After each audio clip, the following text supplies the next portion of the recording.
Chapter 8:12. John, meeting you again under such circumstances is indeed a little awkward, King Strange Ghost said indifferently. Just awkward. You became King Strange Ghost, destroyed the North, destroyed Winterfell, and killed all humans. After doing all these things, you're only a little awkward. John was about to break down. Awkwardness is already a luxury. It's boring and unnecessary. King Strange Ghost's tone was flat, but his voice paused for a moment. Bang! John stepped back until his back hit the steel guard's shield. Uncle Bunyan, if you were Uncle Bunyan, then tell me what happened. John's angry roar was full of pleading.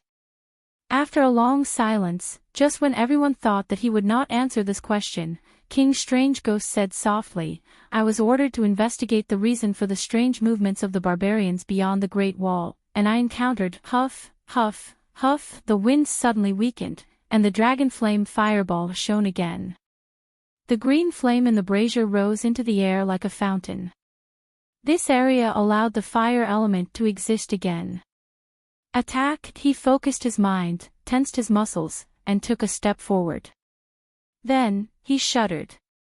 Swoosh, swoosh, swoosh, the north wind was like the knife of Shao Li's flying dagger.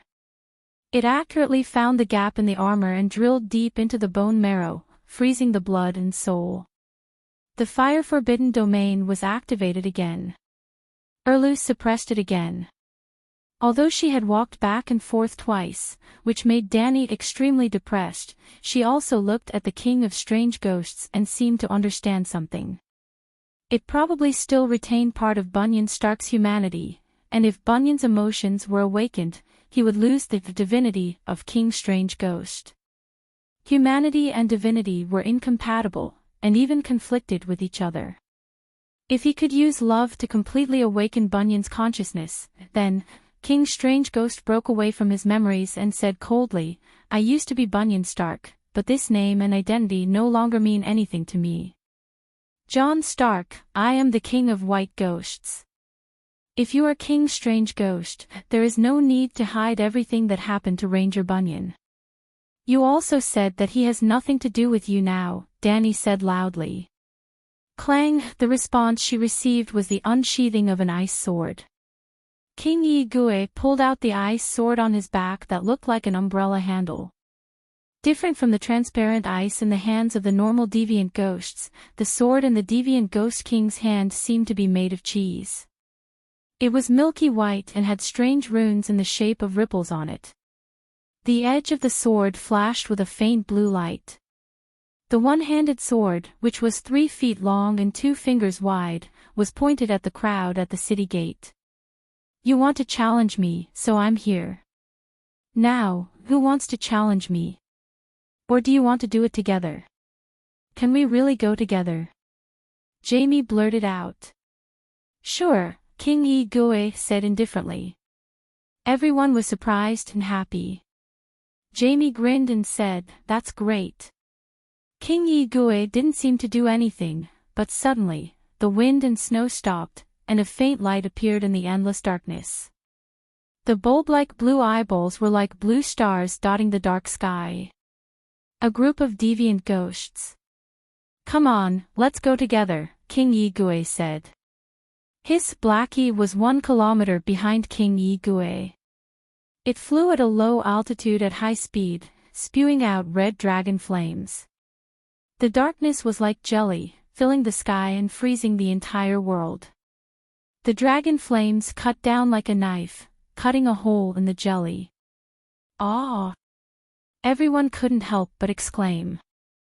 Through the hole, they saw a scene that could only be seen in nightmares. Hundreds of deviant ghosts lined up in front. They were either riding dead horses or ice spiders with sharp spikes.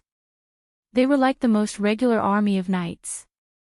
Behind the cavalry, there was a spread. The people on the city wall looked through binoculars. The black dragon flew 3 kilometers away, but there was still an army of undead standing in the snow. But everyone also found that there were only about 200 deviant ghost cavalry units 1 kilometer behind King Ygue. Even that group of deviant ghost cavalry was 500 meters away. If they were faster, they might be able to surround King Yi Gui before the army of deviant ghosts arrived. As everyone was thinking this, Erlu strode out of the protection of the shield wall and stood in front of King Yi Gui. He said in a deep voice, "Bunyan Stark, I don't know what you did, or what those monsters did to you, but from the moment you led the undead army into the north, we were destined to fight to the death." Even though the deviant ghosts brought extreme cold to Winterfell, Aunt May still wore a red robe. Her sleeves fluttered as she walked to Erlu's side and stood beside him. "Everything is arranged by fate. The night is long, but there will be an end. Servant of the Frost God, your fate will end in front of the Savior." She raised her head, and the ruby at her Adam's apple shone with a bright red light. A warm and dry aura spread out in all directions with her as the center. Boom, boom, boom. Dany was surprised to see that the dragon fireball above her head expanded again. The white light shone in all directions. At this moment, even the roaring north wind calmed down. The icy cold air turned into a spring breeze, and the frost on the ground that had solidified because of King Yi Gui's arrival melted inch by inch. Not only did the fire element recover, it even began to accumulate. In King Yi Gui's forbidden fire domain, Melisandre created a fire domain with her own strength. The wind and frost elements in the forbidden fire domain were all converted into fire elements. Dany was shocked and suddenly recalled the 3 realms of fire control, PS. Back then, she used the 3 gods to cave divine protective skill to exchange for a fire witchcraft inherited from Valeglia from the first generation of youths. She named it the extremely low-level, fire control spell. But in fact, its real name was King of Fire Demons.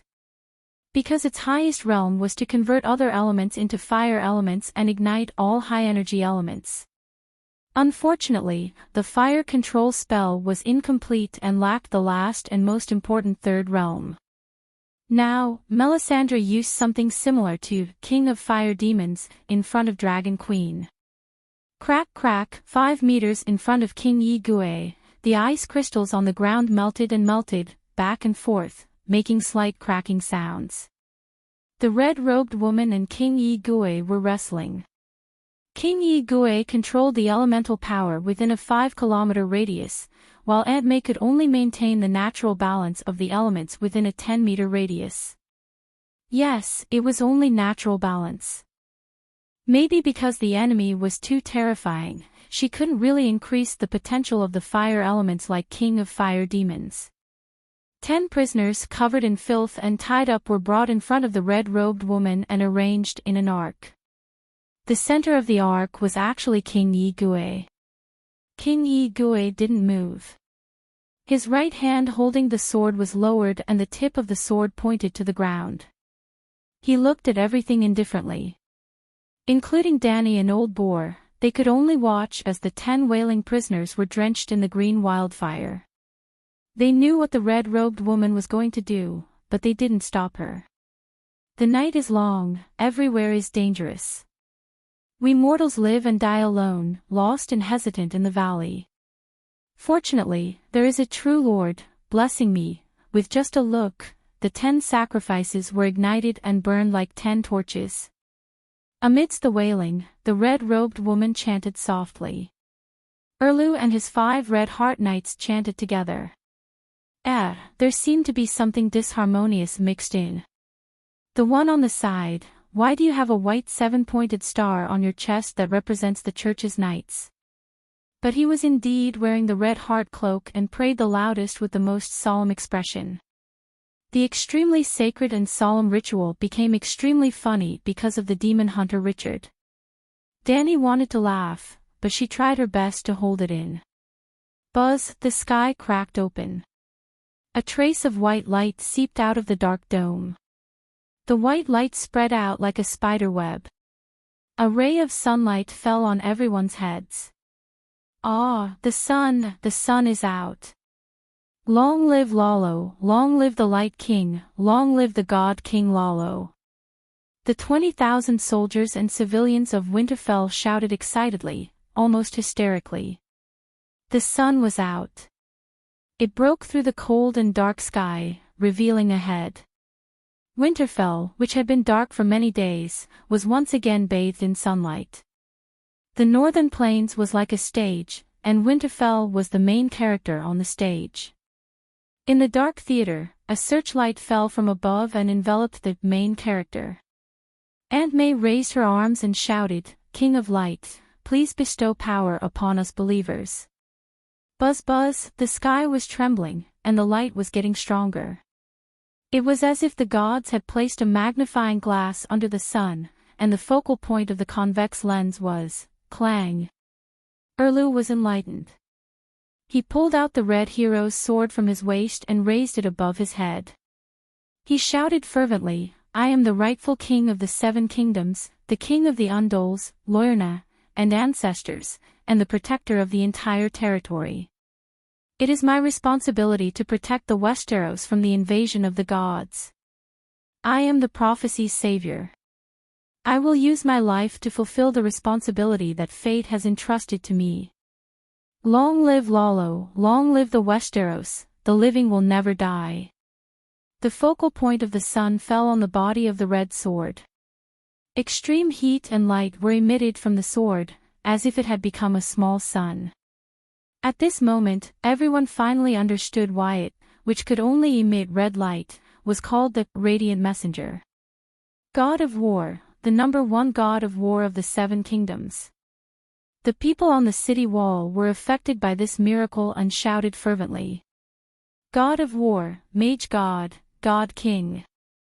Jon muttered, "The nonsense that day has come true." Suddenly, Little Red of Slave Bay took the initiative to talk to Dany. The sun in the sky above Slave Bay disappeared. The sun shattered. The sun was disappearing, but the sun did not completely disappear. Before, there was still a circle of white light.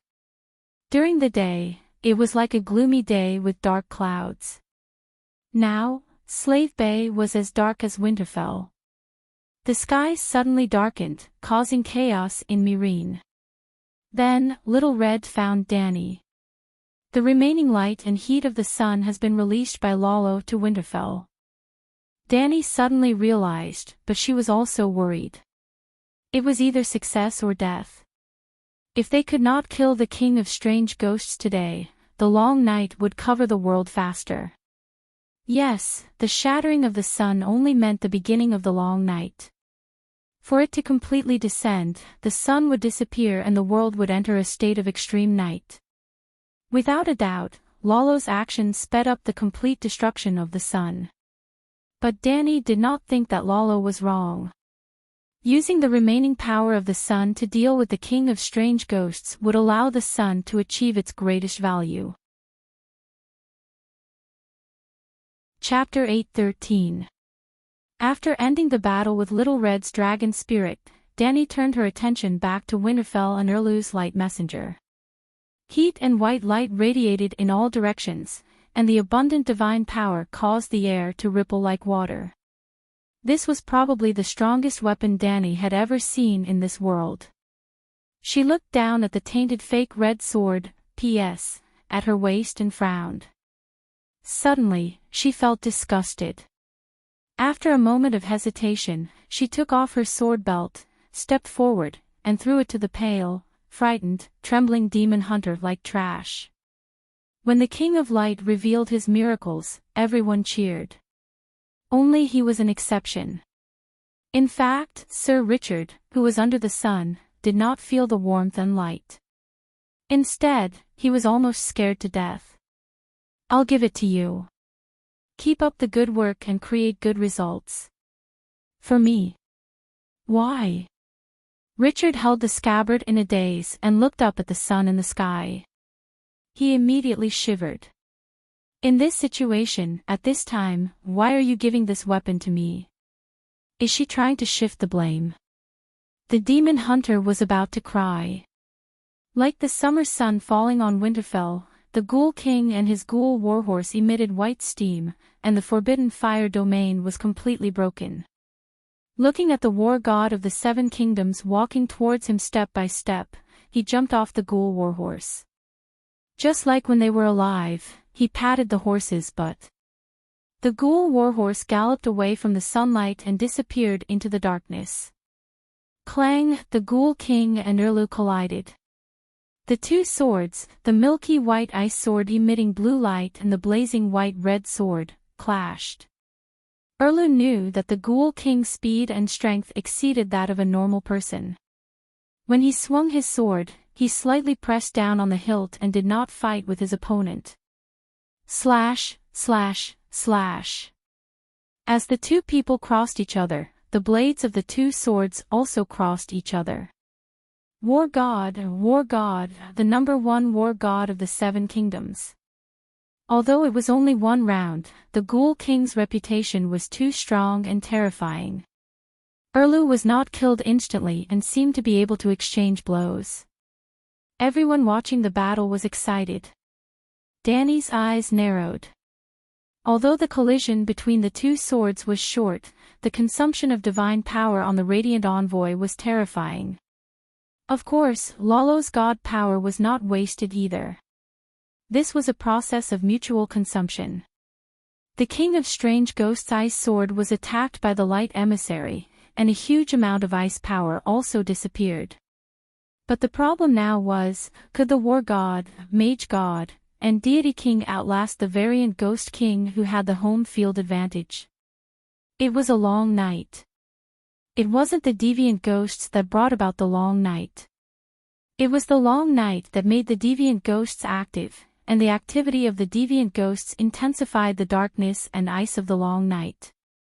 War God, the number one war god of the Seven Kingdoms. Dragon Queen suddenly became a fan of Stannis. She screamed louder than anyone else.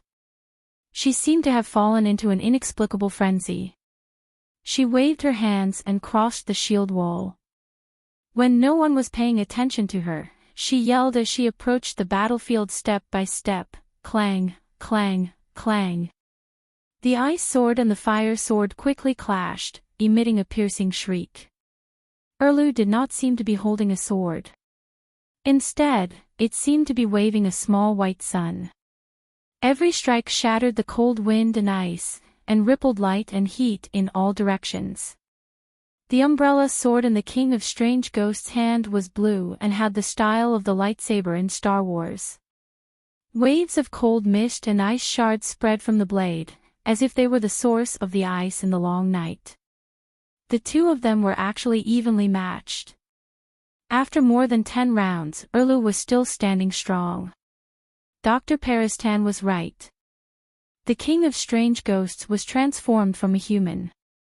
Its swordsmanship skills and style were not much different from Benjen Stark.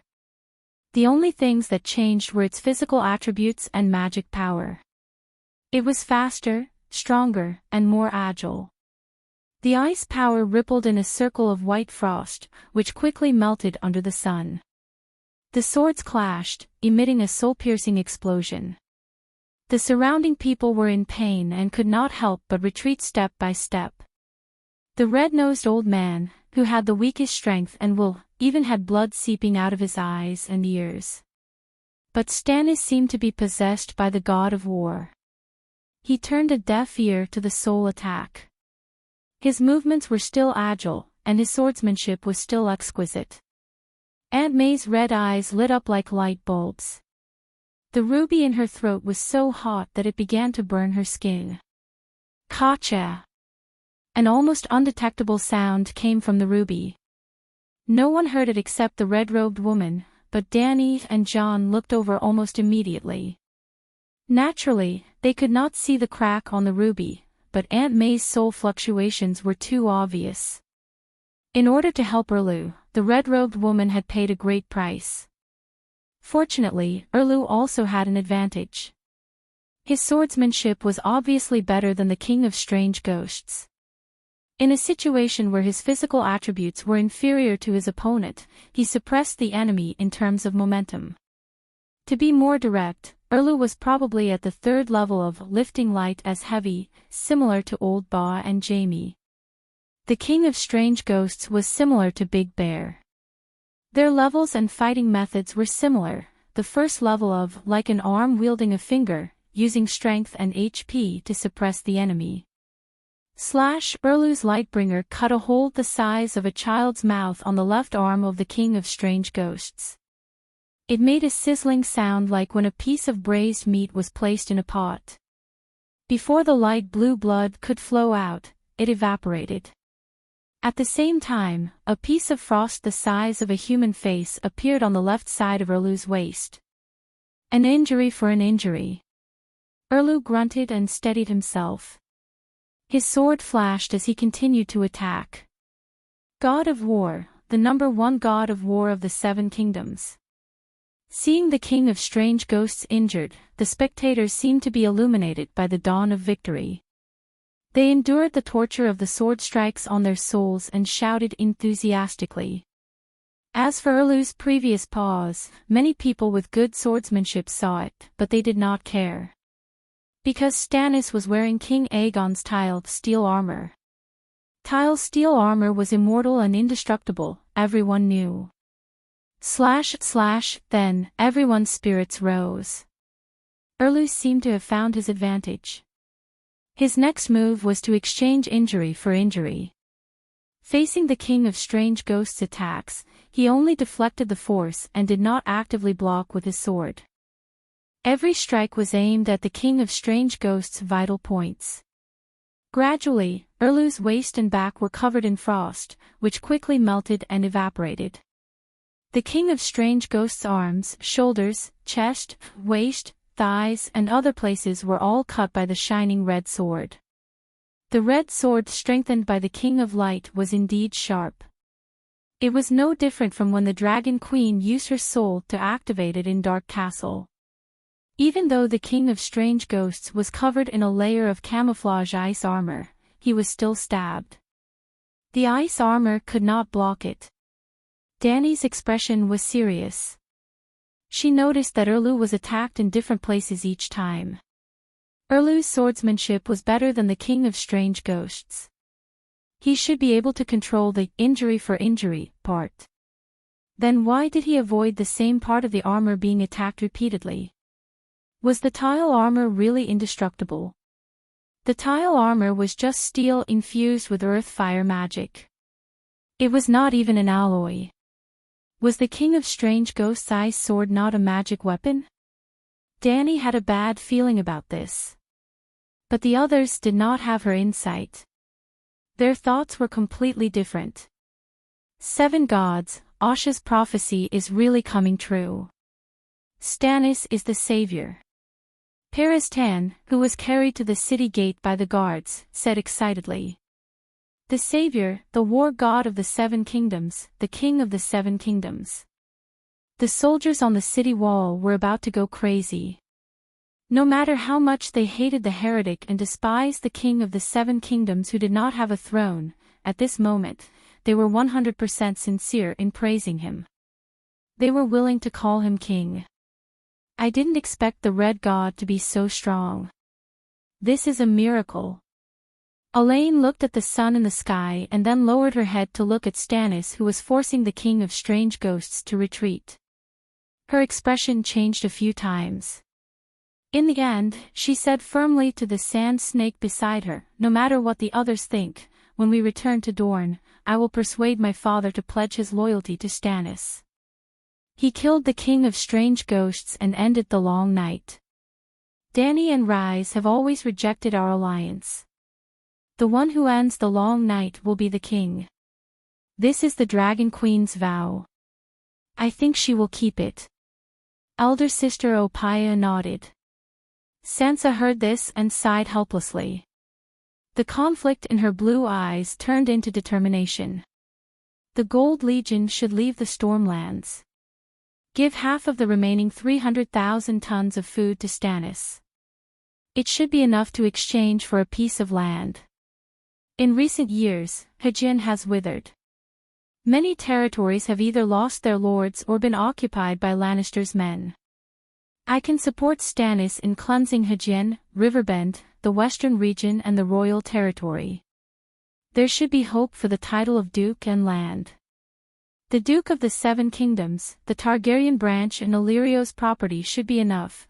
At least Winterfell and the northern region would be preserved after the long night ends. She thought.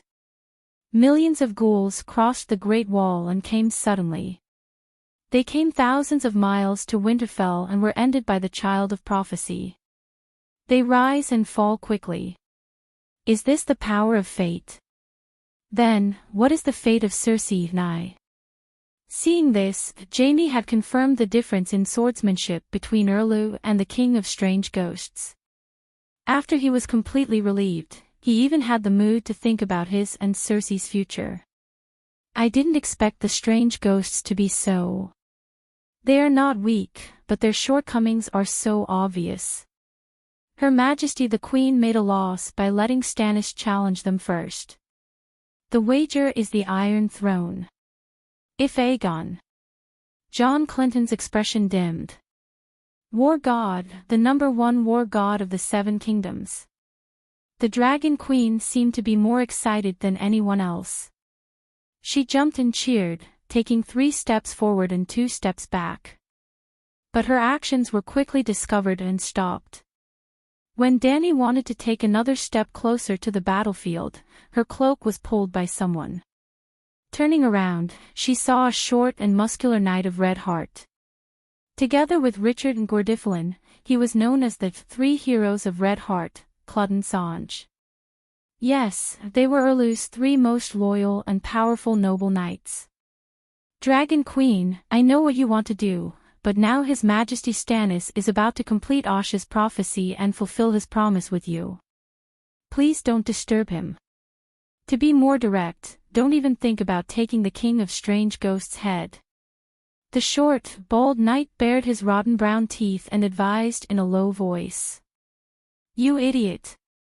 Dany used a soul strike to make him dizzy. She turned around, but her cloak was tightly held by Clodden and she couldn't move. I won't let you go. The short knight shook his head and gritted his teeth. He actually took a soul suppression strike head-on. Scram! Dany was furious. She changed to a more powerful soul extinguisher strike. Her soul attack was like a divine sword, slashing between his eyebrows. Awoe! He cried out. The other 4 knights of Red Heart were alerted and came over. Crack! While they were entangled, a sudden change occurred on the battlefield. Chapter 8:14. Before the deviants approached Winterfell last night, Erlu had received the news. He had enough time to adjust himself to his best condition. Tonight, I will fulfill my destiny. I will end the deviant Ghost King, end the Long Night, and bring summer back to the world. Stannis thought as he looked at himself in the mirror as Melisandre tied the ruby chains around his wrists and neck. He had reason to be confident, because the red-robed woman saw his end in the fire. He definitely would not die today. If he did not die, then the one who would die would be the deviant Ghost King. I am with you. The red-robed woman was like a vine, wrapping around his lean and strong body from behind. Her red lips wandered along his exposed skin. Her red eyes were shining, and the ruby at her throat shone brightly. He felt heat rising from his wrists and neck. In the mirror opposite him, the 3 rubies on the man's neck and wrist shone brightly. I am with you. Tonight, glory belongs to us. Stannis murmured. These were not empty words. Her spiritual power and magic power entered his body through the ruby, swimming under his skin, bone marrow, and mind. In the 3rd dimension, they were still 2 separate people. In another dimension, their bodies and souls were almost one. He did not go to the battlefield alone. Melisandre fulfilled the promise she had made to him on Dragonstone Island many years ago. I am with you. We will meet the final fate together, and fulfill Asha's prophecy together. Lord Savior. That year, that night, she made him understand his true destiny, and set a new goal for him in life. To save the world. It was also that night that they became one. He was 30 years old, and his daughter was 5 years old. But it was the first time he experienced the joy of love between a man and a woman. It was a strange feeling that could not be found in Celis. He was fascinated by it, but not intoxicated. He needed her to help him fulfill his responsibility. He pushed her away, rejecting her eagerness. I want to be in my best condition to meet the deviant Ghost King. Melisandre was like a dead snake, loosening from his body. Tonight, you will fulfill the ancient prophecy. She smiled as she put on his armor. They went to the king's gate hand in hand. When Dany Rhys faced the dark sky and loudly challenged King Strange Ghost, Stannis was already prepared for battle. However, King Ygue wanted to test the qualifications of the humans, so he pushed the challenge to the next day at noon. Stannis was a little discouraged. Then, with the red sword in hand, he went on a killing spree on the western city wall. He killed 10, 50, 100. In the end, he killed 200 ghouls. He felt tired. Jon Snow advised him to go back and rest. He agreed. There were still 6 hours before noon. He returned to the castle and picked up the red-haired priestess. After having a good time, he fell onto the bed and slept soundly. Including the time he spent fighting with Melisandre, it had been less than 2 hours. The western city wall had fallen, and he had woken up from his deep sleep. Seeing that the 2 Megalosaurus had reclaimed the city wall, he felt relieved and returned to his bed. His eyes were wide open as he stared at the ceiling, unable to fall asleep. So, he tore open her red robe again. Half an hour later, just as he lay down and fell into a deep sleep, the fire in the fireplace, the candles on the table, and the torches on the wall all went out. The sudden extreme cold was like Melisandre's tongue, licking his skin and giving him goosebumps. Then, it entered his body and made his soul tremble. He suddenly sat up in bed. It's here. Yes, it's here. The red-robed woman changed into another red robe and snapped her fingers. The fireplace, torches, and candles all burst into sparks and burned again. Go back to sleep. There's still time before the appointed time, she said gently to him. I can't sleep. He decided to get up. I'll help you sleep. She leaned over again. He pushed her away and said with a serious face, It's here to challenge me. I can't avoid it. With Dany Rhys here, Winterfell can hold on for another 3 hours. Let it wait a little longer and it will mess up its emotions. Perhaps that's why it came early, the red-robed woman said as she hugged him. It succeeded.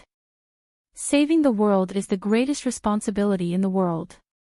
I can't calm down when I think of it just outside the city. Stannis let her put on the armor for him. But after he was fully dressed, he hesitated for a moment and said to her, Let's watch the fire one last time and see the result of this battle. Melisandre paused and asked, Haven't we seen it before? A new day has begun, he reminded her. The red-robed woman suddenly remembered that she hadn't made a prophecy for herself today. Every day, the moment before the sun rose, she would make a prophecy about her life and death.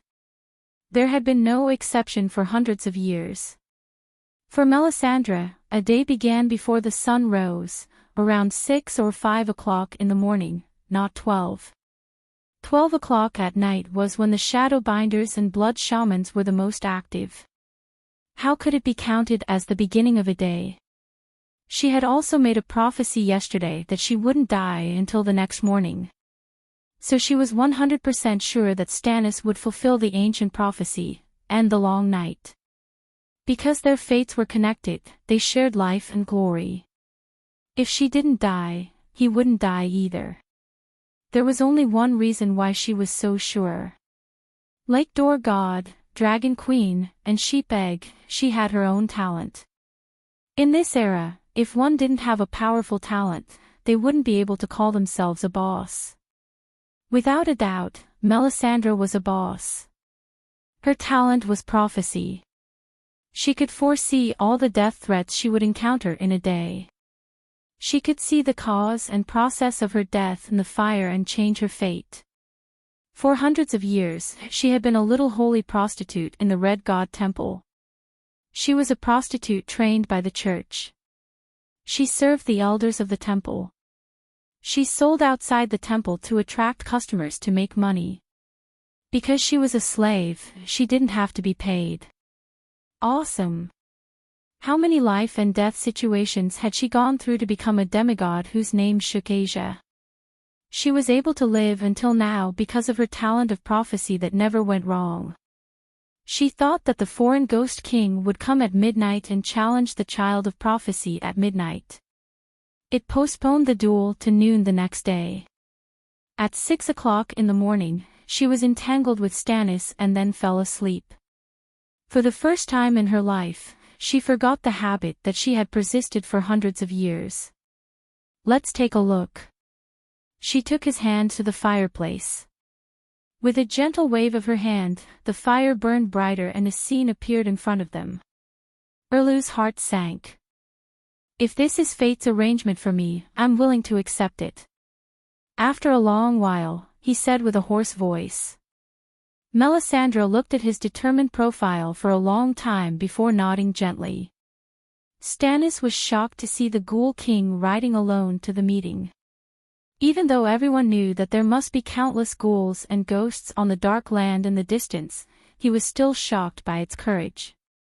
This was a courageous foreign ghost king.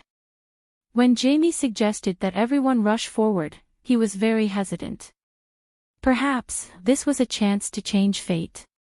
But his heart only wavered for a moment before he became resolute again. This is my responsibility and mission. The King of the Seven Kingdoms and the Savior was not only an honor, but also a heavy responsibility. He had thought so from the beginning. After regaining his determination to challenge the foreign ghost king, he suddenly felt regretful and wronged. He had always wanted to take on his own responsibilities, but he had never enjoyed the glory of being the King of the Seven Kingdoms and the Savior. Strangely, when he stepped out of the shield wall, he thought of his brothers, Robert and Renly. He had also fulfilled all the responsibilities of a subject and younger brother to Robert, but he had not received any honor or reward from him. Renly. If only he could be like him, loyal to his brother and the king, and be a good younger brother. He swore that he would not be like Robert. He would praise him and give him the honor he deserved. Unfortunately, perhaps, this was his fate. P.S. The sun chased away the darkness and appeared above Winterfell. For the first time, he felt that the Light King was so close to him. The light and heat flowed through the radiant envoy and into his body. He felt as if he was a pig that was about to explode. That was the divine power that the Light King had given him, but he felt that the Light King had given him too much.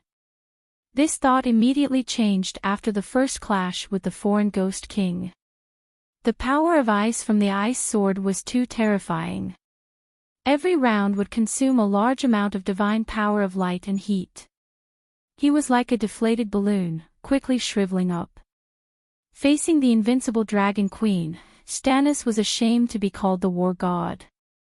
But as a veteran of the battlefield, he had the most basic judgment of the battle. He could not continue like this with the foreign ghost king. If he ran out of divine power, he would definitely lose. Also, after a dozen rounds of high-intensity battle, he began to feel tired. It was like time was slowly but firmly attacking him. Damn it, he did not rest well last night. Perhaps he should not have defended the city walls. That was not right. If he did not defend the city walls and did not fight the ghouls and foreign ghosts, how could he increase the experience of fighting foreign ghosts? Perhaps he should not have fought with Melisandre. No, he should not have fought with her again and again. He regretted it. It was the foreign ghost king's scheme. He had calculated the time. After doing it with Melisandre, he had a full 6 hours to rest. But the western city wall had been breached, and the foreign ghost king had come early. This, Benjen Stark. Melisandre was right. It did not let him rest well and deliberately disturbed his state of mind. The mouth behind the helmet began to grind its teeth. Benjen Stark was born in a noble family and had received complete and professional military training. He had also been the chief ranger for 10 years and had honed the cunning habits of a wolf. Damn it! I underestimated it. Stannis began to change his tactics. He intended to use his superior swordsmanship and the advantage of his impenetrable armor to exchange blows with the foreign ghost king. After a round, when the people of Winterfell were cheering for the foreign ghost king's injury, Stannis discovered another terrifying fact: the ice sword had left a scratch on the tile's steel armor. This was nothing. The myth of the tile's steel armor being indestructible had been broken by Lollo's doppelganger at Eastwatch. At that time, the monster with the head of a bull and the body of a snake had used its tiger claws to leave deep scratches on Dany Rise's armor and the Unsullied's tile steel shield. After that, he had seen her use a hammer to repair the armor and shield in the Winterfell blacksmith's shop. In Dany Rise's words, the people of Valeglia had injected high-level earth-fire magic into the steel. In essence, the tile steel was just steel with magic. Magic was incomprehensible to normal people, but extraordinary people were in control of extraordinary power, and the gods were the most powerful extraordinary people. Obviously, the magic of the tile steel armor would be much less effective against the gods. With this mental preparation, Stannis was not worried about the sword marks on the armor. Just like how an iron sword would leave a sword mark on a steel armor, few knights were worried about their armor being cut by the enemy during battle. By the time the enemy cut through his armor, he would have killed him countless times, or been killed countless times. But the King of Strange Ghost's ice sword not only cut through the tile steel armor, but he also felt that the area frozen by the ice seemed to have lost some magic. This was not an illusion. The tile steel armor was not only strong, but also had the magic immunity effect to reduce magic damage and was even immune to evil spells. Fighting with the King of Strange Ghosts was not simple. Other than the soul attack caused by the collision of weapons, there was also the cold and dark power around it. It was like fighting with a pile of shit, you would definitely be stung by the shit. Fighting with the King of Strange Ghosts, who represented cold, dark, and death, you would be attacked by the evil power at all times. The Lightbringer in Stannis' hand was also emitting light and heat that hurt the King of Strange Ghosts. He himself could not withstand the active and passive evil power from the King of Strange Ghosts. The tile steel armor filtered out some of it, and the rest was absorbed by Melisandre's soul power. Then the Light King's divine power helped to repair the parts that were attacked by the evil power. After taking a hit from the King of Strange Ghosts on the left side of his waist, Stannis keenly felt that the armor on the left side of his waist had completely lost its defense against the evil power. It was like a rainy day. You were walking in the rain with an umbrella. Suddenly, there was a hole in the umbrella and the rainwater leaked out. Stannis did not know what happened to the armor, but he understood his current situation. He used different parts of the armor to block the King of Strange Ghosts' attacks, and at the same time used his Lightbringer to deal the most damage to the enemy. There were more and more people cheering for him on the city walls, and the cheers became louder and louder. They called him the God of War, the Savior, the King. He finally received everyone's recognition. It felt wonderful, and he hoped that this moment would last forever. Maybe, before the armor completely breaks, I can get rid of the King of Strange Ghosts. After all, I have cut it so many times. He thought excitedly. Then, he saw the first expression on his opponent's face. The King of Strange Ghosts' pale face that was covered with strange swirls showed a mocking smile. It was very faint, very light, but it was shocking. The king of strange ghosts was mocking him. Fool! His voice came with the wind, and then, caw, caw, caw. The king of strange ghosts' ice sword was a one-handed sword, and the Lightbringer was a two-handed sword. The moment Stannis swung his sword to block, the king of strange ghosts did something that was almost impossible in a battle between knights. A palm hit his chest. This was not a wuxia drama, and there was no such thing as palm power. Unless there was a special situation where he could push the opponent down with a palm, reaching out his hand was a huge flaw, and there was the danger of losing his arm. The king of strange ghosts' thin, wrinkled, and pale left hand pressed against Stannis' chest, and the tile armor that once belonged to Aegon immediately froze with a layer of light blue ice, and then cracked and exploded into countless pieces. The strong sense of danger was like hearing a group of women's voices outside the door when he was squatting in a public toilet. It fell on him so suddenly, so clearly, and made his body tremble and his scalp tingle. The ice spread over his body like a spider's web, freezing him into an ice sculpture. I'm going to die. He had an epiphany. I'm not afraid of death. I fulfilled my duty as the king of the Seven Kingdoms and the savior. Although I didn't succeed. No, I can still think now, I still have help, it can't end like this, I can't give up the last chance to drag it to hell with me. Just like what he saw in the fireplace, he had an epiphany. Chapter 8:15. When Erlu was hit by the Xianming divine palm, and was slashed by the ice sword, his armor shattered and fell off. Before the people on the city wall who were cheering for their savior could react, Dragon Queen used a series of soul-extinguishing strikes and knocked down the Red Heart Knight who was arguing with her. Then the 5 dragon spirits and the sword god's divinity. Hey, demons and ghosts, everyone has the right to kill them. Every syllable in Dragon Queen's roar was a soul-extinguishing strike under the 5 dragon spirits. They were planning to attack together. Caw, caw, caw, the sky was suddenly covered by a black cloud of crows.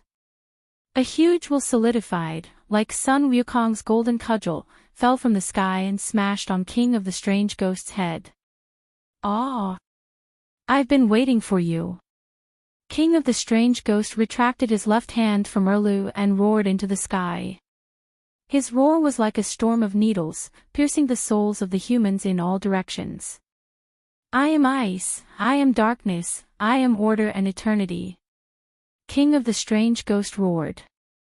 Ice spread under his feet, freezing everything in its path. Darkness was like a coffin lid, pressing down on Winterfell. The sun in the sky swayed and dimmed.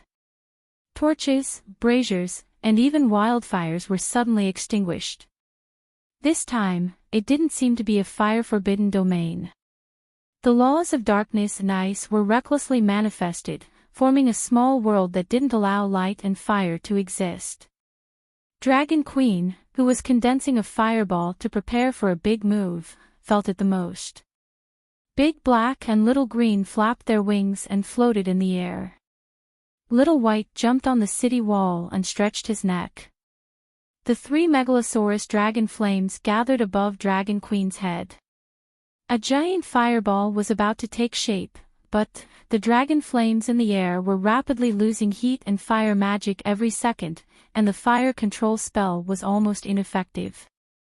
The reason the dragon flames could condense into a fireball was because Dany was using the fire control spell.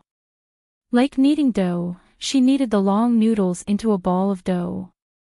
In the end, the fire control spell was still fire witchcraft. King of the Strange Ghost's ice and darkness domain had changed the rules. Fire witchcraft was like a high-precision machine under the rules of the world. When a physical constant was changed, the machine would malfunction. What's more, the change in the rules was now directed at fire and light. Therefore, the fire control technique failed. The spherical dragon flame was sometimes deflated, sometimes elliptical, and sometimes twisted into a triangle. The Dragon Queen seemed to have become the worst fire sorcerer. What was Melisandre doing? Why wasn't she maintaining the flame domain around her? Dany turned her head and saw the red-robed woman screaming in pain with a ferocious look on her face.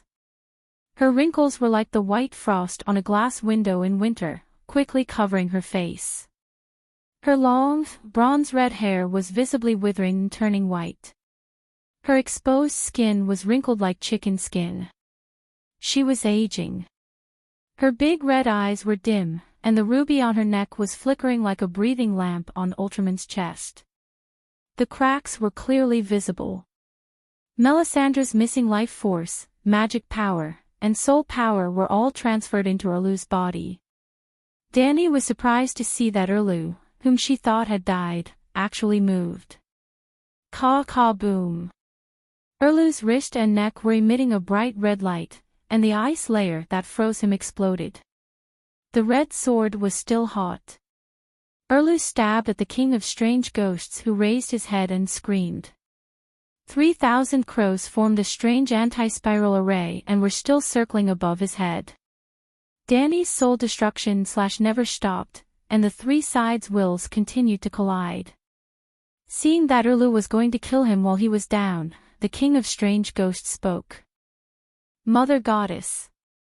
He screamed and called for his big backer. Rumble, the next moment, lightning flashed and thunder roared. The sun above the dark clouds was covered by purple-black lightning. The crows under the dark clouds seemed to have been hit by a bullet. The big crows' red eyes were dim, and their beaks were bleeding. They screamed and scattered. God of Cold. High in the sky, the sun let out a cry that shook the world and the city walls. It was LoveLore. The Red Priest had always preached a dualistic doctrine. The King of Light was the god of heat and life, and the god of cold was the god of darkness, coldness, and death. They were the two origins of the world, good and evil, light and darkness. The battle between them would never end, and the outcome of their battle would determine the fate of mankind. Now, the King of Light and the god of cold were colliding again. At this time, the sky was like a pot of boiling porridge, ice water stewed the sun, darkness stewed the light. Dark clouds that were as thick as a blanket wrapped around the shattered sun. Lightning flashed and thunder roared. Divine power went berserk. All kinds of sounds and all kinds of colors interweaved together, making those who looked up to see dizzy and those who listened attentively feel their souls tremble. Ordinary people couldn't hear the voices of LoveLore and the god of cold. It was the cry of wills. From when Erlu was hit in the chest, to when Aunt May used her life to help him break free from the ice seal, to when he faced Erlu's fatal attack, to when the King of Strange Ghosts summoned the god of cold. The whole process seemed long, but it only took 2 or 3 breaths of time. When the god of cold descended, Erlu's red sword lost most of its divine power. His sudden attack also lost its chance to kill the three-eyed crow because the god of cold restrained it. As you said, I am the servant of the Mother Goddess. You have many people, but I am not without help. The King of Strange Ghosts' voice was faintly discernible in the wind, making it difficult to hear clearly. However, anyone with ears could hear the pride in his voice. Without the suppression of the three-eyed crow's will, he regained his agility. He withstood the Dragon Queen's soul slash, and as if he was skating, he spun around and arrived behind Erlu. While dodging Erlu's sword, he also stabbed his own ice sword into Erlu's back. It seemed to be easier than tofu with a fork.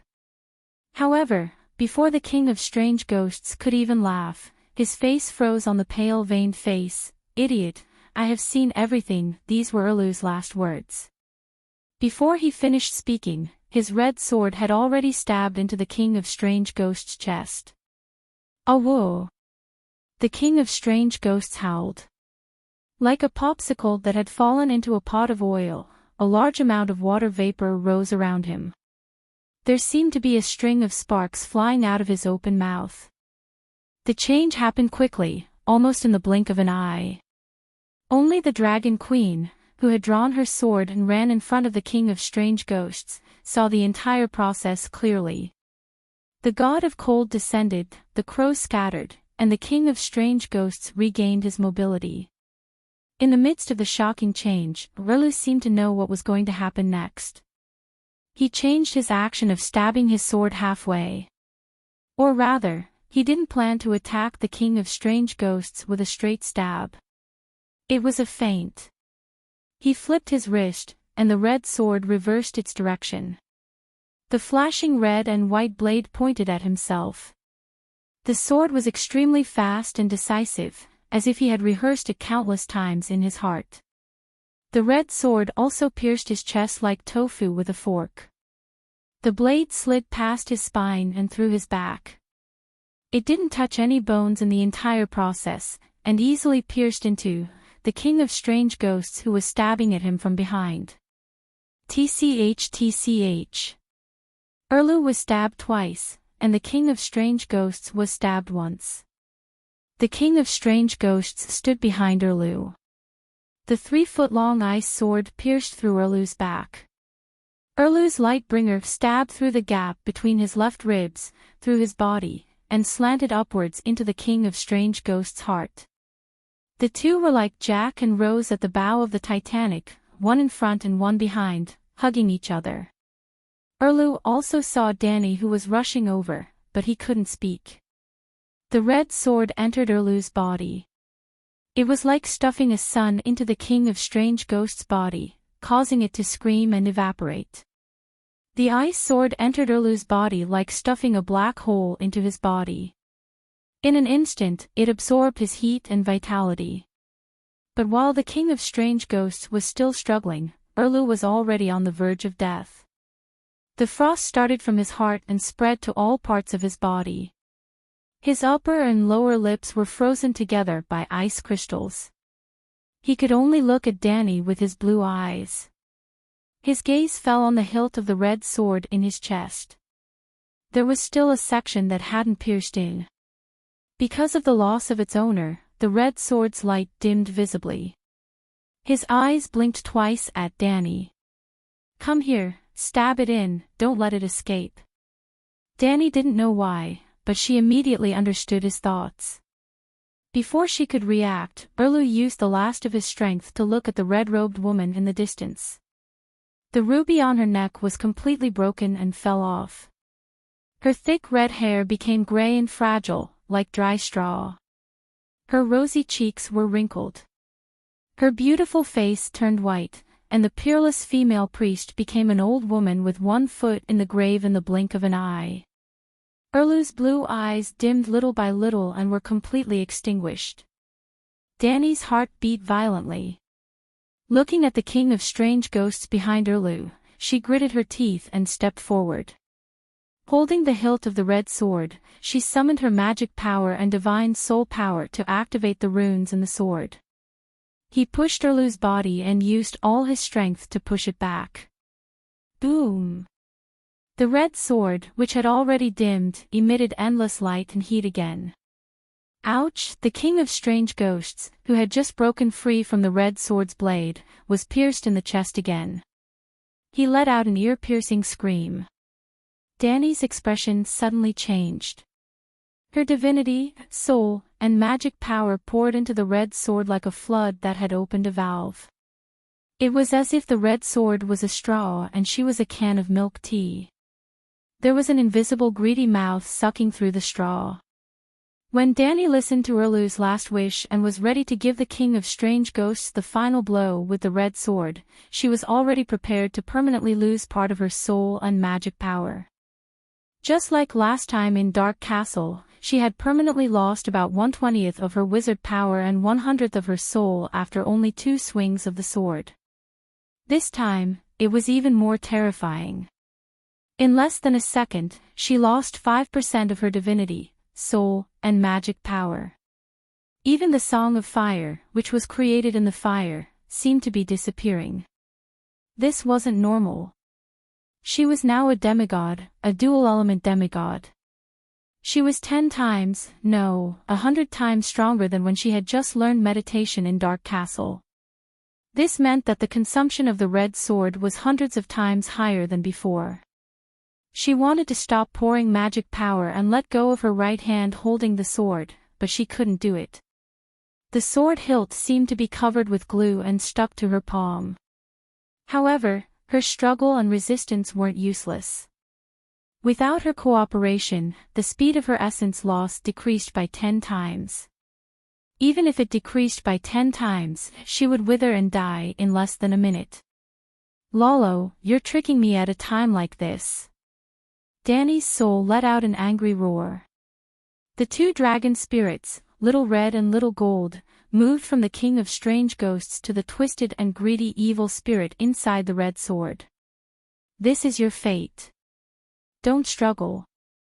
Look, the king of strange ghosts is about to break free. A grand, bright, warm, and holy voice came from the red sword. It seemed to be able to cleanse the soul. This wasn't Lolo, the shadow demon, but the king of light, who represented heat and life. He was more holy than the mother. This holy father stabbed her in the back. It hurts. Chapter 8:16. Damn it, why is there so little of my soul and divinity? Where did the rest go? In the space of the 7 gods' faith, Dragon Queen was exasperated as she roared at Little Sun, who was tied up in chains. Of course, you have to swallow the meat in your mouth. Do you want to keep it in your mouth and chew it? The King of Light mocked. Danny had lost 30% of her soul, divinity, and divine power. However, she had only recovered 10% after burning the sword's soul evil spirit. In other words, because she had held the red sword for about 2 minutes, she had permanently lost 20% of her soul, 20% of her divinity, and 20% of her divine power. Permanent loss could not be recovered by meditating in a short period of time. How could Danny not be enraged and mad? It seems that the chairman is right. We have to settle our internal problems before we can fight external problems. Danny looked at the King of Light as if she was looking at a dead man. Chairman, who is it? The King of Light was confused. Without waiting for Danny to answer, he was also angry. Only the Light Emissary can kill the King of Deviant Ghosts, but you destroyed it. I only hate that I did not destroy it the first time I met it, Danny said coldly. The long night is temporary. When the world finishes falling, a new era will begin. But if the King of Deviant Ghosts does not die, when it kills all the living, the world will fall into a balanced, eternal dark and cold abyss of death. Your cowardice and cowardice have destroyed the entire human era, the entire world of light. You are a sinner of humanity, a sinner of the world. The King of Light's voice was loud and filled with a vast and holy aura, like the judgment of the King of Gods. Very good, let's do that. Danny smiled. You are crazy. The King of Light was shocked. Cough, cough. Evil God Lolo almost destroyed the entire human era and the world of light because of his cowardice and cowardice. He is a sinner of humanity, a sinner of the world, a scum of the true gods, and the greatest shame of the transcendent world. Looking at the dumbfounded King of Light, Danny smiled coldly and said, "This will be the evaluation of the deceased evil god Lolo in the history books many years later. You're not crazy, but you're going crazy soon. Now, you can only satisfy yourself through lust," the King of Light mocked. Look at this. You should know what it is, right? Danny turned her hand and took out a bowl-sized golden jelly. Sensing the faint ripples of the law of light from the jelly, the Light King cried out, "How is this possible? This is the destiny of the Lady of Light." You! Where did you get it? The destiny of the Maiden of Light. Danny was shocked. Destiny was a mission bestowed by the heavens, and not everyone could accomplish it.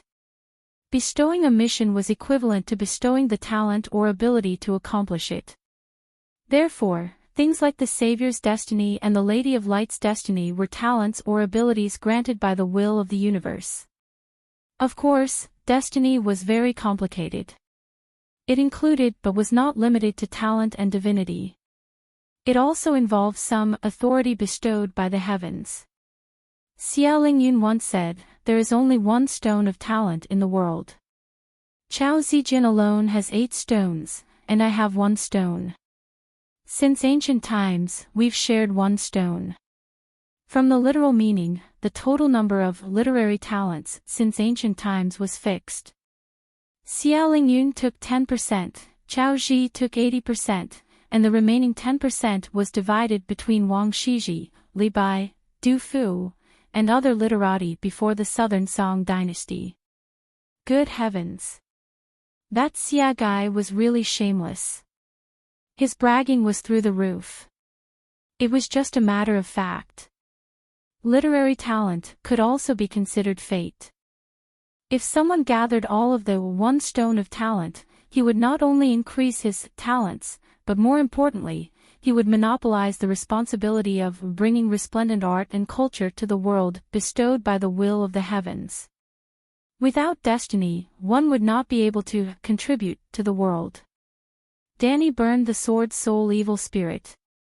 Of course, not only did she recover the 10% that belonged to her, the evil spirit's spirituality was also not lacking. The strange spirituality solidified into a golden jelly. It immediately reminded Danny of the scene when she saved John. The divinity, spirituality, and precepts left behind after Lalo's soul was burned were mixed into a bowl. Its aura was different from the golden jelly, but similar. Therefore, Danny guessed that it was destiny related to light. However, she thought that it was a part of the soul essence left behind by the Light King in the sword's soul evil spirit. She did not expect it to be related to the Lady of Light. Who's the sword's soul and the light bringer?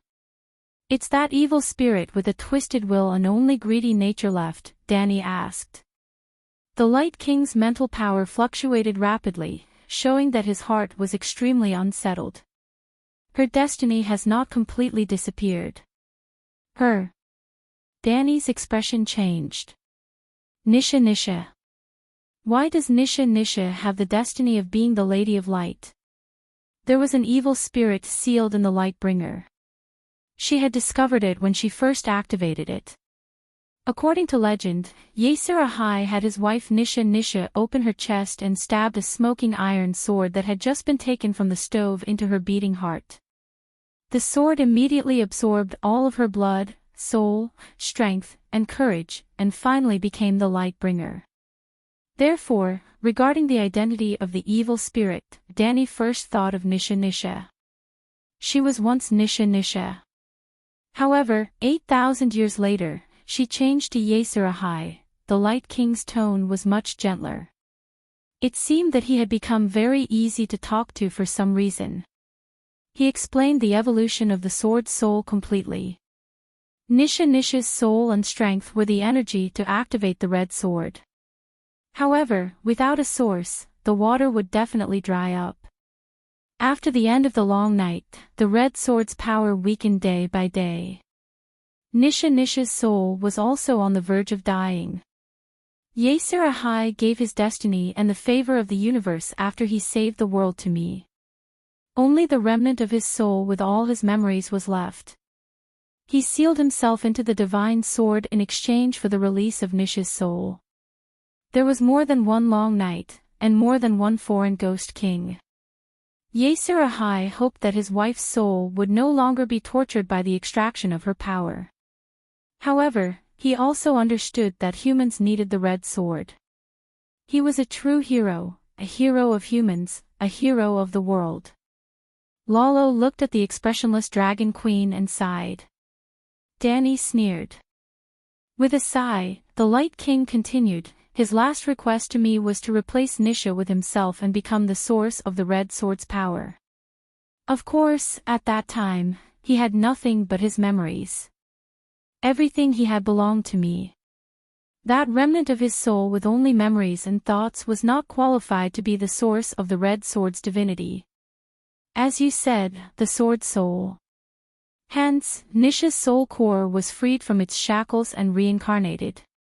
The soul shell that retained the last of its power was left in the red sword and merged with Yasir Ahai's remnant soul. I thought that Nisha's destiny had been reincarnated with her soul core.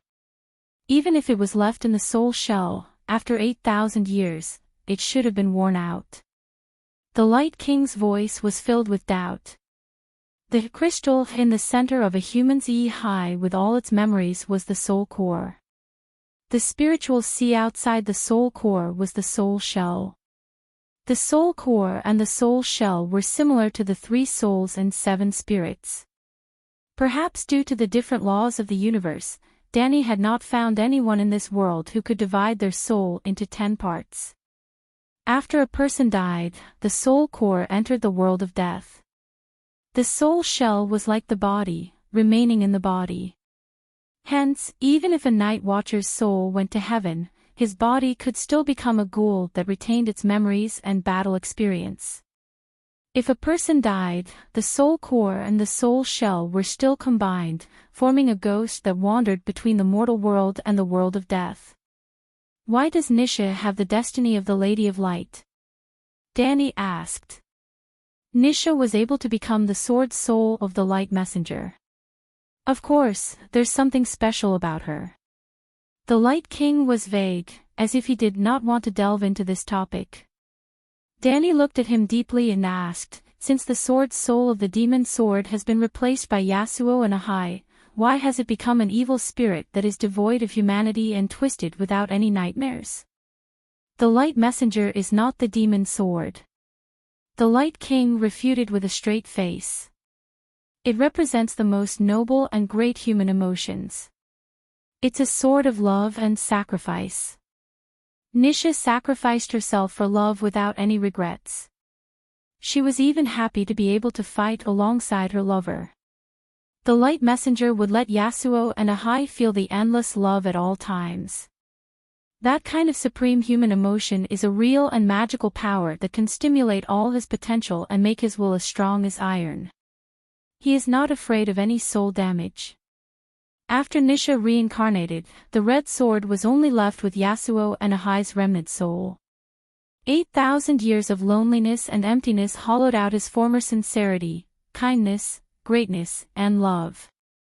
In the end, he went from being kind and pure to being greedy and twisted. If you follow your fate and infect him with love and sacrifice, the evil spirit can also become a holy spirit. At that time, the Light Messenger will once again convey love, sacrifice, light, kindness, and all the other good things to the world. I only see your greed, ruthlessness, shamelessness, and evil, Danny said coldly. Actually, I am very principled in my actions. Among the gods, no god is more principled than me. The Light King sighed. The principle of sacrificing others for yourself, Danny said sarcastically. When I ask for something in return, I must first give something in return. The Light King said in a low voice, Yasuo and Ahai were split into 2 in the end. Other than the remnant soul with memories, the rest almost became a part of my soul. This is a fact. But I helped him forge the red sword and taught him magic and martial arts. In the end, he was able to defeat Long Night. My help was indispensable.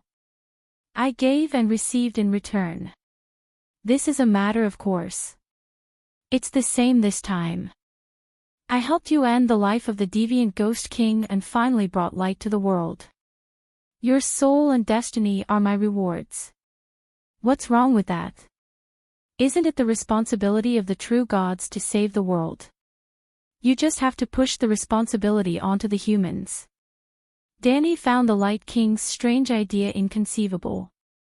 What you mean is that we true gods should disregard life and death, disregard the gains and losses, and let you humans enjoy the fruits of our labor. The Light King asked in return. Aren't we fighting the deviant ghosts under Winterfell? How can we enjoy the fruits of others' labor? The true gods and humans each have their own duties, sacrifice, and work together. This is the right way. Danny said coldly. This is what humans are like, he he he. The Light King laughed softly. Your words, your actions, and even you are the epitome of human selfishness and self-righteousness. In this era, humans are the main characters of the world. If you don't work hard, who will? If the master of the era doesn't sacrifice himself, who will? If you think it's natural for me to work hard for the humans for free, then why didn't I work hard for the other races in the previous era? If I worked hard for the ancient races wouldn't be eliminated by the world. If they didn't leave, how could you humans become the main characters of the era?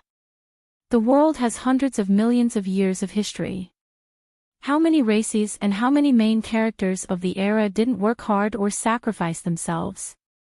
They deserve to be eliminated. What's the logic of blaming the true gods for not being willing to die for you? Chapter 8:17. The Light King Lalo's series of complaints seemed to be very reasonable, and Danny was temporarily speechless. But after a moment, she found a reason to refute. Are humans not willing to sacrifice?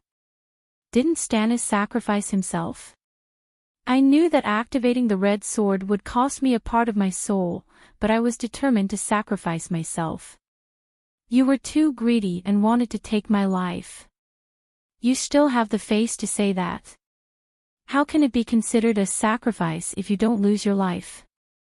From Nisa, Yasuo, Ahai, to Stannis, these heroes, which one of them didn't know that they would die, but still went to die? The problem is that I am stronger than them. I can kill the king of deviant ghosts without dying. What about after killing the king of deviant ghosts? Summoning the sun and stopping the world from falling, isn't it hard? Your sacrifice is the price I pay for helping you humans save the world. This has nothing to do with your strength. Just like the roast chicken in the hotel, each roast chicken costs 5 copper coins, and the roast chicken must be extraordinarily fat. Some are fatter, some are thinner. I took out 5 copper coins, so you should give me a whole chicken. You are a very fat chicken, that's true, but you can't just give me a chicken butt. Maybe the next time I help humans save the world, I can only buy a skinny chicken for the same 5 copper coins, but I won't complain. Fuck you. Danny clenched her fist and said coldly, how about I give you 5 copper coins and buy your whole chicken? 5 copper coins is easy to say, but it means that I will try my best to save the world once. Can you do it? The Light King sneered. Bring me the big pot of chicken first. When I finish eating and have the strength, the task of saving the world will have nothing to do with you. Sigh, you're really stubborn. I tried my best to tell you the story of the Light Emissary and the responsibility of the protagonist of this era, but you didn't even understand the slightest bit of a hero's fearless and sacrificial spirit. The Light King lamented with an emotional voice like a holy father. Danny held up the golden jelly and said lightly, don't pretend. I know you said so much because you are afraid. What am I afraid of? The Light King looked at the jelly, and his tone was slightly unnatural. You're afraid that I'll fuse it into my soul. The mandate of heaven is only useful to those who are compatible with it. I am the Light King, so only I can use it. You are the mandate of First Flame Ember, so you are not compatible with it, the Light King said seriously. You said that I'm Nissa's reincarnation. Danny smiled. Reincarnation. The Light King sighed and said sincerely, you may have misunderstood the concept of reincarnation. Currently, there is no clear evidence that a soul can naturally start a second life. I have studied the field of death for hundreds of millions of years and discovered that every life has a most essential label, which is the life imprint. Every new life would give birth to an independent life imprint. A true reincarnation should retain the original life imprint in the new life. But the reality was that no Grim Reaper could do this. Even the god of Frost, the most powerful of the gods of death, could not do it even after he had sung the complete song of death. The so-called reincarnation was just two people with similar life imprints. You are a stranger, a grim reaper among the believers of the seven gods. You should understand this. Ha, you said 99% of the truth, but twisted the truth at the most crucial point. Danny smiled. What did I say wrong? The Light King asked in a low voice. About reincarnation, the door god has already explained to me that it is not the life imprint that is similar at all. It is only the mandate of heaven and the fluctuations of the soul that are similar. If I am Nissa's reincarnation, except for me, her mandate of heaven would only be a high-level tonic for others. It would have no special effect. That piece of wood is not even a grim reaper. What does he know? The Light King said disapprovingly. How about this? I am the Light King. You give me the mandate of Lady of Light, and I will return your spirit, divinity, and divine power. He suggested sincerely. Crunch. Danny did not say anything and swallowed the golden jelly in one gulp. She did not feel hungry, but she felt a sense of satisfaction as if she had finally eaten her fill. Buzz. Her soul was expanding, and her body was getting bigger and bigger. There was also a faint golden glow from inside out. In an instant, Danny's soul was like a huge human-shaped sun, lying across the space of faith. The effect is so good. Feeling the power of her spirit that had more than doubled, and the strange fluctuations of power in the depths of her soul, Danny's grievance from losing 20% of her spirit, divinity, and divine power was swept away. The Light King could no longer maintain the temperament of a holy father. He said coldly, Do you know what you are doing? I know.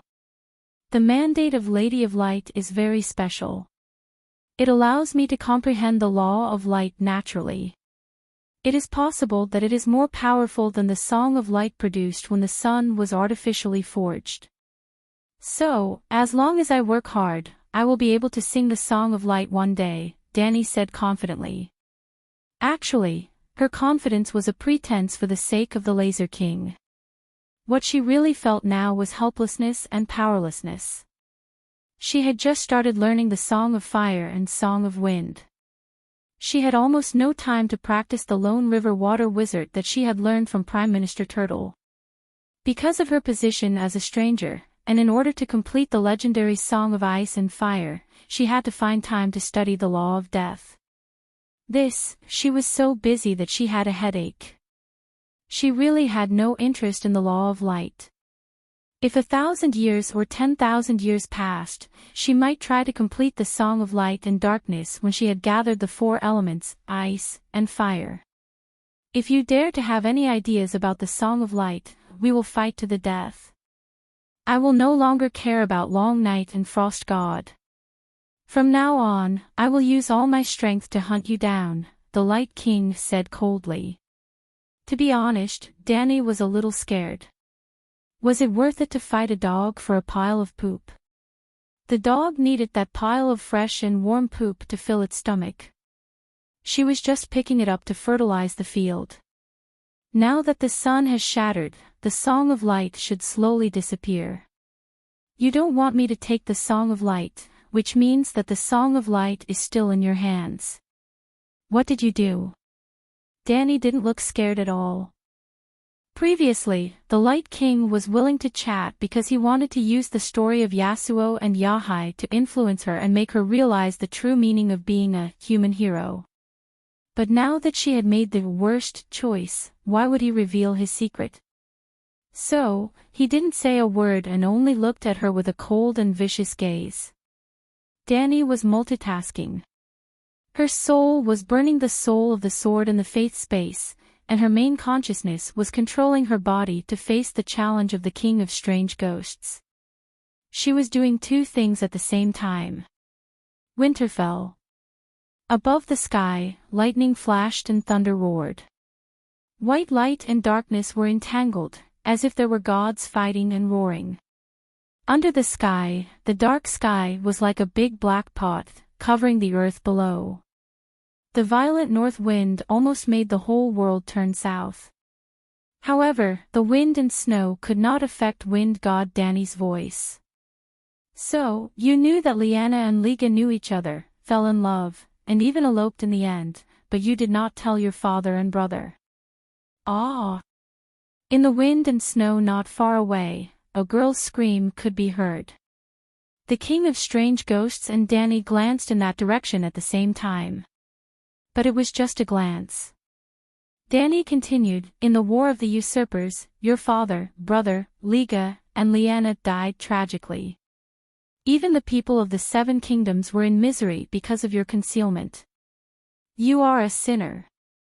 Maybe you didn't mean to do evil, but it's more likely that you were kind, righteous, and noble. Not long after the War of the Usurpers ended, you put on black clothes and exiled yourself.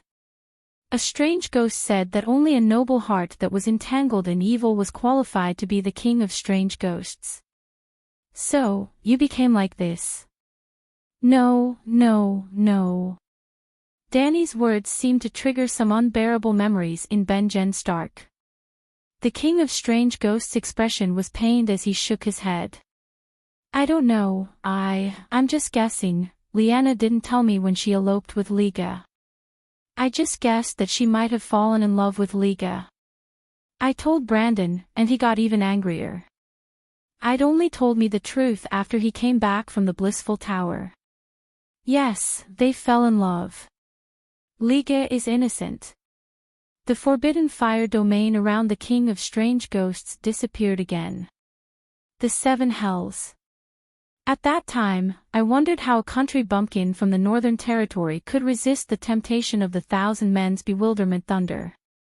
Well, they formed a shield wall, holding wildfire torches, and moved in the direction of the swords. At this time, the forbidden fire domain disappeared, the wind stopped, the snow stopped, the flames rose, and the darkness faded. With visibility, they moved faster. They were less than 100 meters away, and soon they were close to the battlefield. More than 100 people quietly surrounded the King of Strange Ghosts. What were you thinking, Benjen, to become the King of Strange Ghosts for this kind of thing? Big Bear couldn't help but ask loudly. Uncle Benjen didn't want to. The strange ghosts caught him and used magic to turn him into a strange ghost, John refuted. Why are you talking so much? The fire seems to be getting bigger, and the wind is much weaker. Let's go together. Dark Star Jiro Dane said in a low voice. Wait, it's the Queen's turn to fight with it. We can win without losing. If we really rush up, I'm afraid that the hundreds of strange ghosts will join the battle. It's not good for us, Old Man advised. Win without losing. Are you sure? Jamie doubted. Even Stannis' swordsmanship is better than Benjen's, the few of them talked in low voices. On the battlefield, Dragon Queen finished talking and attacked when the forbidden fire domain disappeared. Jamie watched the battle between the Dragon Queen and the first strange ghost. He had a general understanding of her strength. She had reached the realm of lifting something heavy as if it were light. She was very strong among the young people. At least when he was her age, his swordsmanship was not as good as hers. However, Benjen was not weak either. He had more strength, faster speed, more accurate dynamic vision, and his body was better than humans in all aspects. But now, Dragon Queen's fighting style had completely broken his understanding. Whoosh/boom. He felt a blue shadow flash in front of him, Dragon Queen's cape. A large amount of ice chips appeared on the King of Strange Ghosts' chest. He flew 7 or 8 meters away and crashed heavily into the shield wall. There were even 2 tall and strong savage warriors who could not hold their oak shields. Like bowling pins that had been hit, they flipped a few times on the frost-covered ground. Fuck, this is like a father beating his son. She was hiding her strength before. Jamie was stunned. And this was just the beginning. Dragon Queen seemed to be very dissatisfied with the result of the sudden attack. A string of bright red flames appeared in her left hand, igniting the entire wide white blade. Whoosh, like a gust of wind, she crossed the distance of 7 or 8 meters. She raised the flaming sword and stabbed it into the heart of the King of Strange Ghosts, who was struggling to get up. Chapter 8:18. Phew, King of Strange Ghosts laid on the oak shield. The confusion in his eyes disappeared and he let out a long breath. He activated the fireproof domain again and placed the ice sword in front of his chest where the red sword had pierced through. Dragon Queen's lightning sword was only 20 centimeters away from the ice sword. The flames on the sword were also extinguished. Just when everyone thought that there would be a ding sound of weapons colliding, the tip of the white sword pierced the blade of the ice sword. Chee! Like a sudden breeze or a falling willow leaf, the white sword moved forward 35 centimeters at an even faster speed, stabbing into King of Strange Ghosts' left eye. The cold eyeball flashed with blue light and exploded like a small light bulb. The sword continued to move downwards. Dragon Queen exerted force with both hands, trying to pierce through his skull. Nice! Jamie was dazzled. He shouted excitedly before the white sword stabbed into his eye. Ouch! King of Strange Ghosts howled. The ice sword in front of his chest sliced horizontally at Danny's left leg. Danny seemed to have predicted his movements. She stepped on the ground with her iron boots and did a 180-degree front flip. During the entire process, her right hand never left the hilt of her sword. She even transferred all the pressure from her body to the tip of the white sword. When she landed on the ground, she landed right on top of King of Strange Ghosts' head. Before King of Strange Ghosts could stab back, her iron boots hit his right arm. If it was a normal night, this kick would have shattered his right arm. However, the ice armor on his right arm didn't shatter. Just now, Stannis had used the red sword to easily break through the ice armor. It was as simple as a sword cutting through leather armor. Ew, King of Foreign Ghosts howled.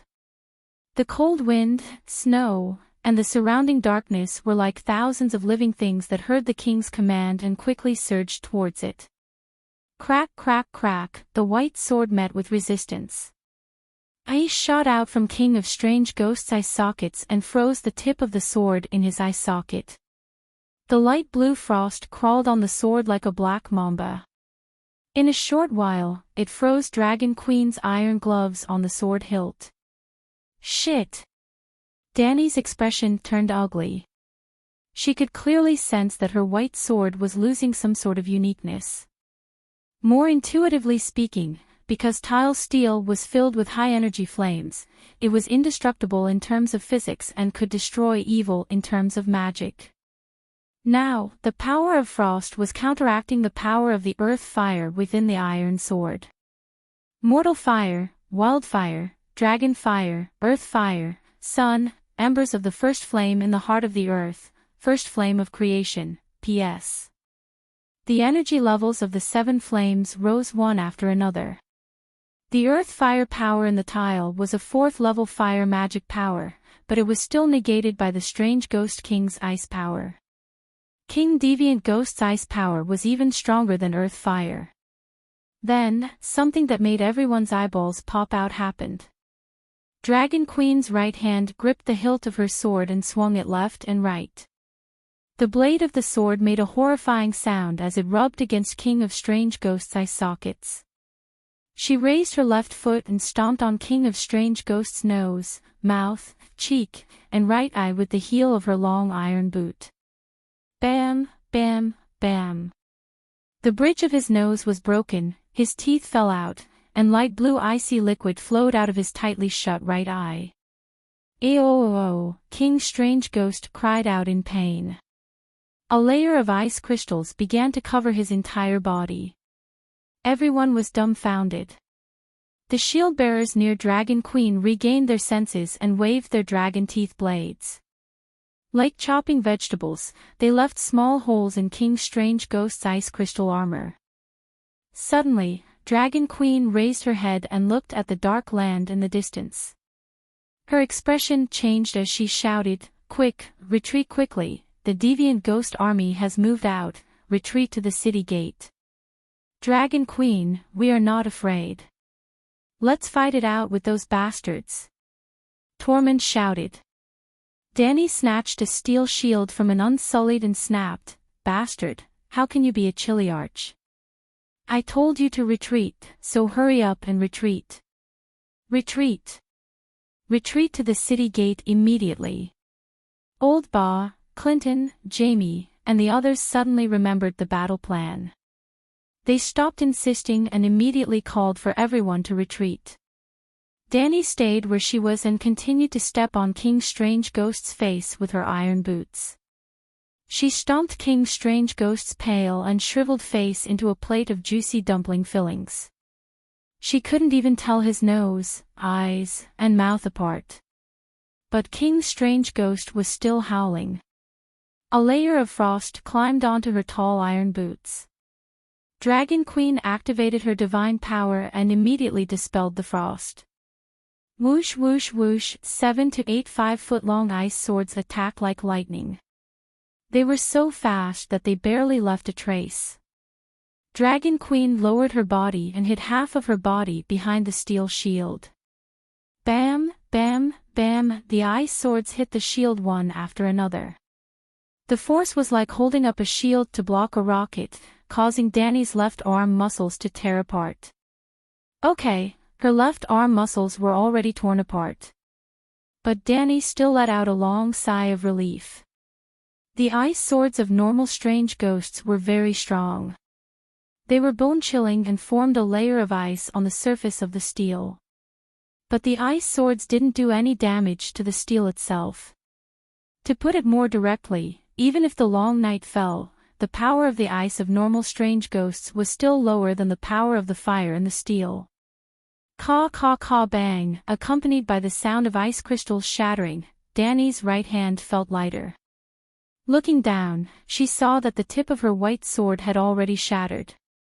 It was like a normal iron sword that had been shattered by a normal strange ghost's ice sword. The 3-foot-long blade was half an inch shorter. Without the white sword stuck in his eye socket restricting his movements, King Strange Ghost immediately howled. He slapped his hands on the ground and exerted strength in his waist. Like a carp, he flipped himself up. "You deserve to die," he roared at Dragon Queen. Behind King Strange Ghost, there were already hundreds of normal strange ghosts that had rushed over to rescue her on their dead horses and ice spiders. Dragon Queen was surrounded. "Ha ha ha, let's take a hot bath together." She wasn't afraid at all. She raised her head and laughed. Whoosh whoosh whoosh, even the howling north wind couldn't stop the sharp whistling coming from the sky. The winged dragon army's wildfire bombs had arrived. Boom boom boom. Green flames surged, and waves of air spread out in all directions with earth-shattering power. Entering the state of wind song, Dragon Queen could distinguish the trajectory of every kerosene bomb falling from the sky. She was like a flea, jumping back and forth, drifting with the waves. She dodged the kerosene bombs and directly hit her head. She'd moved with the wind, in the strong airflow that could tear apart steel. He was strong, but he was strong. The cool breeze caressed the grave. A tornado could destroy a tall building. A piece of paper that fell into the eye of the storm remained intact. Dragon Queen, in the waves of air, tried her best to become a small piece of paper in the tornado. Dragon Queen took King Strange Ghost down with her. Inside the city gate, Jaime stretched out his hand to block the violent waves of heat. He was shocked beyond words. Excluding Old Bar, Big Bear, and the other winged dragon knights who stayed outside the city, a total of 34 winged dragons carried out the bombing mission, dropping 20 tons of wildfire at once. 50 meters in front of the city gate, 100 meters to the east, the ground within 100 meters was covered in demonic green flames. The flames rose 3 meters into the air, and the waves of heat rolled. The onlookers on the city wall 50 meters away couldn't help but retreat. Even the excitement of their blood couldn't make them ignore the scorching heat on their skin. They are all too noble. Stannis traded his life for hers, and the Dragon Queen also threw bombs at me. The night was dangerous, and humanity was in danger. Finally, there were heroes who stood up and sacrificed themselves to save the world. They are all legendary heroes like Yasuo and Ahai. They should all be recorded in the annals of history, and the spirit of heroes will be immortal. The red-nosed old doctor's eyes were wet. 2 streams of tears flowed down his cheeks as he looked at the ocean-like lake of fire. He was moved to tears by the heroic sacrifice of the legendary heroes. King Strange Ghost is dead, and the night is over. Is it over just like that? Stannis and Daenerys are both dead. Sansa felt a sense of loss. She couldn't feel happy about losing her 2 biggest competitors. They are all true kings, great heroes who sacrificed themselves for the people of the 7 kingdoms, Olayne said emotionally. What are you talking about? The plump and short Gigi widened her almond-shaped eyes and said disdainfully, You want to burn Khaleesi to death with this little fire? Haven't you heard of the name Immortal? Can she really not burn? She can't burn to death. The big sister of the sand snakes, Opaya, said doubtfully. That's wildfire. It's different from normal firewood. Olayne had vaguely heard of the legend of the Dragon Queen's immortal, but she didn't believe that the immortal was immune to wildfire. How many Targaryens in the past have been burned to death by wildfire? These people couldn't be blamed for being ignorant. In fact, this Dany was different from the original host who liked to wear a lot of titles. The original owner of the body often said the name of the immortal, but Dany wanted everyone to think that she could actually be burned to death. Wildfire is just Khaleesi's special bath water, that's all, Gigi said with certainty. Boom! Everyone was about to say something when they heard an explosion from the sea of green fire in front of them. Then, a black figure flew out of the green fire. It slid on the ground for 7 or 8 meters, its body covered in gray frost. Everyone was shocked and some of the warriors cried out in despair. Ah, the king of Foreign Ghost isn't dead. Even this can't burn it to death. The 7 hells. Stannis died together with it and pierced its heart with his red sword. Actually, he didn't. The onlookers couldn't see clearly and misunderstood. It didn't die. The Dragon Queen's tile steel sword is so wide. It pierced its head, misunderstood again. It stuck in its eye, and it still didn't die. It was stepped on, surrounded by warriors, bathed in wildfire. How could it not die? Look, there's someone in the fire. Someone is coming out of the fire. Suddenly, a sharp-eyed knight saw a black figure slowly walking out of the green fire. It's the Dragon Queen. She really doesn't burn. Of course the queen doesn't burn. She's the immortal. But that's wildfire. The Dragon Queen had a shield in her left hand and a sword in her right. She was surrounded by green flames and looked like a flame demon. She walked out of the wildfire step by step and walked towards the King of Foreign Ghost, who was quickly getting up.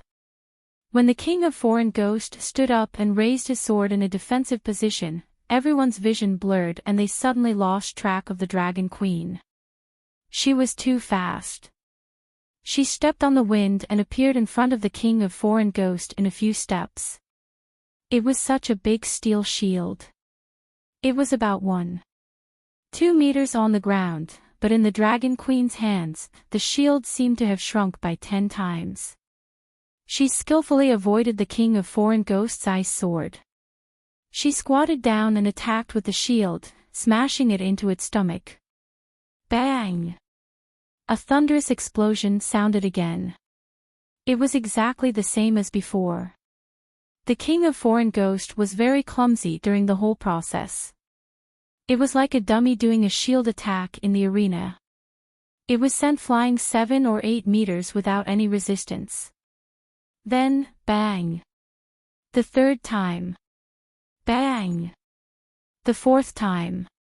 Now, all the knights understood. It wasn't that the king of foreign ghost was too weak. It was that the Dragon Queen's shield attack was too strong. 7 gods above, her swordsmanship has already surpassed Arthur Dane's. Even her shield attack has reached perfection. Is she possessed by a warrior? Jamie looked at the king of foreign ghost who had landed in front of him. He felt like he was in a dream. Hold it down and chop it up. The Dragon Queen's voice came from afar.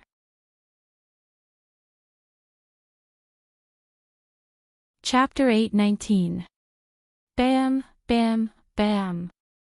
After 5 consecutive shield attacks, Dragon Queen's extreme speed and great strength transformed into momentum on King Ghoul's body, knocking it all the way to the city gate and landing in front of the knights. Hold it down and chop it up. I don't believe we can't kill it. Dragon Queen gritted her teeth. She walked out of the wildfire. Her green velvet cloak had been burned, but her blue and white armor was still shiny as if it had not been burned by the green flames. Kill King Ghoul, and the Long Night. Big Bear roared and rushed over first. He held down King Ghoul's right arm that was holding the sword and swung his steel sword with all his might. It was like chopping a wooden stake. Kill King Ghoul, and the Long Night. Old Bart, Clinton, Chui Luo, Grey Bug, Jamie and the others rushed forward, holding down its legs, feet and arms, swinging their swords wildly. Shao, King Ghoul opened its mouth that was missing front teeth and let out a soul-freezing howl. Ah! The knights surrounding it were bleeding from their 7 orifices, their faces twisted. You're already meat on the chopping block, still want to struggle. The dragon's soul entered its body and used soul-suppressing strike.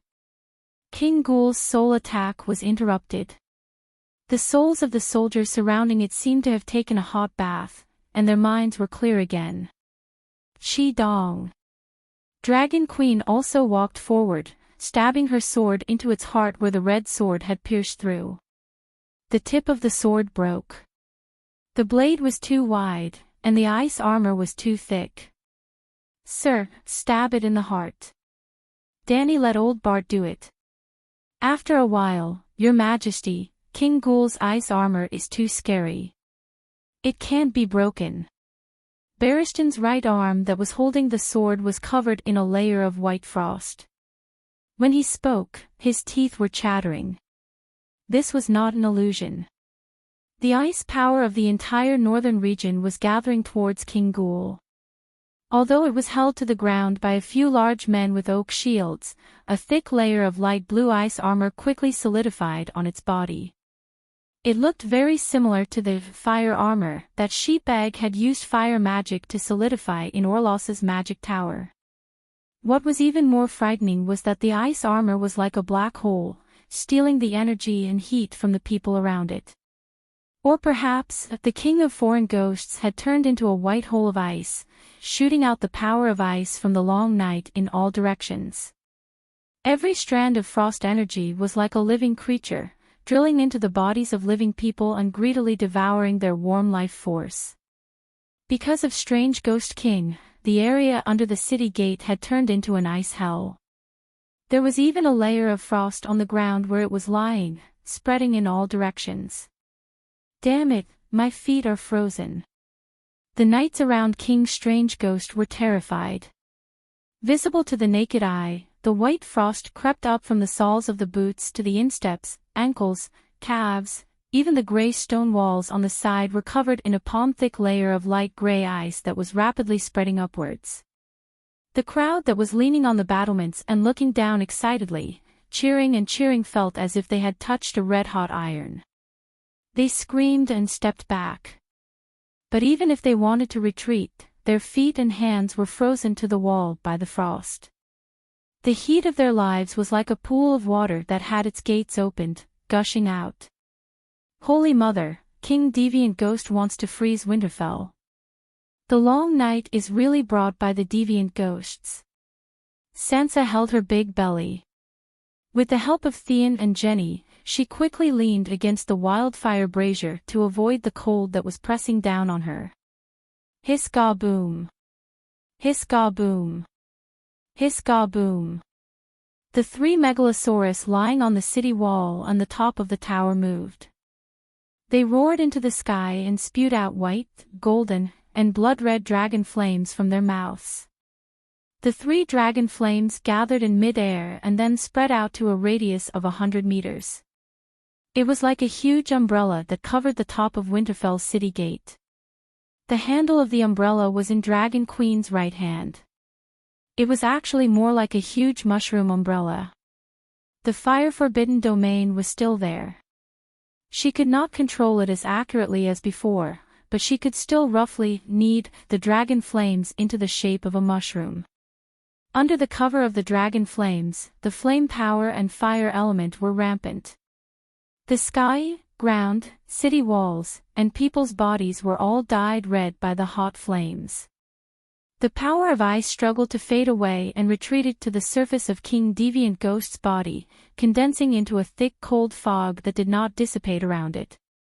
Everyone regained their vitality again. But the tactic of chopping up the stuffing was not very effective. Just like Great Wizard Valeglia, who was standing on the side of the magic tower, as long as it did not exceed the upper limit of the power of fire magic injected into the magic pump, no one could break the flame shield on his body. The Long Night, especially the northern region that was ravaged by the Long Night, was King Deviant Ghost's magic tower. The power of ice surged in from all directions, constantly strengthening the ice armor on its body. If there was no megalosaurus, it could really turn the entire Winterfell into an ice sculpture. Bang crack, Mormont raised the steel sword that had a large gap in its front teeth and said in horror, "My steel sword is broken, how is this possible? Its arm is stronger than steel."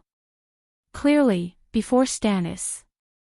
At this point, Big Bear seemed to think of something and suddenly shouted, "The red sword of the hero, only the light messenger can kill King Deviant Ghost." Jaime exhaled a thick white breath and asked, "Your Majesty Dany Alice, where is the light messenger? I seem to have heard you say that King Deviant Ghost cut it into pieces. The light messenger is indeed broken." "What? The prophesied light messenger to end the long night is broken.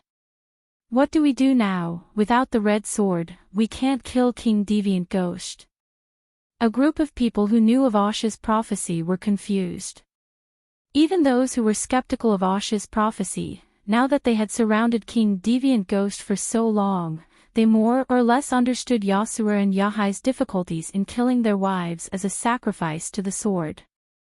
Without the light messenger, they could not kill King Deviant Ghost even if they caught him. Hound stabbed an ironwood spear into King Deviant Ghost's mouth as he cursed loudly, "Bullshit prophecy. Did the prophecy say that King Deviant Ghost would lie on the ground like a dead pig for us to stab?" This was also the truth. The prophecy and the great battle that they expected should be like Urlu and King Deviant Ghost before, back and forth, and it would be extremely thrilling. He shouldn't have kicked King Yi-Gue like a ball like the Dragon Queen was hitting her son. If Dragon Queen had the red sword, King Deviant Ghost would not be able to withstand a single blow. When they thought of this, their expressions became strange. The legendary and divine nature of Urlu and King Deviant Ghost's desperate fight seemed to have decreased a lot. Dany looked around at the soldiers who were shivering in the cold air around King Deviant Ghost, and comforted them loudly. The Deviant Ghost cavalry was completely wiped out in the wildfire, and King Deviant Ghost is now a turtle in a jar, with no reinforcements and no way to escape. There is nothing that cannot be killed, we have time, and we can slowly grind it to death. With that, she waved her right hand, and a thick pillar of fire dropped down from the center of the dragon flame mushroom above her head. The mushroom-like stem was aimed at King Deviant Ghost's lower abdomen. Like a water column shot out from a firefighter's water gun, the scorching dragon flame landed on King Deviant Ghost's lower abdomen, making a sizzling sound, and a large amount of steam rose. The soldiers who were holding King Deviant Ghost down could not help but tilt their heads. Dragon Queen waved the broken sword, not dodging the dragon flame and steam, and stabbed at King Deviant Ghost's lower abdomen that was shot by the dragon flame. Pft, pft, pft. King Deviant Ghost's lower abdomen was like a leather drum, making muffled sounds of tearing. The broken sword pierced the ice armor, leaving wounds on King Deviant Ghost's lower abdomen, but it could not penetrate deep into the internal organs, and was immediately blocked by new ice crystals. King Deviant Ghost grunted in pain, but there was no fatal injury. Dani was annoyed. She raised her iron boot and stomped down on King Deviant Ghost's crotch. Unexpectedly, this inadvertent act of venting her anger was extraordinarily effective. Crack! The ice armor on King Deviant Ghost's crotch shattered, and a heel imprint appeared.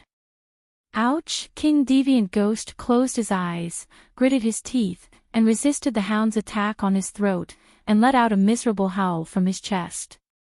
Sir Richard's eyes lit up, and he laughed. I see, this iceberg is Bunyan Stark, and he also has a weakness. Queen, please let me try. Everyone, do me a favor and pull King Deviant Ghost's legs apart. He raised his fake red sword and said solemnly. Dani was stunned for a moment, then understood his intention. She shuddered and made room for the demon hunter. Although Grey Worm and Missand, who were in charge of pressing King Deviant Ghost's legs, didn't know what was going on, they endured the bone-piercing cold and pulled King Deviant Ghost's ankle. Activate the Saint Seiya armor. Before Richard attacked, Dragon Queen kindly reminded him. I almost forgot if you didn't mention it. Richard suddenly understood and took 2 steps back, his expression extremely sincere. The power of faith accumulated for 4 days can only maintain the Saint Seiya armor for a few breaths, but it won't take much time to complete a killing blow. What Saint Seiya armor? Jamie and the others were confused. You're not lying, did you really bring down a set of Saint Seiya armor from heaven? Cludden Sanj, one of the 3 heroes of hearts, was surprised. Saint Seiya, what kind of warrior is that? Armor brought down from the heavens. He's clearly wearing an old ancestral armor. The surrounding people were puzzled and looked at the warrior of hearts strangely. Almighty Dragon of Heaven. Richard chanted a spell, and a circle of golden 7-pointed stars lit up between his eyebrows. The warrior's divine power and the Holy Mother's holy healing poured into his body. Supreme Stranger.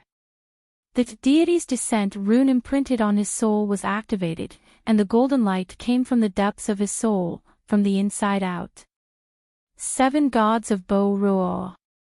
The divine power of the warrior of the 7 gods ran in the deity's descent rune. Richard's muscles inflated, and his bones stretched and stretched with a crackling sound. Such an explosive change of body would certainly cause great damage to the body, but the Holy Mother's divine power immediately followed. Bo-Ruo Ba-Maku Buzz. The divine power seeped out of the armor through the flesh and solidified into a set of pale golden armor on the surface of Richard, a bull's head, a snake's god, a scorpion's tail, a tiger's claw, the fake golden Saint Seiya Lalo. Almighty Dragon of Heaven, Supreme Stranger, 7 Gods of Bo-Ruo, Bo-Ruo Ba-Maku. Richard's originally rough voice suddenly became grand and holy, like thunder in an empty valley, and the surrounding people were enlightened. They felt that the world in front of them was shaking in the thunder. 7 gods, Richard has become a giant. Gods, what power is this? It's so strong. Lord of Light, Richard has become.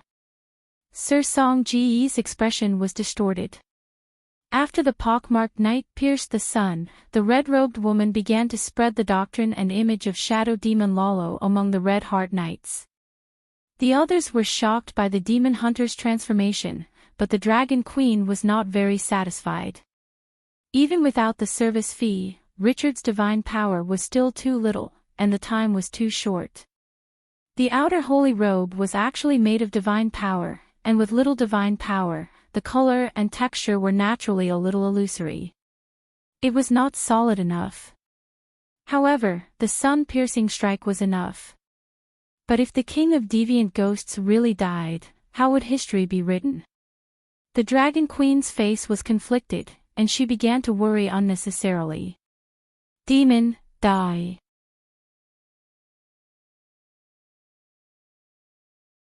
Chapter 820.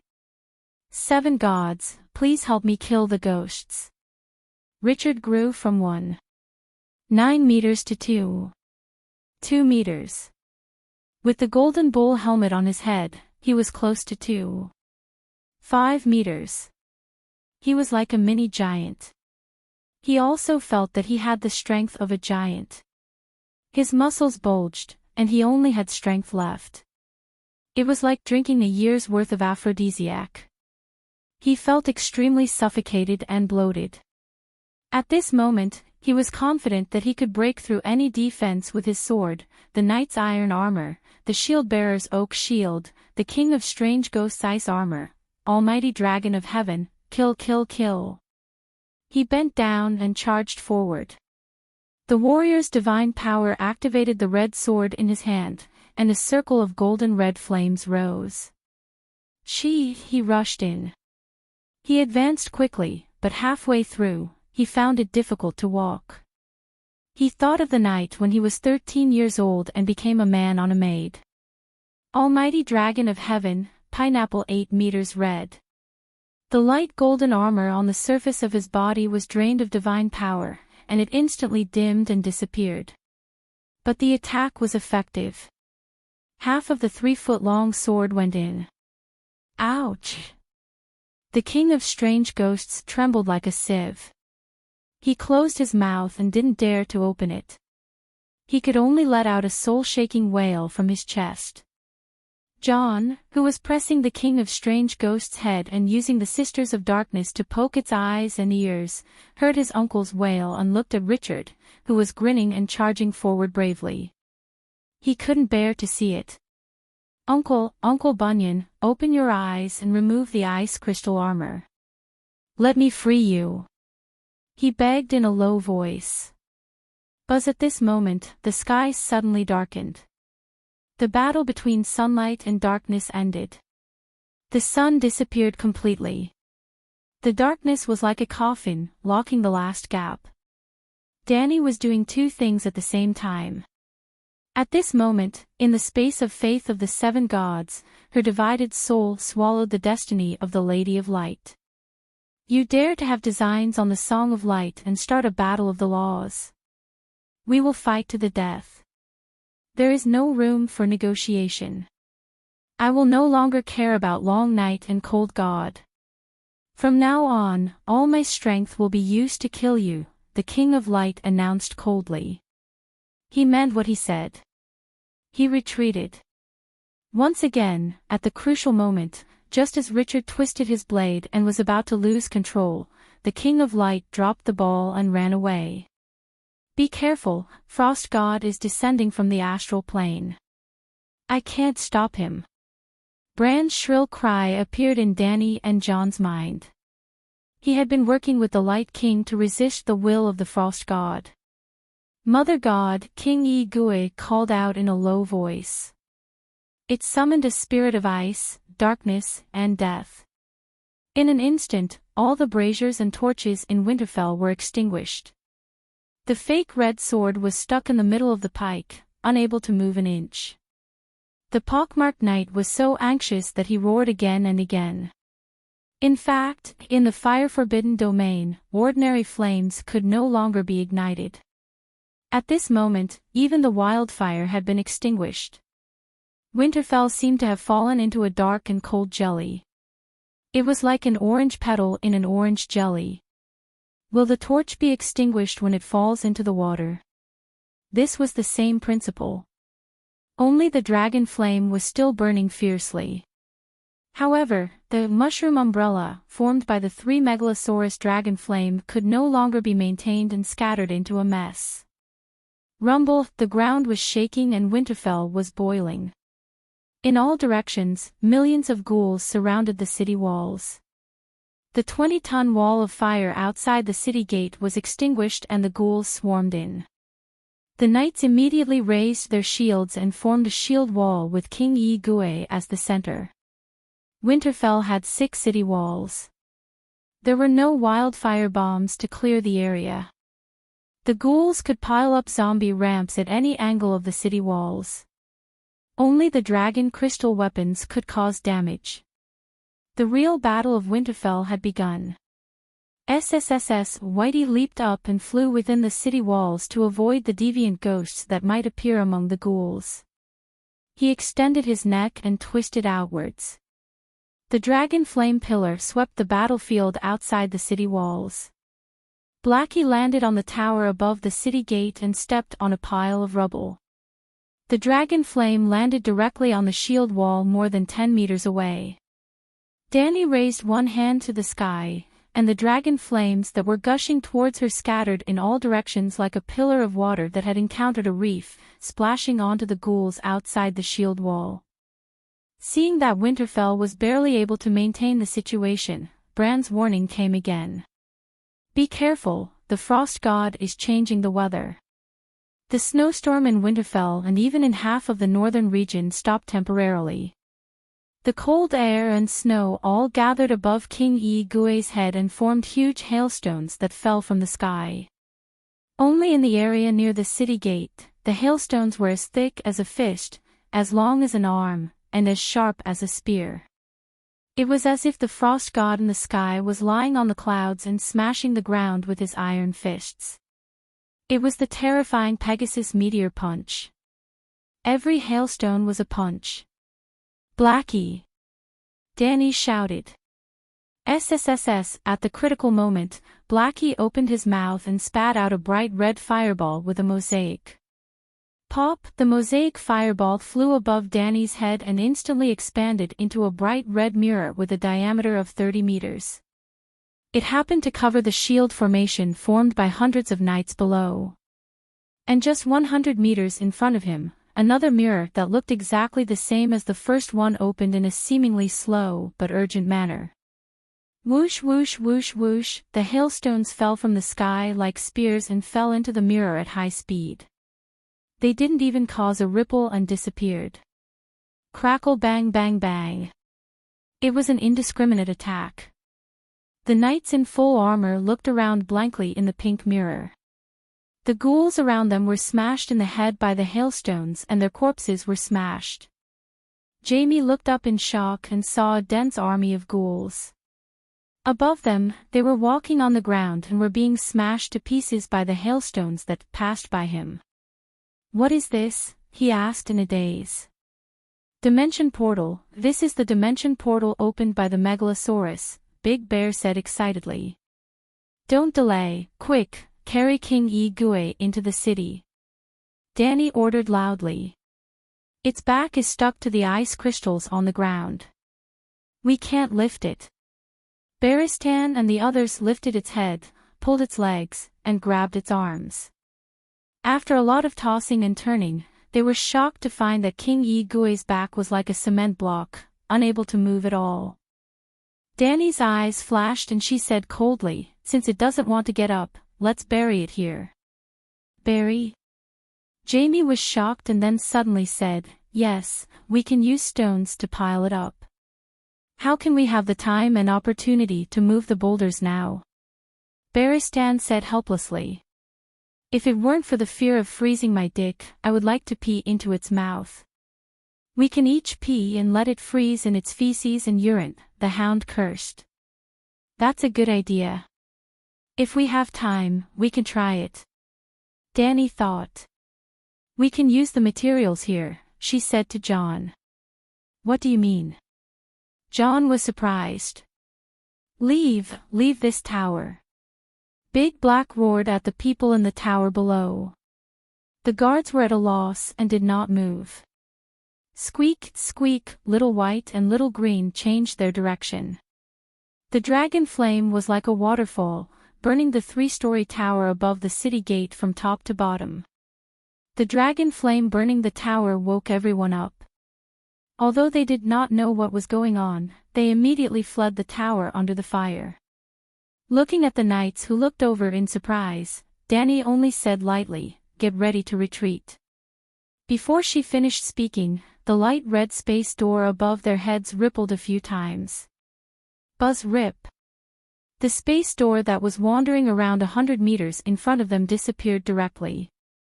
The next moment, another space door suddenly appeared at the junction of the tower and the city wall under Big Black's feet. There were entrances and exits to the space door. In the higher dimension world, there was only one space door, and the entrances and exits were connected together. But in the 3-dimensional material world, there seemed to be 2 space doors, and the entrances and exits were separated. Now, Big Black kept the entrance of the space door unchanged, and the exit position changed from outside the city to under the tower. Like a chainsaw cutting wood, the light red mirror laboriously cut open the boulder wall. It stopped halfway, and the remaining half of the wall was still connected. The tower did not fall into the space door. In fact, from the outside, the space door cut through stone as easily as a sword cutting through meat. But Dani knew that it was very difficult for the space door to cut through material objects. The difficulty here was mainly reflected in the consumption of the soul power. Big Black was completely using its power to drive the space door god's talent. Its own comprehension and skills were all gone. Last time in Orlos, its space door was blocked by the Black Tower's immortal stone. Poochie poochie. The stone tower shook, and there was an endless dull sound like firecrackers being set off inside. The hail did not stop, and it went through the space door and smashed into the stone tower. "I need 2 warriors to stay here and hold down King Strange Ghost's death acupuncture point," Dani said loudly. Looking at the dust and bricks falling from above, everyone could guess what was going to happen. Old John was the most courageous. He was the first to raise his hand and said with a serious expression, "Your Majesty, I'm willing to die with King Strange Ghost. Let me do it. After living for so long, it's not bad to go to heaven with the glory of ending King Strange Ghost's life." Baristan was eager to try. "I'm not afraid of death." "Calixi, let me do it," Chui Luo said immediately. "My determination to protect the Westeros is not as good as a centaur's." "Your Majesty, tell me, what should we do?" Hound said loudly. Then Jaime, Big Bear, Dark Star, and the others all expressed their willingness to step on the path of glory. Even the little crab, when Dani glanced at him, reluctantly expressed his willingness to die for his queen. Well, his father and brother were both winged dragon knights, and they were not here. Of course, the little crab did not want to die, but everyone around him was patting their chests, eager to sacrifice themselves. If he did not do anything, he would be too conspicuous and unconventional. But he did not know the Dragon Queen's habits. If Sir Olisa was here, he would rather lose face than raise his hand to ask for a sacrifice. Because the Dragon Queen loved to drag her own people into the death squads. She called it, leading by example, absolutely fair. "Sir Sadiga, your ancestors and your descendants will be proud of you." The Dragon Queen sighed.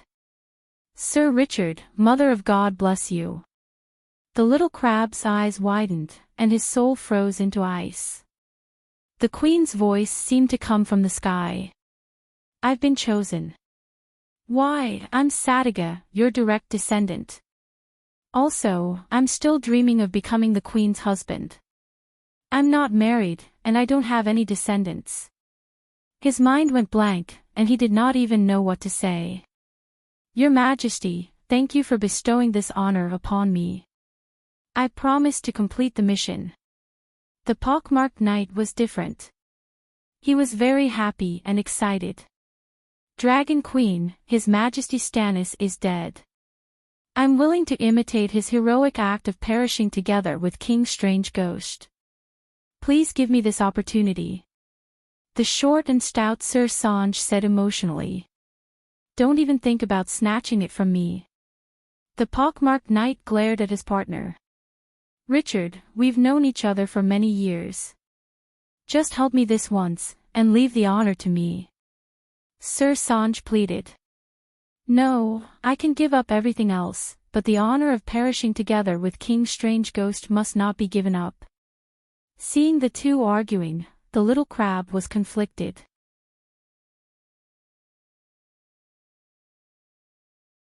Chapter 8:21. Time is of the essence.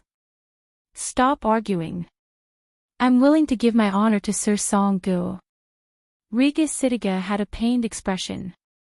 Without waiting for Dragon Queen to speak, Sir Song-gu stepped forward and took the little crab's hand.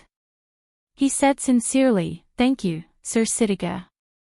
Thank you so much. When I go to heaven, I'll pray to the Holy Mother every day to bless you with health and longevity until the summer comes." Holy Mother. Don't you believe in the Red God? The little crab looked at the red heart on his chest and asked in confusion. Believing in the Red God can also go to heaven. Defeating the deviants can also go to heaven. Song-gu said matter-of-factly. The pockmarked knight looked at his little friend in shock. Seeing that he was serious and did not seem to have lost his mind, he asked curiously, "You scolded me for betraying my faith and refused to even bring the atonement scroll. Why did you change your mind now?"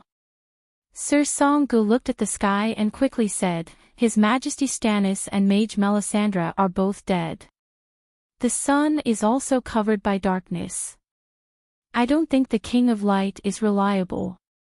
The Holy Mother of the Seven Kingdoms is more realistic and powerful.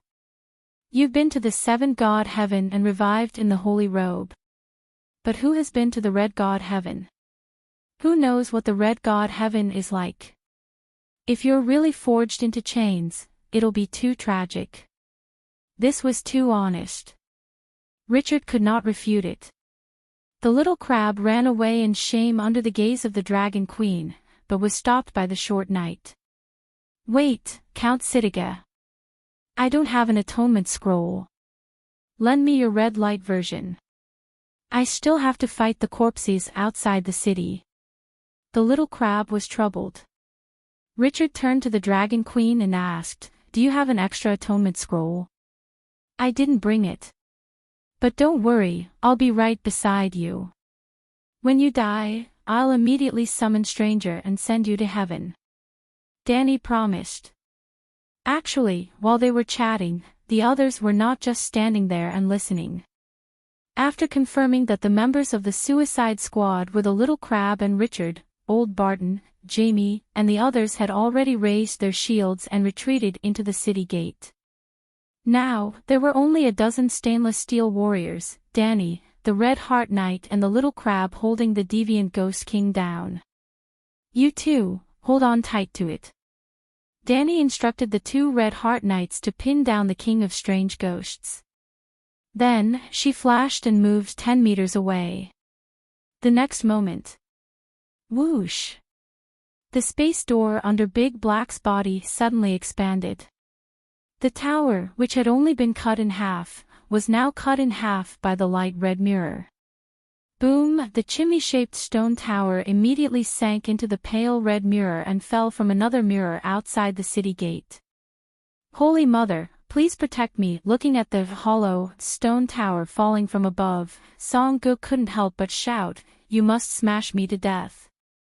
Well, of course the tower is not solid. The space door was cut along the city wall.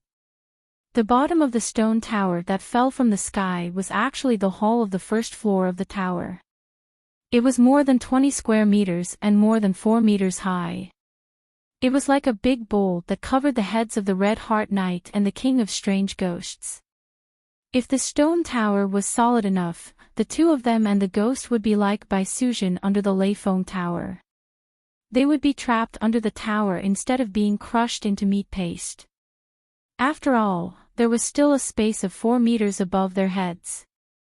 Fortunately, the space door was opened a little high. It was more than 20 meters in the air. The 100-ton stone tower did not have a steel frame. It fell to the ground, shook a few times, and collapsed. Boom! The ground shook a few times. Smoke and dust filled the air. There was an additional 7 to 8 meter tall pile of rocks at the city gate. The hailstones in the sky stopped. The entire Winterfell fell into silence after the explosion. It was quiet. Other than the whistling of the north wind, everyone stretched their necks and looked at the rocks below the city. "Is the king of strange ghosts dead?" Barristan asked expectantly. "Definitely not dead. The ghouls outside the city did not fall. The torches on the city wall still can't be lit." Jon frowned. "Not just the king of strange ghosts, even Sir Richard and Sir Song-gu are not dead," Dany said awkwardly. She kept her promise and had been waiting for their souls to send them to heaven. Now that their souls did not appear, it meant that they were not dead. Winterfell had a history of 8,000 years. The building materials were of high quality. Even the stone tower's floor was made of a whole piece of rock. It was very sturdy. A few long pieces of rock were placed horizontally to form an angular space, allowing the 2 Knights of Red Heart to survive. But as Knight Song-gu shouted, he would rather be smashed into meat paste. It was too torturous to slowly suffer in pain and bleeding. Is it really impossible to kill the king of strange ghosts without the hero's red sword? Big Bear frowned. It has a thick layer of ice armor on its body that cannot be broken. It is normal for it to be able to withstand the falling rocks. But the king of strange ghosts is trapped inside. We can kill all the ghouls first and then slowly torture it. Jaime said excitedly. Your Highness, we can use the space door to cut its body. Jon suggested softly. Dany pointed to the sky and said in a low voice, we can try, but we have to chase away the one in the sky first. Gods, what is that? Jon looked up and exclaimed. Rumble call Allah. The dark clouds above Winterfell rotated slowly, forming a giant whirlpool that rotated counterclockwise. Purplish-black lightning chain swam around the center of the whirlpool. At first, the area of the dark clouds was not large, barely covering 100 meters around the King's Gate.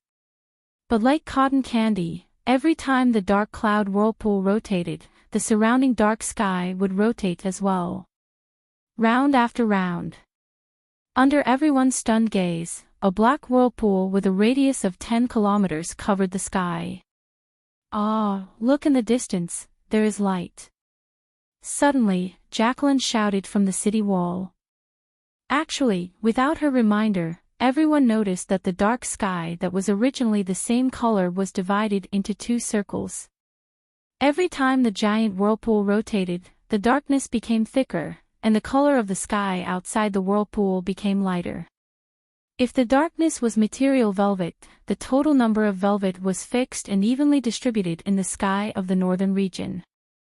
Now, under the control of the gods, the velvet that represented the darkness began to accumulate in the sky above Winterfell. Winterfell was even darker, and the rest of the city revealed a gray sky. From afar, it was as if there was light outside the black whirlpool. In fact, there was no sunlight at all. The light came from the darkness. Lalo had already retreated. Even the shattered sun had exhausted its energy and disappeared completely. Be careful, this is a large-scale hailstorm mana spell. Everyone, hide in the tomb immediately. A flock of crows descended from the sky and cawed in unison above Winterfell. Bran was in a hurry and appeared in front of everyone without concealing himself. The Winterfell defenders were shocked and suspicious. Blackie immediately said, all soldiers, the generals of each section of the city wall are to lead their troops into the tomb. There was a bug-like structure in Winterfell, and that was the tomb that was tens of meters underground. All the official members of the king of the northern region and the House of Stark, not counting illegitimate children and married daughters, would be buried in the Winterfell tomb after they died. For example, Lyanna, Ide, Rickard, and Brandon were buried in the tomb. Every deceased person had a space the size of a parking space to place the sarcophagus, statues, and dire wolves. Yes, in front of the sarcophagus, there was a statue of the deceased ascending to the top. At the foot of the statue was a roaring dire wolf. Every time Robert went to Winterfell, the first thing he did was enter the tomb to see Lyanna's statue. For 8,000 years, the Stark legacy had been passed down. How many people had died? However, they were all placed in the tomb. From this, one could see how big the tomb was. In fact, the huge cavern in the tomb was even bigger than the castle on the surface.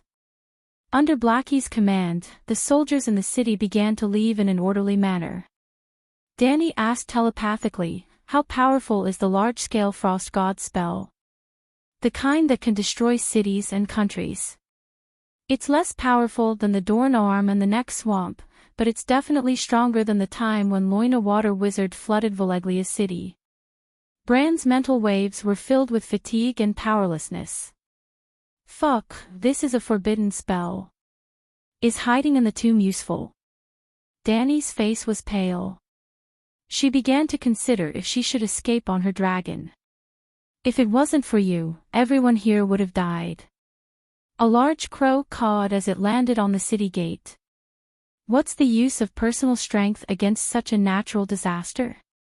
You are the controller of the wind song. How can there be a wind god defeated by a storm?" Bran said in a low voice.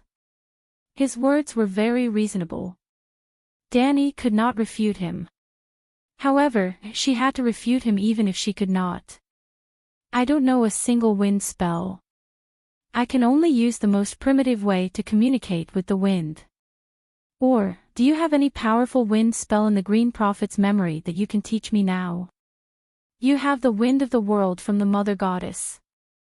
Find all the tornadoes and analyze their structure. Then you can create a spell to summon tornadoes yourself." "Do you still need me to teach you?" "You can say this to me 500 years later. I have only had the wind of the world for half a month. However, how many things do I have to worry about in this half a month? We are not attacking each other, but defending against their attacks. You don't need to use large-scale spells. You just need to destroy their ice storm. Try it first." Bran's voice became softer. Dany sighed. 2 fire crows flew out of her eyes and landed on her shoulders. They turned into a pair of fire wings in the shape of a round shield. She leaped into the air like a big bird, leaving behind a trail of fire in the pitch-black sky. Then, she arrived at the giant black vortex. Wherever the wind god went, the wind in nature was her friend. She could merge with it and fly with it. Now, she felt that the wind was out of her control. The wind was very cold. It slowly condensed under the rotation of the vortex. The embryonic form of a tornado had already taken shape. She was like a willow leaf that moved with the wind uncontrollably. She was multitasking. The ring of wind brought the second soul into the state of the wind song. She analyzed the structure of the ice storm while chatting with the three-eyed crow. "The frost god is so powerful. How did Yasuo and Ahai end the long night? What did you do that you don't even know? Lalo plotted against you. You just needed to resist. Why did you have to shed all pretense of cordiality and merge with the Lady of Light's destiny? How many songs of laws have you been involved in? 4 elements, death, and now light. Aren't you tired?" The Bran complained. Dany said angrily, "Ever since he plotted against me, I shed all pretense of cordiality with him. You didn't blame Lalo, who broke the rules of the game first. Instead, you blamed me, an ally who was so cautious and conscientious, but was betrayed. Are you crazy? Do you know that I lost 20% of my divine soul's power? Did I blame you for destroying the red sword? If you had pretended to be obedient first and merged with the Lady of Light's destiny after passing this trial, I could have even helped you deal with Lalo. Such a good situation was ruined because of the internal strife between you two. So that's how it is. Destruction is much easier than creation. Danny suddenly laughed. Along with her carefree laughter, a light green wind belt surrounded her body. The wind belt was like a living creature, swallowing all the tornadoes that fell from the giant whirlpool. At the same time, it spread circles of chaotic wind in all directions. It was as if the wind had become a substance like water. The giant whirlpool of the frost god was condensing the water in the pool of wind, and Danny connected a pipe under the opponent's pool to steal the water into her own pool. Then she turned on the tap and let the water flow back to nature. Boom ka-law. In less than a quarter of an hour, the tornadoes under the giant black whirlpool completely collapsed. As the brand said, Danny was the controller of the Song of Wind. Danny couldn't control the ordinary wind witchcraft driven by magic or divine power because the divine power belonged to the demon god himself. However, large-scale wind forbidden spells must involve the power of the wind element in nature. When it came to controlling the wind element between heaven and earth, Danny might not have any skills, but she could destroy the opponent's orderly control. Be careful, the white frost is coming. Danny was excited. Bran shouted at the top of his lungs, and his spiritual fluctuations were full of fear.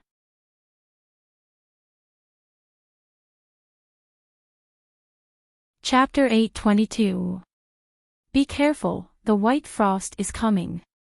Bran said in fear. Danny looked up and saw that the giant whirlpool with a radius of 10 kilometers seemed to be slowly but rapidly extending downwards into a long pipe, like a funnel. No, it didn't look like a funnel. The tail of the whirlpool was too thin. It was like a fishing line hanging from a Boeing 747. If it wasn't white and emitting white light, which contrasted with the black whirlpool, Danny wouldn't have been able to find it even with Bran's reminder. The white trail in the center of the whirlpool was very fast. In a short while, it drifted down 5,000 meters and was only 2,000 meters away from Danny. Run, that's the white frost.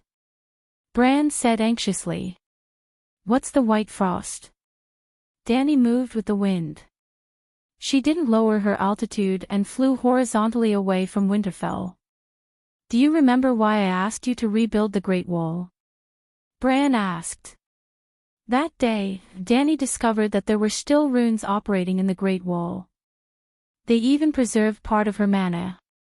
However, she didn't intend to repair the 30-kilometer collapsed Great Wall. She felt that the Great Wall with a hole was useless. Bran appeared and told her, our world is a closed system. When the long night comes, the cold air from the north will enter our world. The Great Wall is the dam that blocks the cold air. A damaged Great Wall is better than no Great Wall. It's like how a dilapidated house is warmer than the outside. Every moment, there's cold air entering our world from the north. The Great Wall can't block all the cold air. It's less in summer and more in winter. The long night is the peak of the cold air invasion. The long night has arrived, and the northern region is shrouded in thick ice power. This power is getting stronger and gradually eroding the Westeros and even the entire world. Eventually, the world will be dragged into the abyss of ice and darkness.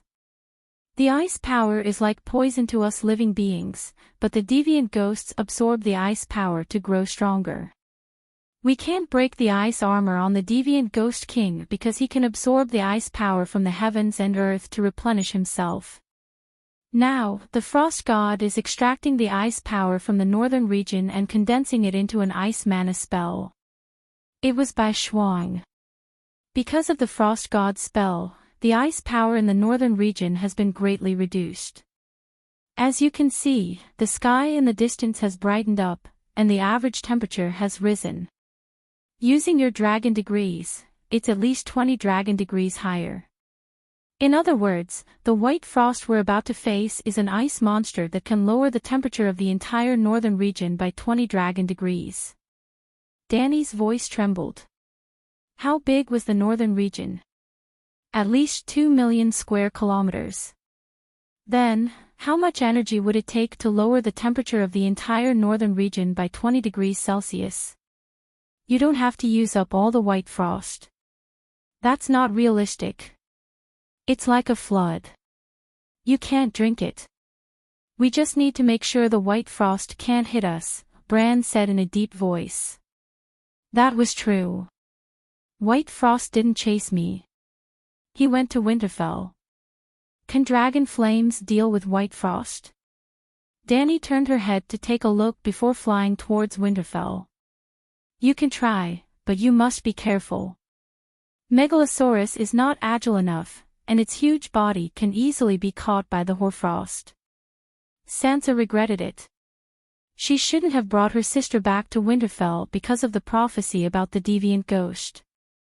The deviant ghost king's ice armor was so thick and sturdy that dozens of knights couldn't even break through it. What was the use of Arya holding the dragon bone dagger? Well, no one knew that the prophecy was true, only the radiant messenger could kill the deviant ghost king. But she shouldn't have stayed in Winterfell. She had considered that as the main battlefield of the Great War, Winterfell would be fraught with danger. At the beginning, the battle was still within the realm of mortals' understanding. Stannis and the deviant ghost king were evenly matched, and they fought back and forth. It was completely in line with the settings of the legends. Then, the Dragon Queen changed the story. She pretended to be weak to eat the tiger. At the beginning of the battle, she was in a stalemate with a normal deviant ghost. After a long battle, even the humans thought that was her true combat power, let alone the deviant ghost king.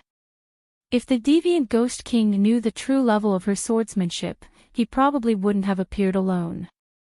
After all, Uncle Bunyan was a Stark. When he became the deviant ghost king, he seemed very simple and didn't know how to scheme. Oh, that's not right. When he fought with Stannis, he used many tricks and finally killed the Radiant Messenger, the only fatal blow to him.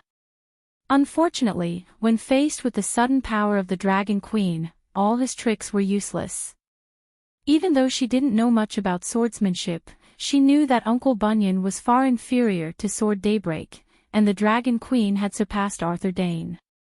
The deviant ghost king was beaten up like a child by the Dragon Queen. Although it wasn't the fixed plot of the legends, it was still a human battle. But the hailstorm that followed, the fire in Winterfell went out, the dimension portal cut the tower. Even Grandma's legends weren't so exaggerated. But this wasn't the most exaggerated. The giant whirlpool was 10 kilometers wide. Even the ignorant humans would tremble inexplicably. The extraordinaries who sensed the terrifying mana within were already in despair. Sansa knew deeply that this was the prelude to a terrifying spell. As a moon singer, she could even predict the fate that would befall Winterfell through the violent tides in the Mana Sea. Even though the Dragon Queen suddenly grew a pair of wings and flew into the sky, causing the defenders in the city to shout excitedly, she didn't get much comfort from it. When Bran's crows loudly reminded the Winterfell defenders to hide in the tomb, she hesitated like the others. The others didn't know who was controlling the crows, nor did they understand the seriousness of the matter. But she knew that hiding in the tomb might not be useful. Escaping on the Terrasaur was the best plan. But besides Jenny Poole and Theon, she also had Princess Elaine and the others with her. She had watched the deviant ghost king's final battle on the city wall and had been surrounded by people. She couldn't escape on the dragon in front of them. While she hesitated, she was escorted back to the inner city by Jenny and Theon and queued up to enter the tomb. Perhaps the Dragon Queen could stop the forbidden spell in the sky. Perhaps the tomb could prevent them from being affected by the spell. After all, Bran let them enter the tomb but didn't remind her to escape on the dragon. And Jon and Arya, Thinking of John and Arya, Sansa began to worry about her siblings. Just now, the black dragon's voice rumbled, "Those who can't enter the tomb in 5 minutes, immediately turn back to the city wall and gate. Put down the wooden ladder and leave Winterfell." Sansa understood what he meant. The Winterfell tomb originally only had one entrance. After the deviant ghosts broke through the city wall, Jon knew that the Winterfell war was inevitable. He had no choice but to burn the remains of Stark's ancestor and empty the tomb to make it the last fortress against the ghost army. Only then did he carve out 3 more passageways. There were 4 rugged stairs that only allowed 2 people to walk side by side, but there were 20,000 people in Winterfell. It was very likely that when the forbidden spell in the sky descended, not all of them would be able to enter the tomb. Thinking of this, she became more anxious and hesitant. "Sansa, don't worry. It will be our turn soon. We will be able to enter the tomb in 5 minutes." Theon supported her body and felt her trembling. He comforted her gently. Even if Miss Stark was willing to be behind the Princess of Dorne, the Earls, and the Knights out of humility, she wouldn't be behind the commoners and barbarian soldiers. "Maybe I should leave on the pterosaur." Theon was someone she could trust. Sansa whispered her thoughts to him. "Not now. There are so many people watching. Princess Elaine just went in." Theon shook his head with a troubled expression. "You shouldn't go to the city wall. If you are in the castle, you can do whatever you want." This was the reason why Sansa was hesitating. The tomb is 30 to 40 meters deep. The tornado can destroy the castle above the tomb, but it can't tear the ground apart, right? Jenny Poole said. She was once Sansa's personal maid. After Ide was killed, she worked as a prostitute for Littlefinger for a year. Later, as Arya, she married Little Skinner. On the night of their wedding, Theon was forced to moisten her body. Now, after going through the vicissitudes of life, she returned to the side of Miss Winterfell, who was also no longer young. Both master and servant had become beautiful widows. The tornado disappeared before it formed. It seems that the north wind has also stopped. "Ah, what is that?" Theon's gentle comforting suddenly turned into a hoarse scream. Sansa felt a sudden chill behind her. She turned around and glanced at the city gate. That glance froze her soul. A white line hung down from the center of the giant dark whirlpool. It fluttered gently like a ribbon. It was about the thickness of a finger. It lightly brushed past the right tower of the outer city gate. It formed a pair with the stone tower that was cut by the dimension door. It was made of gray stone and was 3 stories tall. When the white ribbon brushed past the railing at the top of the tower, white powder that emitted a white light floated down. Perhaps the ribbon itself was made of powder. In the darkness, the fluorescent white powder was so gentle and beautiful that it was intoxicating. Caw caw caw caw caw, gray-white ice crystals appeared out of thin air. Starting from the top of the tower where the white frost touched it sprinted downwards and spread in all directions. In a few breaths' time, the tower and the 50-meter-long city wall at the city gate were all covered in a layer of ice crystals. There was a long queue at the city gate. The commander cursed loudly and asked the soldiers who were dawdling to leave quickly. Even though the Black Dragon had warned them, those who could not enter the tomb in time were unwilling to leave the city. Leave the city to hide. Hide from deviant ghosts. There are deviant ghosts, zombies, and even deviant ghost kings outside the city. Leaving the city is courting death. The soldiers complained loudly. Caw caw caw, what's that sound? The soldiers raised their heads. Their expressions froze and their movements froze. The white frost crawled on the walls of the city gate.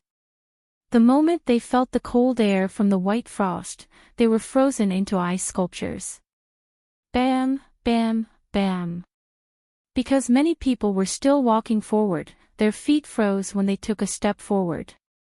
Their bodies naturally fell forward, shattering a handful of icy blue dust. Caw caw caw, the ice powder spread and blocked the view of the city gate. Only the cold sound of the white frost crawling could be heard. No! The people who were queuing up to leave the city saw the terrifying scene in front of them and shouted. However, their terrified cries seemed to have attracted a certain existence. Or rather, the white ribbon floating in the air was an intelligent creature. It smelled the fear of the humans and came. Caw caw caw, the white ribbon floated lightly as if it was weightless. It bounced off the heads of the people who were running frantically. It was like a dragonfly skimming the surface of the water. It left behind a circle of ripples. Wherever the ripples passed, the white frost spread out like ink falling into clear water. The entire world fell silent. No, Sansa's delicate features twisted into a demon's. She was so terrified that she peed her pants.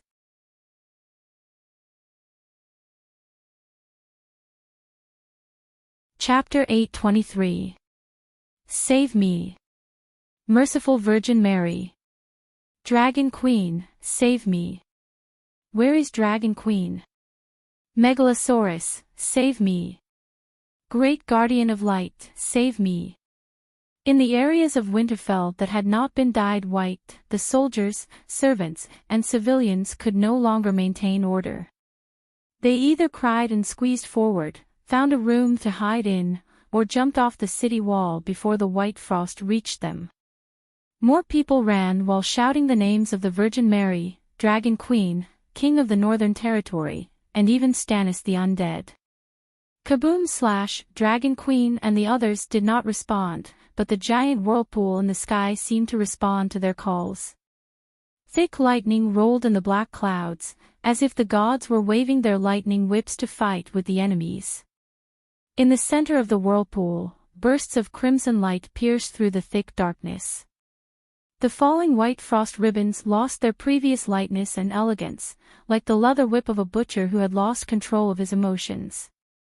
They no longer chased after crowded areas, but whipped the castle, the stables, the spacious training ground, and even landed on the ghouls who were fighting with the soldiers outside the city wall. The ghouls were already cold enough, and because of their arrival, the weather was even colder. But in the face of the white frost, they were frozen like humans, falling to the ground and shattering into ice shards. 7 gods, what is that?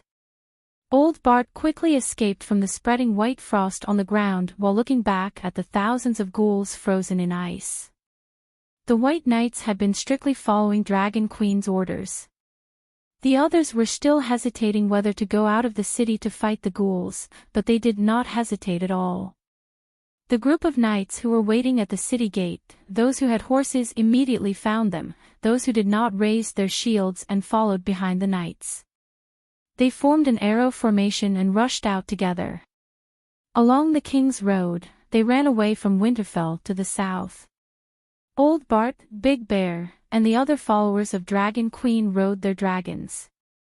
Naturally, they did not have war horses, so they could only run on their 2 legs. Just now, the white frost ribbons twisted like the wind and moved a kilometer or 2 horizontally, landing on the left side of Old Bart and immediately freezing the ground. If it weren't for the old knight's good luck that he was a little far from where the white frost fell and that he was wearing a steel armor that could resist part of the power of the ice, he would have been glorious.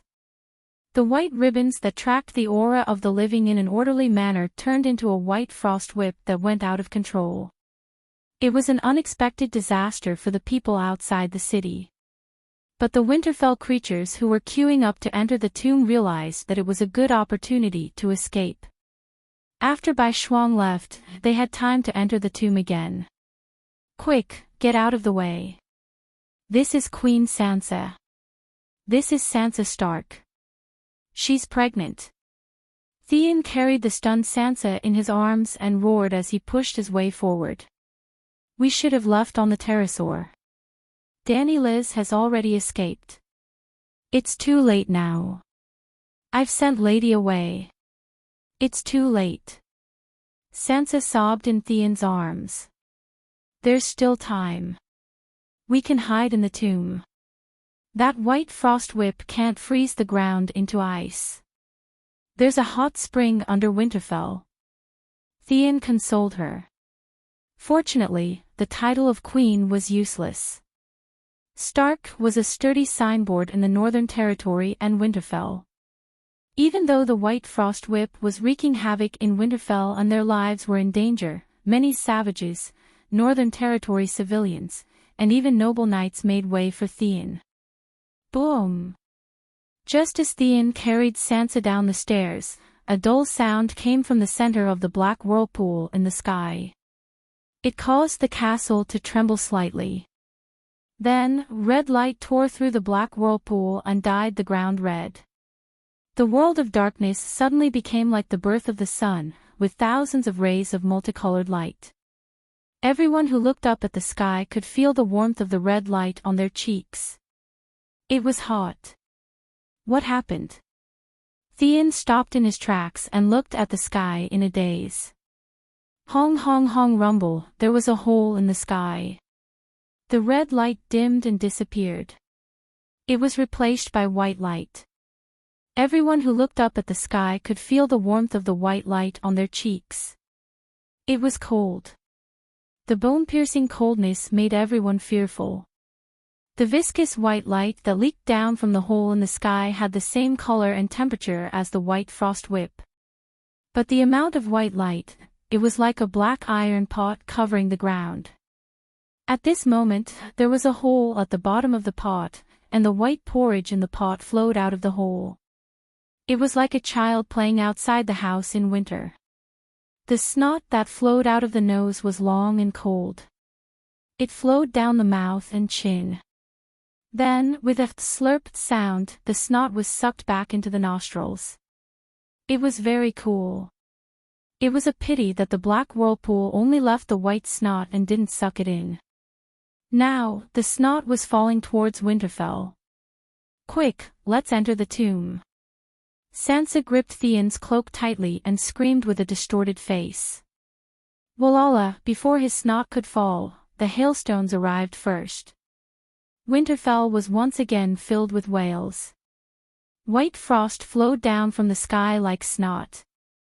Surrounding the frost was a thick icy fog. It was the moisture in the air that was frozen into tiny ice particles. The tiny ice crystals held hands and froze into large ice cubes. Hail was born. Fortunately, the hail wasn't interfered with by the gods. Otherwise, the hail wouldn't be the size of eggs or fists. Finally, the snot reached Winterfell. In an instant, white light flashed above Winterfell. The castle, the training ground, the city walls, and the people on the ground were all frozen. Caw, caw, caw. The snot froze into an icicle. The snot continued to flow, and the icicle expanded and rose. The water vapor in the northern region was sucked in, forming a cyclone around the icicle. The cyclone was like the hands of the gods that rubbed the sky above Winterfell. It created a 1 kilometer wide and 2 kilometer tall iceberg. Within the iceberg, one could see a lifelike castle with city walls, tall towers, courtyards, people, and forests. It was like a magnified Disney's Crystal Ball castle. 7 gods above were only fighting the deviant ghosts. Why is there such a powerful force? On King's Lane, Jaime was on the verge of breaking down. Plop! Jon's legs turned to jelly, and he knelt on the ground. He wailed heartbreakingly, "No, Sansa, my sister, caw, caw, caw." A flock of black crows flew down from the sky. One of them landed on Jon's shoulder, while the rest circled above the humans and ghouls. This team was being chased by thousands of ghouls, and the battle never stopped. Jon, pull yourself together. Sansa is hiding in the tomb. There's a hot spring in the tomb. Arya isn't in Winterfell. They're not dead. After hearing that his 2 sisters were fine, Jon felt much better. He tilted his head to look at the big crow on his shoulder and said sadly, "What happened?" "Winterfell is frozen." Sigh, this is the best ending. White Frost's ice power was released into the air. It's like the Frost God's forbidden spell mist. Dragon Queen neutralized the Frost God's attack. Bran sighed. Best ending. We were about to win, but we were all wiped out. What kind of ending is that? The hound cut down a ghoul and roared without turning his head. Didn't you see the strange phenomenon in the sky? That's a true god casting a large-scale forbidden spell. If it wasn't interrupted, there wouldn't be anyone alive within a 10-kilometer radius. Now, you're all alive. True god. Fuck, what's that? Where's our god king, Lolo? The hound asked blankly. It should be the frost god. In the Asha prophecy, the deviant ghost king was the servant of the frost god. The god that Carhold City sacrificed was also the frost god. Although James was paying attention to their conversation, his own line of defense was not messed up.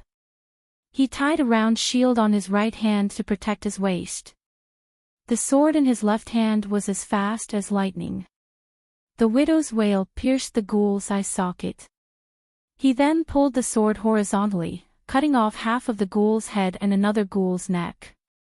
That's right. The dark vortex in the sky is the frost god's spell.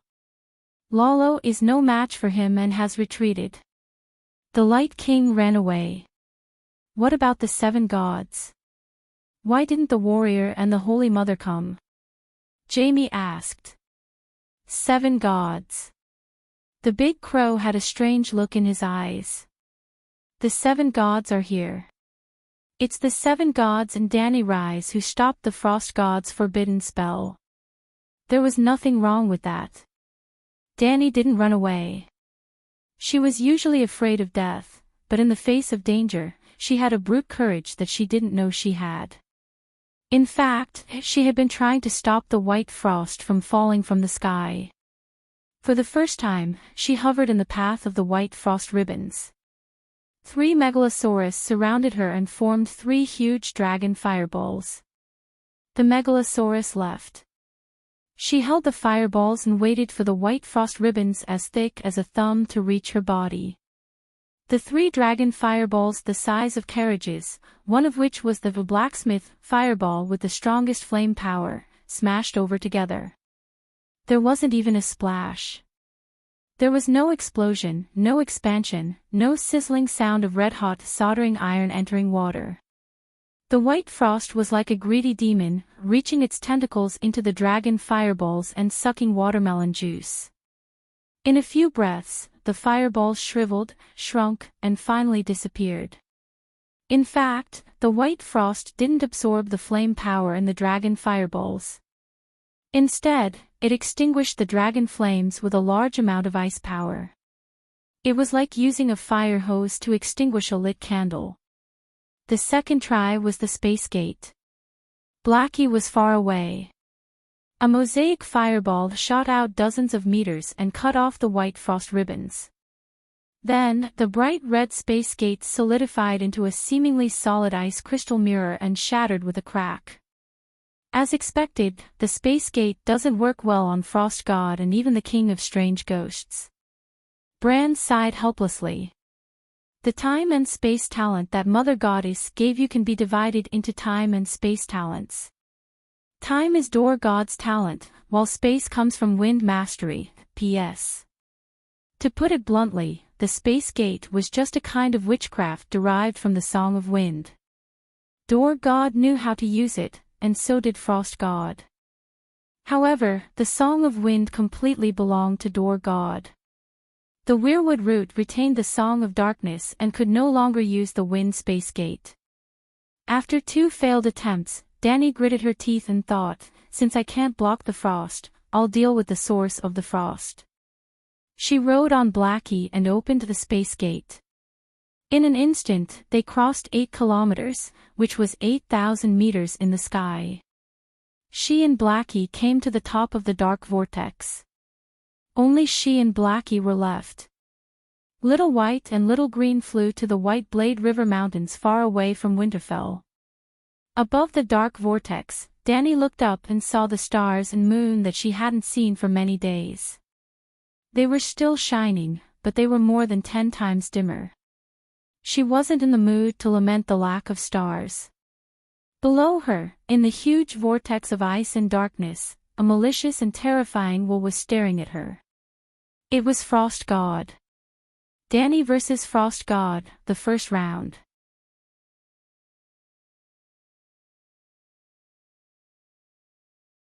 Chapter 8:24. There was an evil and cold consciousness in the black vortex that locked onto Dany. Dany immediately sensed something strange from him. She was no longer ignorant of the power of this world when she had just transmigrated. She had fought with Sheep-Egg, Door God, and Lollo. She had even beaten Frost God's servant, King Strange Ghost, to death. It was not easy to judge purely based on strength, because Sheep-Egg and Crow were not facing her with their true bodies and full strength. But at first glance, Dany noticed the difference between the God of Frost and the other gods. He did not fit in with this world and was incompatible. Or rather, Frost God was rejected by this world. Perhaps other people or gods would overlook this. But Frost God's distance from the world and Dany's closeness to the world were a stark contrast. Entering the state of Song of Wind, she was almost one with the world. The origin of the world was like a teacher who taught her the secrets of the law through the wind. Without any external help, Dany was confident that she could sing both wind and fire songs if she was given 1,000 years of cultivation. Compared to her, Frost God was like the secret son of the world's Will's wife and the old man next door. Previously, Dany had always thought that the one controlling the black vortex was just a clone of Frost God. Because if his true body was here, there was no reason for him not to attack personally, just like what the cow-headed snake demon did in the East Sea Kingdom. Now, she was sure that Frost God's true body was here. He was in the black vortex below. But the world did not like him and bound him with a layer of law. If he really showed himself in front of others and fought with Dany and Megalosaurus, would he not be their match? Dany was not sure. But it was obvious that compared to physical combat, forbidden spells were more powerful and had better effects. Reality proved that even the powerful King Strange Ghost's performance in physical combat was very awkward. At this moment, seeing that Frost God was hiding in the black vortex, Dany would not foolishly rush in to seek a one-on-one swordsmanship challenge. Her goal was not to defeat Frost God, but to interrupt the casting process of the forbidden spell, White Frost. The Megalosaurus flew along the surface of the black vortex at high speed, spitting out divine dragon flames. She was like a nimble fly, constantly harassing a certain lousy hand, who was sitting in front of the computer typing. As it turned out, even the Frost God was not that skilled. The purplish-red lightning and black shadow tentacles had tried to catch Dahe several times, but failed. However, flies could not cause much harm to people who were writing. From time to time, Blackie would sweep across the surface of the dark whirlpool and leave behind streaks of dragon flames. Besides producing white steam and black smoke, Blackie couldn't stop the white frost from corroding Winterfell. Yes, the dragon flame vortex still had some effect on Bai Shuang. Dany had indirectly saved Sansa's life. Due to the dragon flames, the power of ice and power of darkness in the whirlpool were unbalanced. The frost above Winterfell was like a whip that randomly whipped Winterfell. Before that, the ribbon-like white frost was like a devil's tentacles that accurately tracked the aura of living people. It went all the way to the dungeon gate and almost froze all the people who were queuing at the entrance of the tomb. I also have a forbidden spell. Cooperate with me and let's try it. In the end, Dany decided to use her killing move. Her divine power and soul power were infused into the bodies of the 10 fire elves. They turned into 10 crows and blended into the three-eyed crows army of 3,000 crows. When the three-eyed crow and the frost god's wills clashed, the 10 crows left the flock and dove into the center of the black vortex. Explosions aren't necessarily art, but they are definitely the simplest and most violent. Boom! In the center of the black vortex, amidst the boundless power of ice, the 10 crows suddenly turned into 10 fire elves. For Danny, for all humans, charge! Little Fog shouted loudly and led the 9 fire elves to expand rapidly. Then, boom! This was the reason why the world was filled with dazzling lights. The explosion was not only caused by the mana of the 10 fire elves, but also Dragon Queen's divine power and soul power. Simply put, the 10 fire elves and Danny self-destructed at the same time. It was a complete self-destruction. The effect was, it was a little awkward. The self-destruction blasted a hole in the black vortex, and the accumulated power of ice poured out. It was unknown whether the frost god was severely injured, but Winterfell was sealed in ice by a 2,000-meter-tall icicle, killing 1,000 enemies and sacrificing 1,200 of their own. However, Bran felt that it was worth it. No matter how great the damage was to Winterfell, it couldn't change the fact that without the help of a true god, the humans were able to resist the frost god with their own power. This was the first time in history. It's elemental annihilation. How did you do it? Bran was astonished. It's the special characteristic of the fire elves. They are originally fire elemental creatures. Lalo can no longer force the humans to consider the big picture. You have broken free from your original destiny. We can ditch him and fight alone, Bran said with a complicated tone. This is just the beginning. Since the elemental explosion is proven to be effective, let's go big. Danny was in a very bad state. Her face was pale, and her soul was in pain. She had no strength or mana, but her tired eyes shone with excitement. When she blew up Lady Chu in the Death World, she only paid the price of one thought. This time, all her divine power was drained, and her soul participated in the self-destruction. She was basically in the same state as the elves. Her vitality was greatly damaged, and she was on the verge of hibernation. However, she still had one last trump card, overclocking fusion. Previously, she had only overclocked with Blackie. Now, the 5 Megalosaurus had mastered the 9-colored vortex meditation foundation. She could fuse with the 5 Megalosaurus at the same time.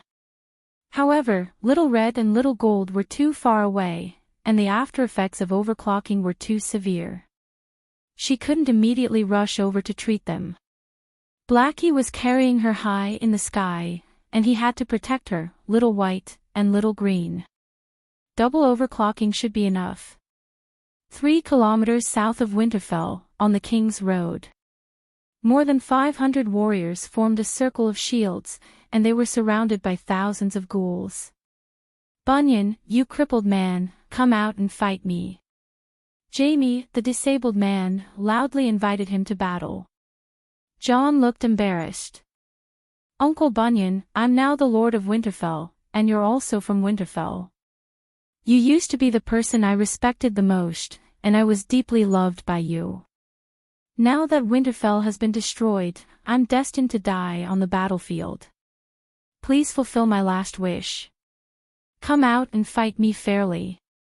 Let me sever the last of our friendship before I die. The big crow leaped up from Jon's shoulder, and its soul voice entered the ears of all the living people. Found it. The whole army has it. The shield bearers on the periphery squatted down, and the wounded in the inner circle crawled on the ground. Caw, caw, caw. Without waiting for Jaime and the others to respond, the big crow leaped up and led a flock of crows to an inconspicuous corner of the ghoul army. In the snow 200 meters away from the living shield formation, in the middle of a group of ghouls stood a white ghoul with an umbrella sword on its back and a horned crown on its head. King Strange Ghost. In the chaos, it was fished out from a pile of rocks by the ghoul giant. Previously, it had been hiding in the ghoul army, and even the three-eyed crow couldn't find it. Therefore, when Jamie provoked it, John moved it emotionally, and when it showed strong emotional fluctuations, it was immediately noticed by Bran. Then, Bran led a flock of crows over. Bran Stark. Seeing the flock of crows flying over, King Strange Ghost felt an inexplicable sense of danger. Red Sword wasn't the only one who could kill King Strange Ghost. In the world, only Red Sword's mana level had reached the highest, true god level, and it could easily break through King Strange Ghost's defense. Without another word, King Strange Ghost retreated in a flash. It wasn't slow, but the way it ran was very awkward. It bent its body, stuck its butt out, and limped like a patient with severe hemorrhoids. Perhaps King Strange Ghost himself realized that his running posture wasn't graceful or domineering enough, so he hurriedly called for his horse. Soon, the ghoul horse with frost on its surface ran over. But before King Strange Ghost could climb onto the horse, the 8 crows had already surrounded it. Before King Strange Ghost could draw his sword and slash. Bam, bam, bam, the 8 crows turned into 8 little suns with human faces. They held hands and surrounded King Strange Ghost in the center, and shouted in unison, "Greetings to you on behalf of the Dragon Queen, long live Explosion." At the same time, above the dark vortex, the remaining 40 crows and Meng Zotzi all fell into the center of the vortex and turned into 40 fire spirits. The 40 fire spirits squeezed together and shouted in unison, "Greetings to you on behalf of the Dragon Queen, long live Explosion." There were 40 fire spirits in the sky and 8 on the ground. The 48 fire spirits divided all of Little White's and Little Green's souls and magic power. Especially the magic power. The Megalosaurus' magic power was almost endless, but at this moment, they all self-destructed. Boom! The explosion wasn't loud, but the entire sky seemed to be ignited by flames. The dark vortex was like a cow dung that had been hit by a cannon, and a 1-kilometer-wide hole instantly exploded. Then, the entire dark vortex was like a deflated balloon, spewing out large amounts of white powder and dark smoke. Before the powder and black smoke fell, they immediately turned into a surging storm and egg-sized hail. However, the water vapor in the sky of the northern region was almost dry, and the hail seemed abnormally thin. Visible to the naked eye, the dark vortex disappeared, the black clouds in the sky dispersed, and the sky gradually began to brighten. It was like coming from a dark night to a gloomy evening. The sky was clean and gray. As the sky brightened, the warriors who got up from the ground could see their surroundings clearly. 200 meters ahead, there was a hole the size of a basketball court. At the edge of the snow hole, there were corpses that fell like wheat. Most of them were still alive and were still struggling to get up. Even around the shield formation, there were corpses that were getting up from the ground. They were almost uninjured, but they couldn't stand steadily under the shock wave and fell to the ground. The vortex disappeared, the black clouds in the sky also disappeared. Is the god of frost dead? Is the king of strange ghosts dead? Is the long night over? Jamie shook his head that was constantly ringing, and looked around blankly. They're not dead, the corpses are still moving. John snapped his fingers, and a cluster of flames rose from the tip of his finger. Just as his face showed joy, he suddenly thought of something and his expression became anxious. He looked into the distance and said quickly, "The flame domain is broken, and the firewood can be lit. The king of strange ghosts must be in a bad state. We should take this opportunity to end it. The corpses aren't attacking us, they're retreating. The king of strange ghosts is really in big trouble." Barristan was both happy and anxious. Where is the three-eyed crow? Help us lock onto the king of strange ghosts. The 500 warriors had been fighting for a night, and they were already exhausted, but now they seemed to be on drugs. They formed the arrow formation again and rushed to the center of the explosion. As soon as they got close to the edge of the snow hole, they were stunned. Someone had beaten them to it.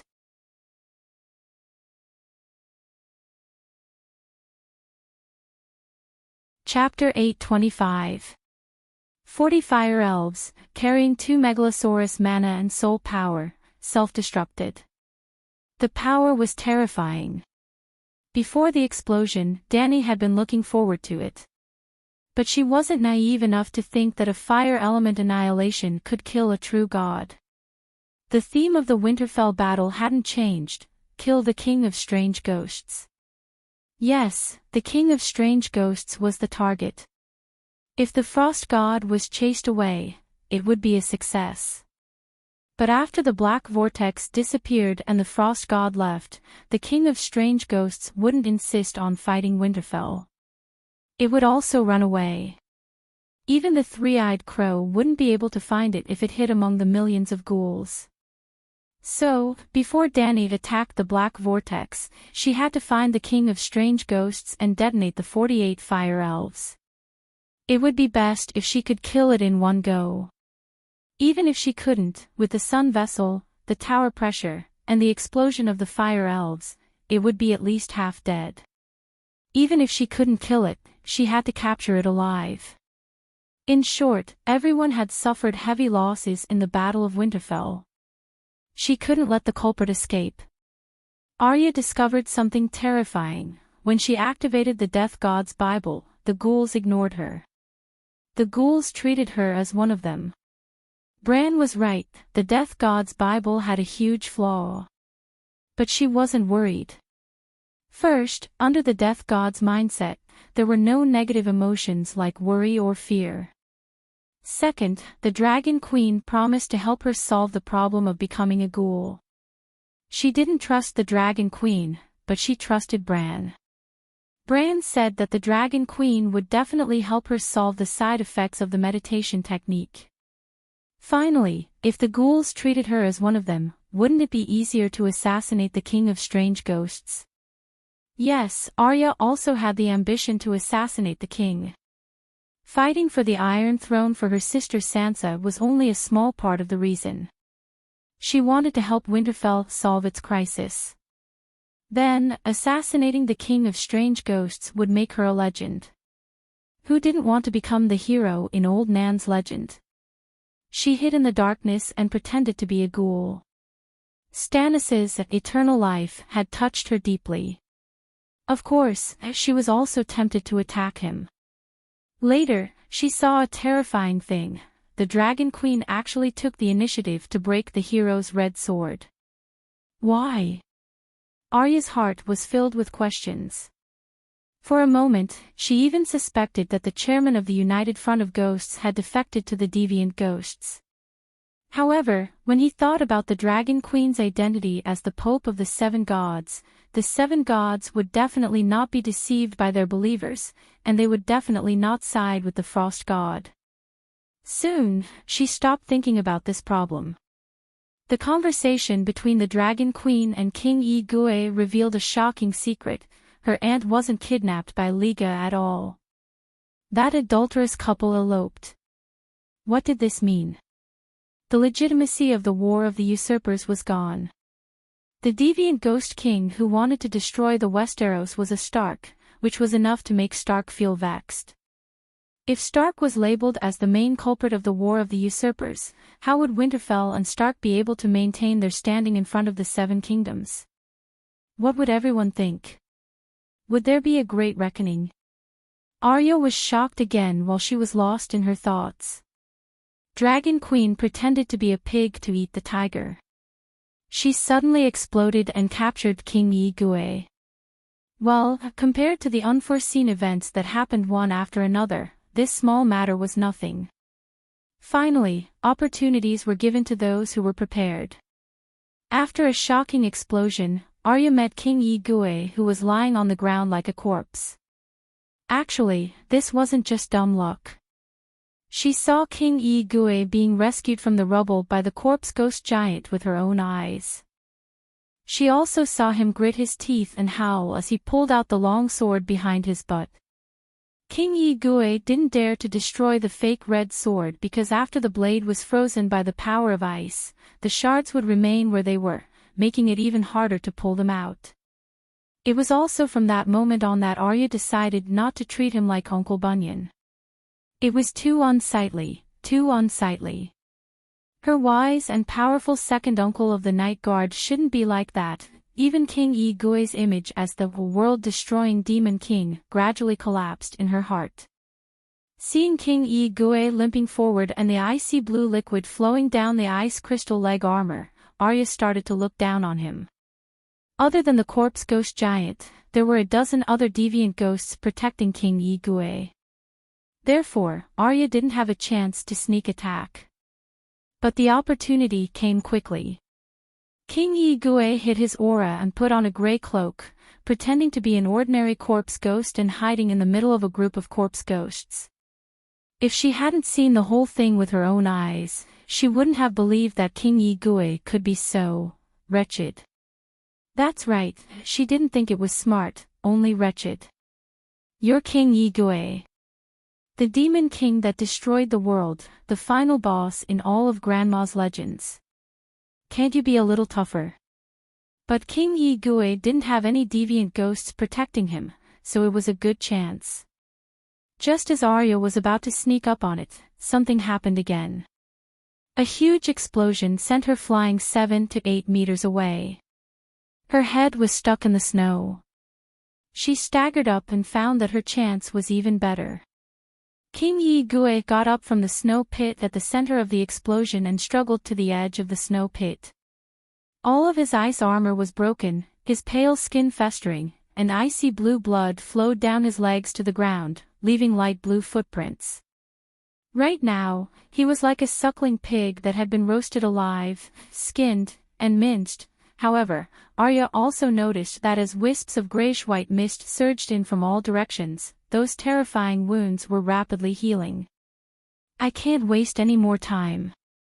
Arya crept up behind King's strange ghost without making a sound. She had almost no body temperature, no breath, no breath. She didn't seem to be any different from the corpse ghosts around her. Cut off its head. Pierce through its back. After hesitating for a moment, Arya decided to sneak attack King Yi-Gui's back because she only had a steel dagger in her hand. Unlike swords, daggers couldn't cut off heads easily. The dagger didn't make a sound, but Arya missed. After missing, she lost her balance and the dagger whistled in the air. King Yi-Gui stepped on his right foot and turned 180 degrees to avoid the attack. His ferocious and cold face faced Arya. His right hand shot out like lightning and grabbed her neck, lifting her half a meter high like a rag doll. His left hand twisted her right arm that was holding the dagger into a V shape. Crack. Arya's forehead was covered in sweat from the pain. She groaned, but her right hand didn't let go of the dagger. Idiot, in my eyes, your life force is more obvious than a bonfire in the dark. Unless you can completely give up your inferior human emotions, King Yi-Gui mocked in a sharp voice. Arya's neck was choked. Her face was red and she couldn't say a word. But you are special.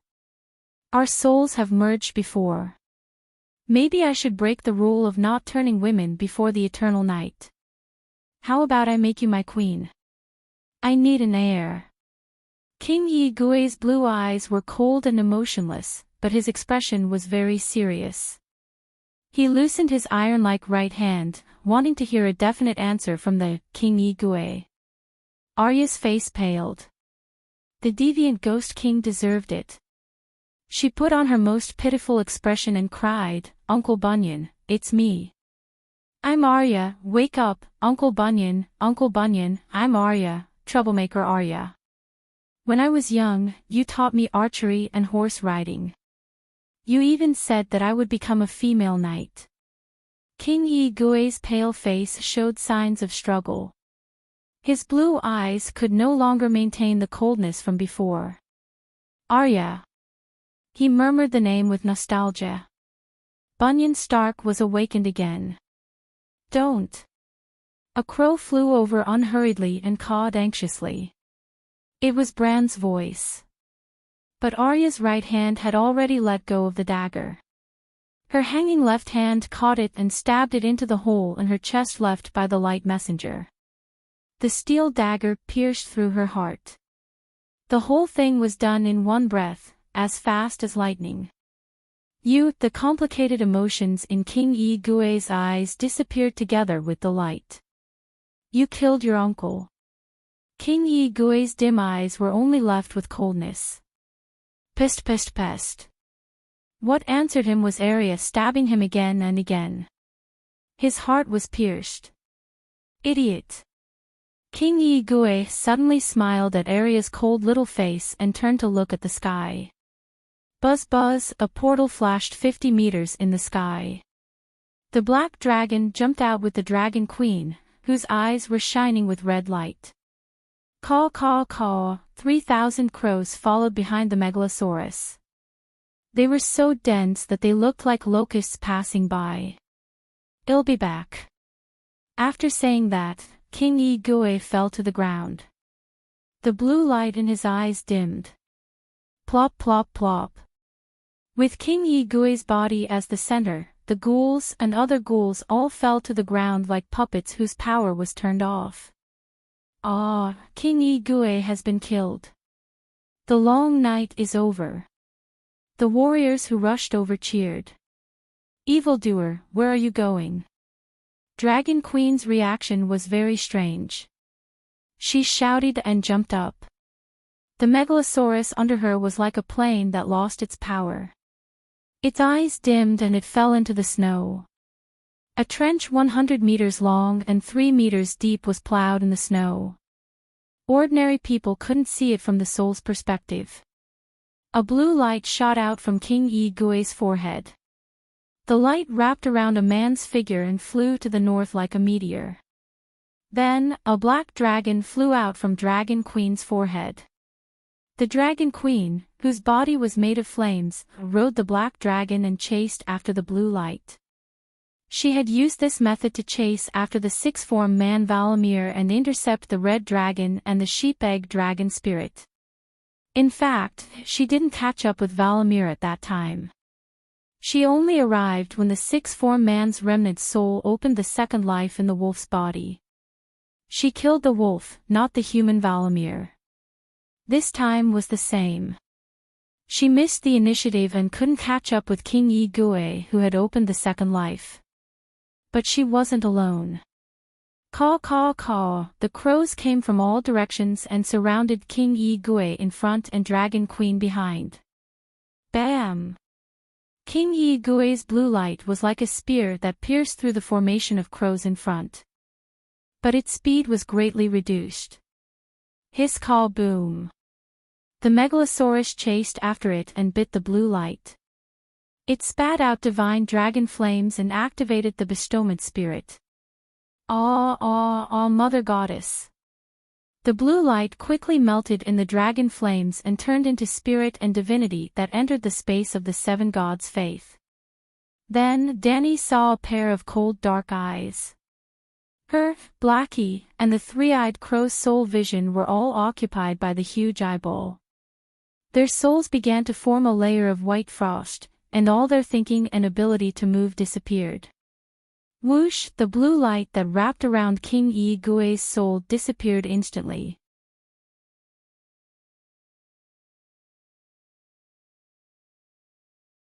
Chapter 826. I'm really envious of people who have backers. Dany sighed helplessly. The cold god's will was powerful, and it instantly pulled her and the three-eyed crow into the dark, ice-cold abyss of death. But their mental power wasn't weak, and they were only attacked by a surprise attack. But it was a pity that this was enough time for the King of Strange Ghosts' soul to run around the world 100 times. It escaped. You should have been aware of this from the very beginning. You could have fulfilled Lalo's request, and he would have restrained the cold god according to fate, while humans could have focused on the King of Strange Ghosts. Now, you've made a choice and changed your fate. The true gods are watching from the side, and it's inevitable that we'll run into the cold god. Today is just the beginning, and you must get used to dealing with the cold god, Lalo, and other dark demon gods. You don't have a way out, and you don't have a backer to rely on. Because you're the strongest human, you're the backer of others, the three-eyed crow said in a solemn tone. I didn't expect you to have such a high awareness, Danny said in surprise. The three-eyed crow has always been the backer of the Westeros, and we've been carrying heavy responsibilities and walking alone in the history of the human kingdoms. We're already used to it, Bran said calmly. I'm just saying that you're fat, and you're really panting. Without all of you, the world would have been better. Blackie's soul left his mind, and he lost control of his body, and he fell to the ground. But the whole process seemed long, and it only took a breath's time. Blackie's belly armor was still sliding on the snow, and Danny brought his soul back to his body. At this moment, the King of Strange Ghosts' soul also started a second life in a new body. 7 gods, isn't the King of Strange Ghosts dead? Why did these ghouls come back to life? Amidst the screams of old Barker and his men, the deviant ghosts and ghouls on the snowy ground were like charged terminators. Their pale blue eyes lit up once again, and they got up mechanically, running on the snowy ground as fast as flying. They were retreating. Danny landed on Blackie's back and shouted, "The King of Strange Ghosts isn't dead, continue fighting." "Who are we fighting? Where is Foreign Ghost King?" Arya held her dagger, her expression blank. Deviant ghosts and corpse ghosts are all running for their lives. Kill them all, Danny said casually. Without waiting for the others to respond, she mounted Big Black and washed the ground with her dragon flames. This time, they were really unscrupulous in their cleansing. There was no King of Strange Ghosts, no God of Frost, and no forbidden fire domain. The dark sky was dispelled, and the sky was, light years, gloomy gray. The visibility was better than ever. Danny was still in the double overclocking state.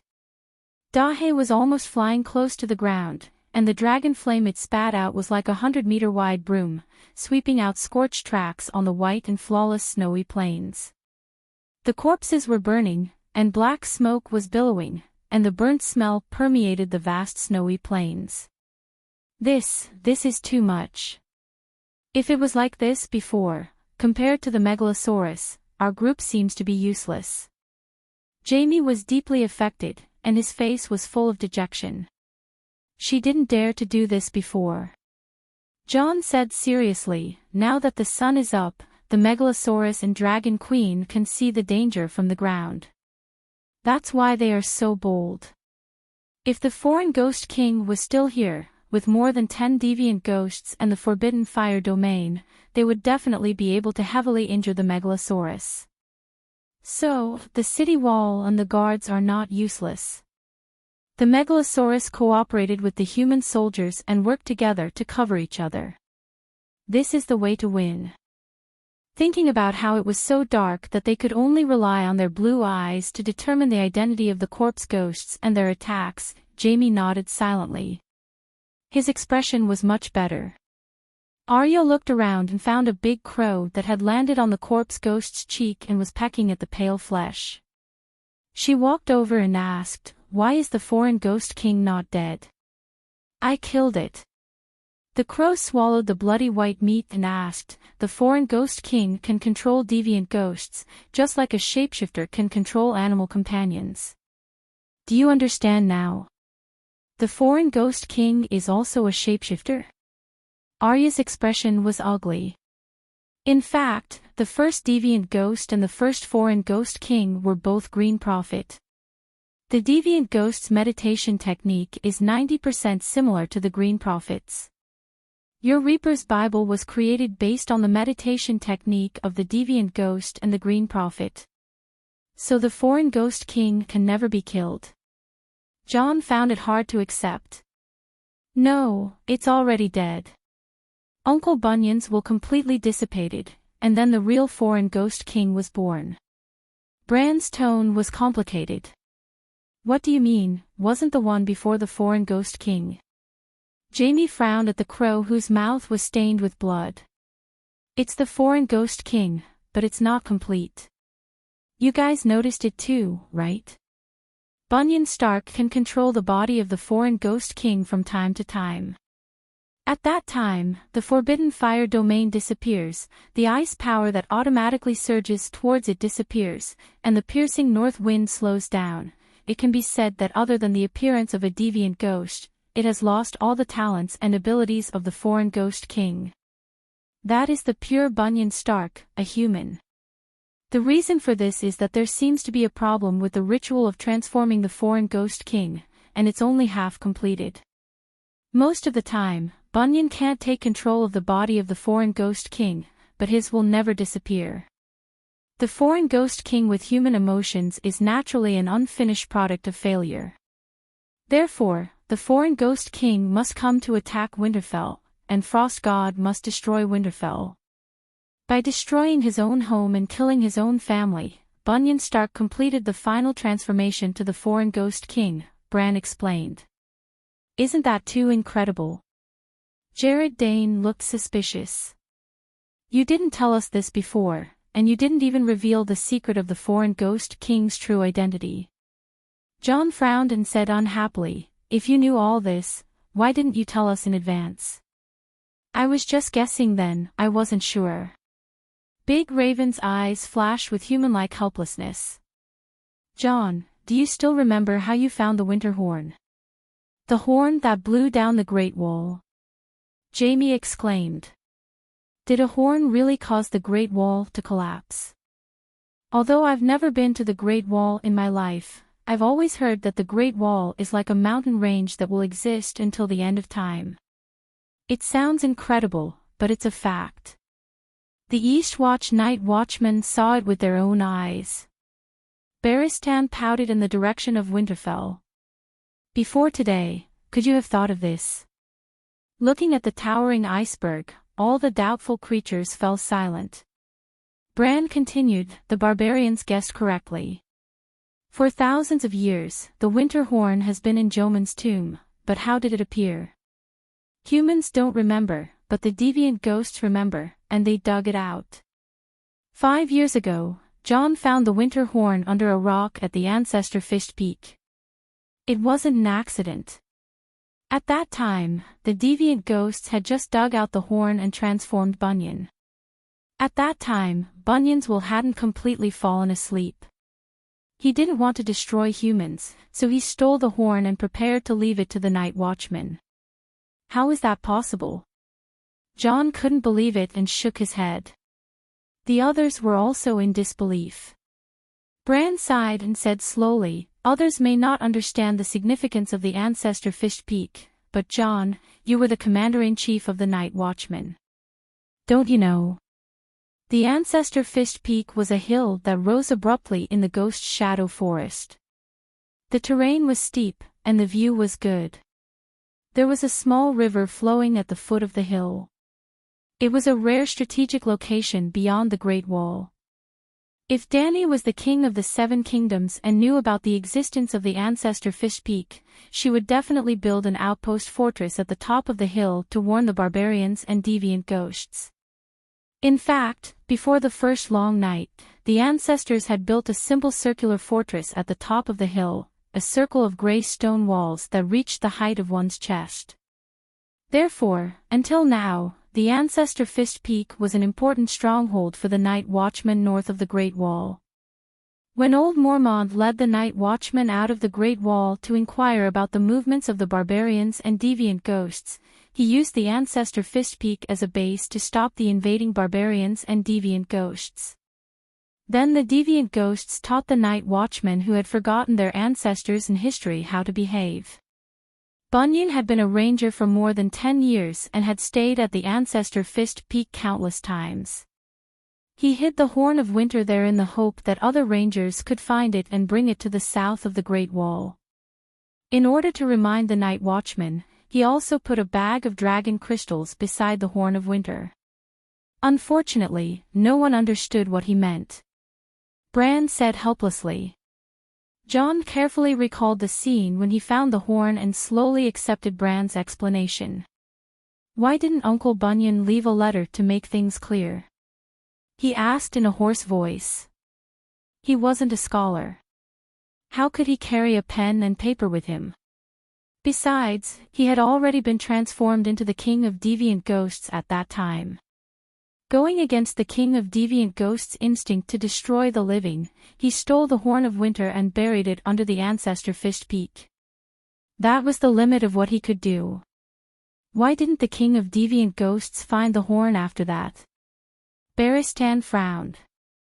Jon smiled bitterly. Now that I think about it, they really did find it. Not long after Commander Mormont led us to the Ancestor Fist Peak, the ghoul army surrounded us. After that, they chased the Night Watchman all the way to Castle Castle. Bran continued, I know what happened in the past, but I can't predict the state of the King of Deviant Ghosts. Combined with everything that happened today and seeing the King of Deviant Ghosts' second life with my own eyes, I came to this conclusion. The Hound glanced at the big crow and said impatiently, I don't care about Bunyan Stark's wool. Tell me clearly, can the King of Deviant Ghosts be killed, and how should we kill it? Actually, we almost killed it before. The crow's red eyes turned to Arya with a complicated look. If we wait a moment and let Dany Rise deal with the King of Deviant Ghosts, it's very likely that she'll directly destroy its soul. She has a special witchcraft that specifically targets creatures with immortal souls. Immortal soul, it sounds scary. Did the last King of Deviant Ghosts also have an immortal soul? Jaime frowned. How did Yasuo and Yahai end the long night? Yes, the red sword can also kill the King of Deviant Ghosts. Maybe, we need to create a second, third, or even more red swords. Bran looked at the Dragon Queen who was sweeping the corpses in the distance and said thoughtfully, when Dany Rise comes back, we'll discuss this. Jaime heard this and his expression became very strange. I heard the red-robed woman say that forging a red sword requires the sacrifice of one's only loved one, so Yasuo and Yahai stabbed the newly forged red sword into their wife's heart. Is the Dragon Queen going to sacrifice her royal husband? She doesn't have a royal husband now. If she creates a red sword and sacrifices a royal husband, then... He looked around and the corner of his mouth twitched. I wonder if anyone is willing to be a volunteer. The little crab shuddered and shrunk its neck. It decided to get married when it returned to Crab Island. Whoever wants to be the Queen's royal husband can be it.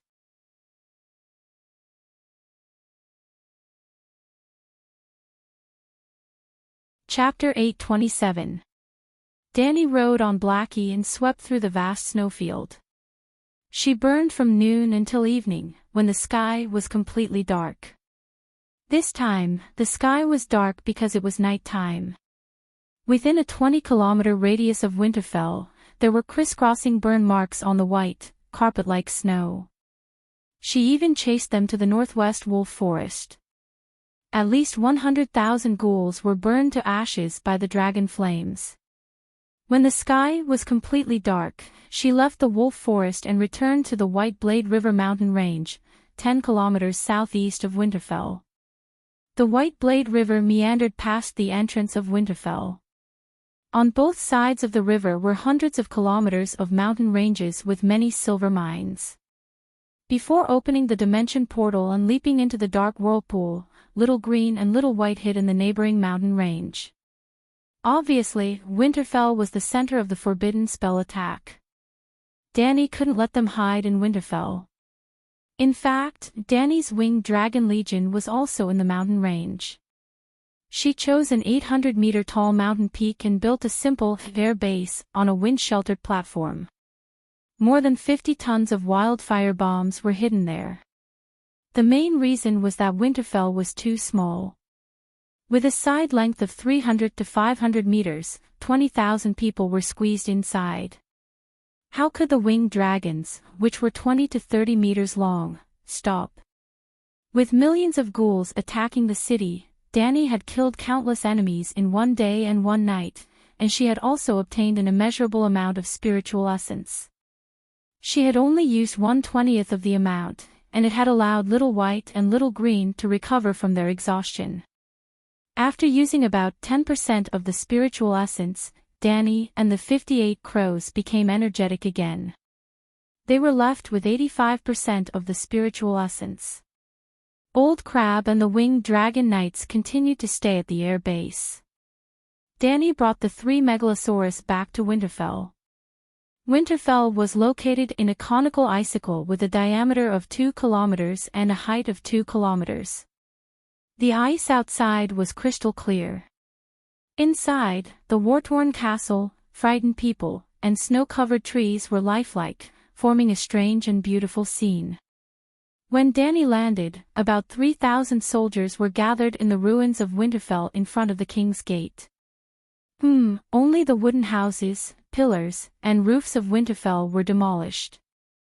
The main structure was still there. Moreover, the people of the northern region were used to building basements to avoid the winter. Even some multi-story stone buildings could be used as living quarters. After receiving Blackie's warning, the 3,000 soldiers left Winterfell via the city gates or ladders. At least 5,000 of them left Winterfell. Now, there were only 3,000 left, and most of them were injured. Wounds from swords, bites from deviant ghosts, frostbites from cold air. Beside the bonfires, there were wounded soldiers crying out in pain. "Your Majesty, I've used up all my divine art slots, but there's still a large group of injured people. I don't have any medicine or bandages here. Do you think you should help treat them?" As soon as the Megalosaurus landed, the exhausted Hound came looking for them. "Gather the wounded soldiers together." "I'll treat them together," Dani said directly. Hound said blankly, "The wounded soldiers have been arranged together.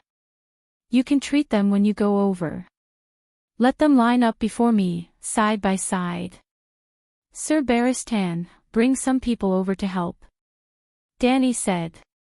Hound was still puzzled, but he still left with White Knight. Jon came over again and said, "Your Majesty, there are still many people trapped in the Winterfell graveyard. Why don't you use your dragon flames to burn a hole and rescue them?" Dani didn't refuse. "There's no need to evacuate Winterfell. We can hollow out the interior and use this iceberg to survive the long night." The iceberg didn't just contain Winterfell, it also eroded half of Winterfell town. It was about 800 meters from the foot of the iceberg to the Winterfell gate. The iceberg in Winterfell was as small as the filling in the meat buns on the streets. Even if Winterfell was hollowed out, it wouldn't affect the overall structure of the iceberg. Removing the filling wouldn't affect the weight of the bun either. SSSS Whitey spat out dragon flames at the clear ice body. Dani stood at the side and controlled the area of the dragon flames with her fire control spell. Chi, chi, chi. The red flames collided with the blue ice, and the 2-meter-tall and 2-meter-wide semicircular arch slowly pushed inwards. The iceberg melted, and warm water flowed into the snow pit at the side. Hot steam lingered. At this time, Old Bart, Hound, and a group of healthy warriors carried the wounded soldiers over. Dani frowned and looked at the dirty soldiers for a while. She said loudly, "Find some pots and pans and get some water from me to clean the wounds." After a while, when the wounded were shivering under the half-cold water, Dani let them huddle together again, shoulder to shoulder. "Most of you aren't believers of the 7 gods. In order to increase the effectiveness of the sacred healing spell, you are all praying to the Holy Mother in your hearts. At the same time, you are singing the Holy Mother's song with Hound. With me." Hound pointed at his nose and asked. "You are the chief bishop. You lead the singing, I will cast the divine spell." "All right." Hound stood in front of the wounded soldier. Under hundreds of curious and expectant gazes, he cleared his throat and said, "Gentle Holy Mother, the source of mercy, please bless your son to travel through the fierce battle, stop the arrows, block the swords and sabers, and let them see a bright tomorrow.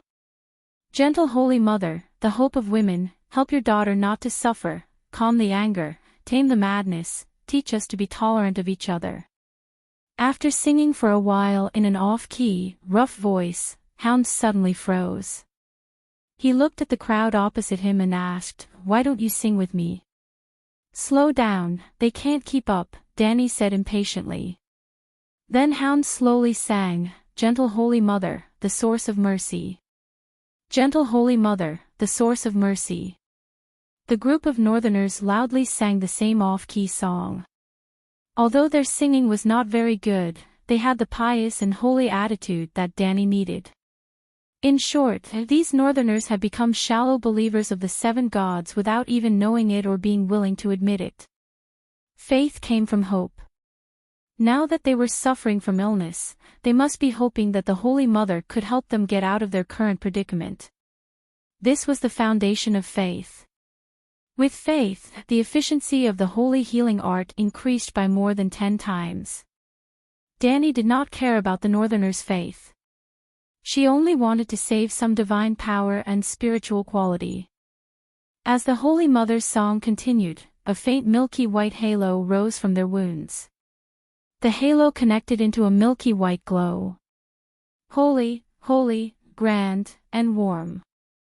Holy Mother, I can feel it. Holy Mother is watching me gently and caressing my wounds.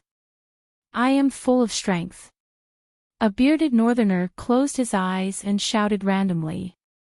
The wound on his cheek that was bitten by a zombie was healing at a speed visible to the naked eye. Holy Mother is merciful. The hole in my stomach is healing. My intestines are moving. It's a miracle. My leg is healed. Isn't this a little too exaggerated? Jamie was dumbfounded. The Hound was sweating profusely after casting a palm-sized holy healing art. The Queen healed 600 to 700 people at once and her face didn't even turn pale. Is there such a huge difference between the chief bishop and a normal monk? His Majesty is blessed by the Holy Mother. He is the child of the 7 saints. He is different from the others, old Barton said with a devout expression. Wounded soldiers were often one of the biggest reasons for the decline of the army's morale. By the same logic, wounded soldiers were treated effectively with the miraculous, group healing art. Even if Winterfell was frozen, even if the King of Strange Ghosts escaped, even if the humans suffered heavy casualties in this battle, the remaining soldiers quickly regained their fighting spirit and became energetic. The atmosphere in the winter avoidance town camp became much more relaxed and cheerful. What's the matter with the King of Strange Ghosts? After the wounded left, Danny continued to burn the ice cave while asking the big crow beside her. Bran repeated what he said to Jamie, old Barton, and the others before concluding, "I am 100% sure that after changing bodies, the King of Strange Ghosts will be much weaker than before. Stark's bloodline is not ordinary. You should have noticed this." Danny's eyes turned and asked, "Is it possible for the King of Strange Ghosts to take over Jon's body?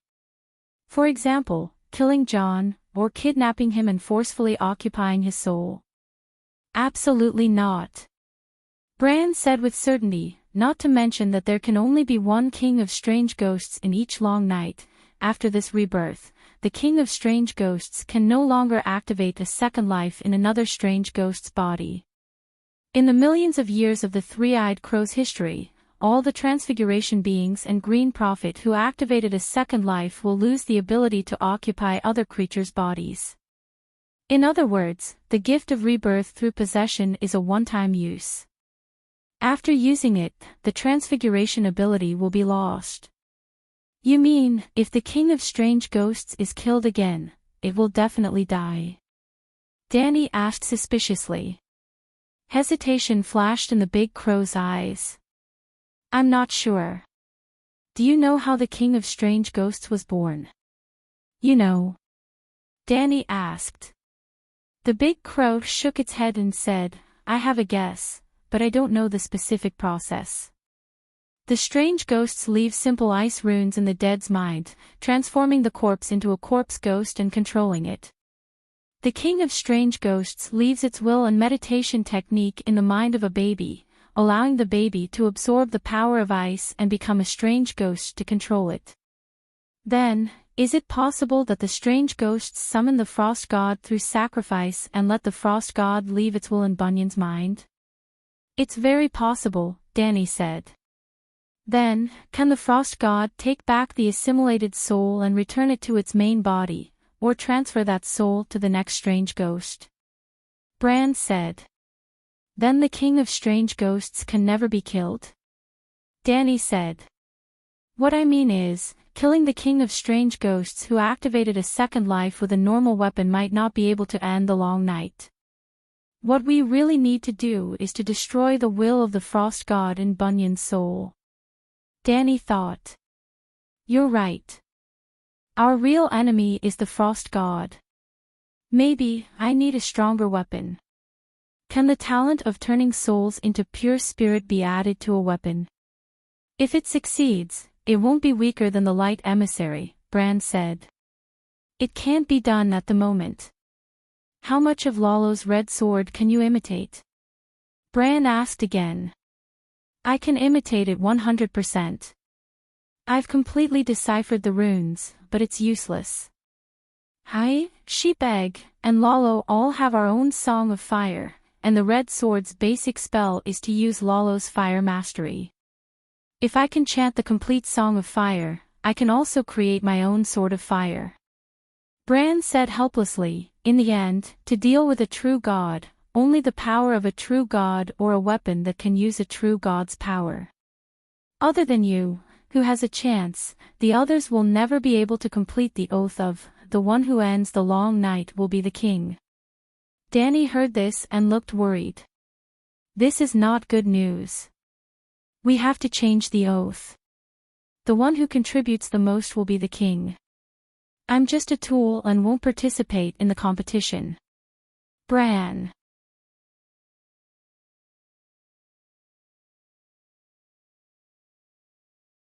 Chapter 828. How many fragments of the seal of the Green Prophet did you get from King Strange Ghost? Bran asked. That's mine. Danny coldly said. Although King Strange Ghost was saved by Frost God, a small part of his soul had already been burned by Dragon Queen before he escaped. The seal of the Green Prophet belongs to the three-eyed crow. I feel uneasy losing it in my hands. We've worked together a few times now and can be considered a reliable ally. Can't you help me? He couldn't take her by force, and he couldn't offer anything that could move Dragon Queen, so Bran had no choice but to play the sentimental card. But the problem was, did Dragon Queen have feelings for him? It's too late, I've already turned the seal of the Green Prophet into pure sentience, Danny said. Sentience is fine too, strengthening my soul is the same as completing the seal of the Green Prophet. After I die, I'll also become a part of the Green Prophet, Bran hurriedly said. I've already fused the sentience into my soul, Danny said. I can feel it, you haven't got. Bran stopped halfway, because Dragon Queen had swallowed the sentience of the Green Prophet right in front of him. You can feel what? I haven't. Danny asked solemnly. Bran didn't say anything. Danny sighed, with another 2% increase in my control over the heavenly path, the connection between the 7 gods and their followers is becoming clearer and clearer. So many voices, so many prayers, I can't handle it all. Caw caw caw, the 800 meters of ice was about to burn through, and the ice cave met the pile of rocks that was used to suppress King Strange Ghost. Save me. Danny was shocked. The voice came from the pile of rocks, there was still someone alive inside. Who's outside? Save me. Although the voice was as soft as a mosquito's, it was filled with great pain. Even the most cold-hearted person couldn't help but feel pity. "Sir Richard, you're not dead yet." Dany was stunned for a moment when she sensed the mental wave from the stone. The stone pile in front of the city gate was different from the tomb cellar. The tomb was built from a natural underground cavern. There were gaps in the interior that led to further underground caverns, so air circulation was not a problem at all.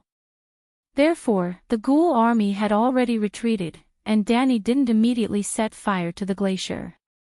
But the rocks were completely covered by the ice, and there was limited oxygen. After such a long time, the oxygen must have been depleted. No, Richard was no longer a normal person.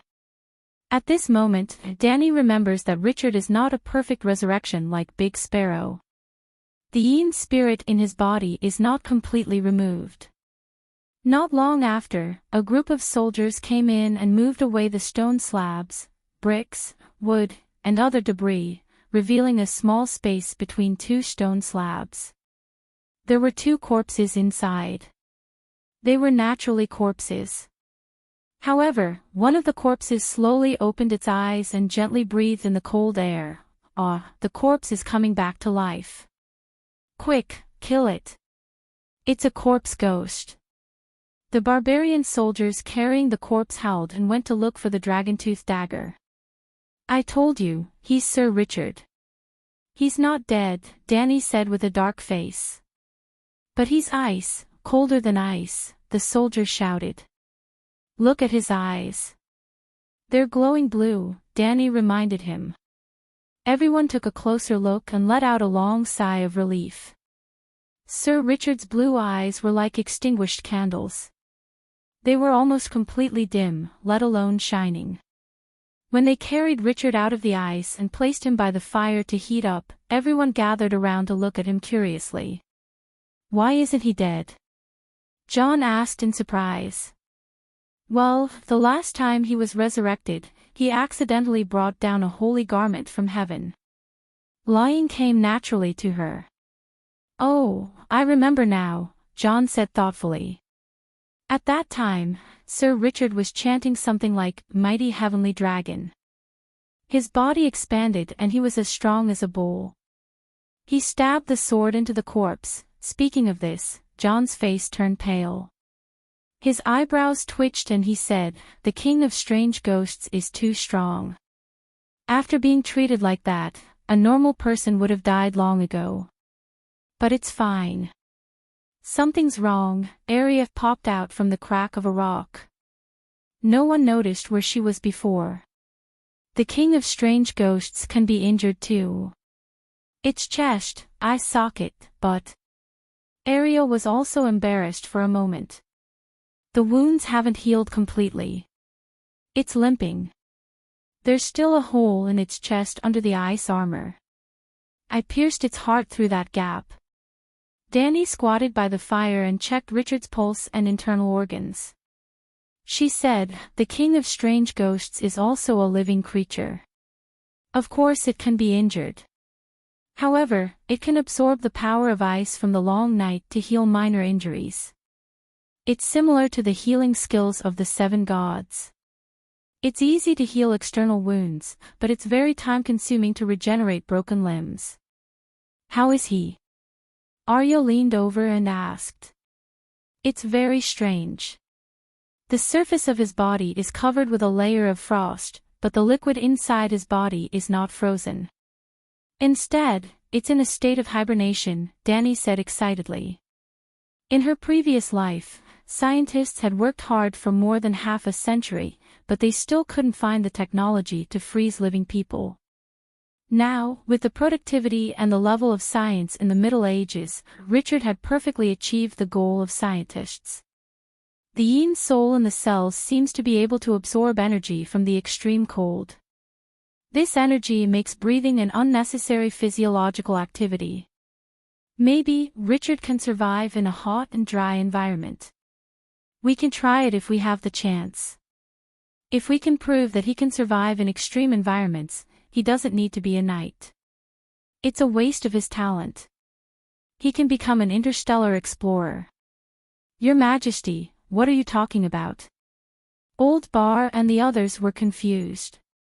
The Dragon Queen's nonsensical ramblings stunned everyone. Song-gu, is Song-gu still alive? Beside the fire, Richard's body temperature rose as he slowly regained his vitality. He turned his head and asked with a dry voice. He went to heaven, Danny comforted him. Why didn't the King of Foreign Ghosts kill you? John asked curiously. It hates us too much. It wants us to suffer slowly in despair, Richard said through gritted teeth. Everyone was silent. You did such a thing to the King of Foreign Ghosts. You deserve to suffer slowly. But Sir Song-gu was just unlucky to be implicated. They started to burn from the city gate. Along the way, they met hundreds of people from the north who were frozen in ice. They melted the ice and carried the bodies out. Because of this, they wasted a lot of time. It was only at midnight that Danny arrived at the entrance of the tomb. Oh no, it was so crowded that the door of the tomb couldn't be closed in time. The cold air rushed in.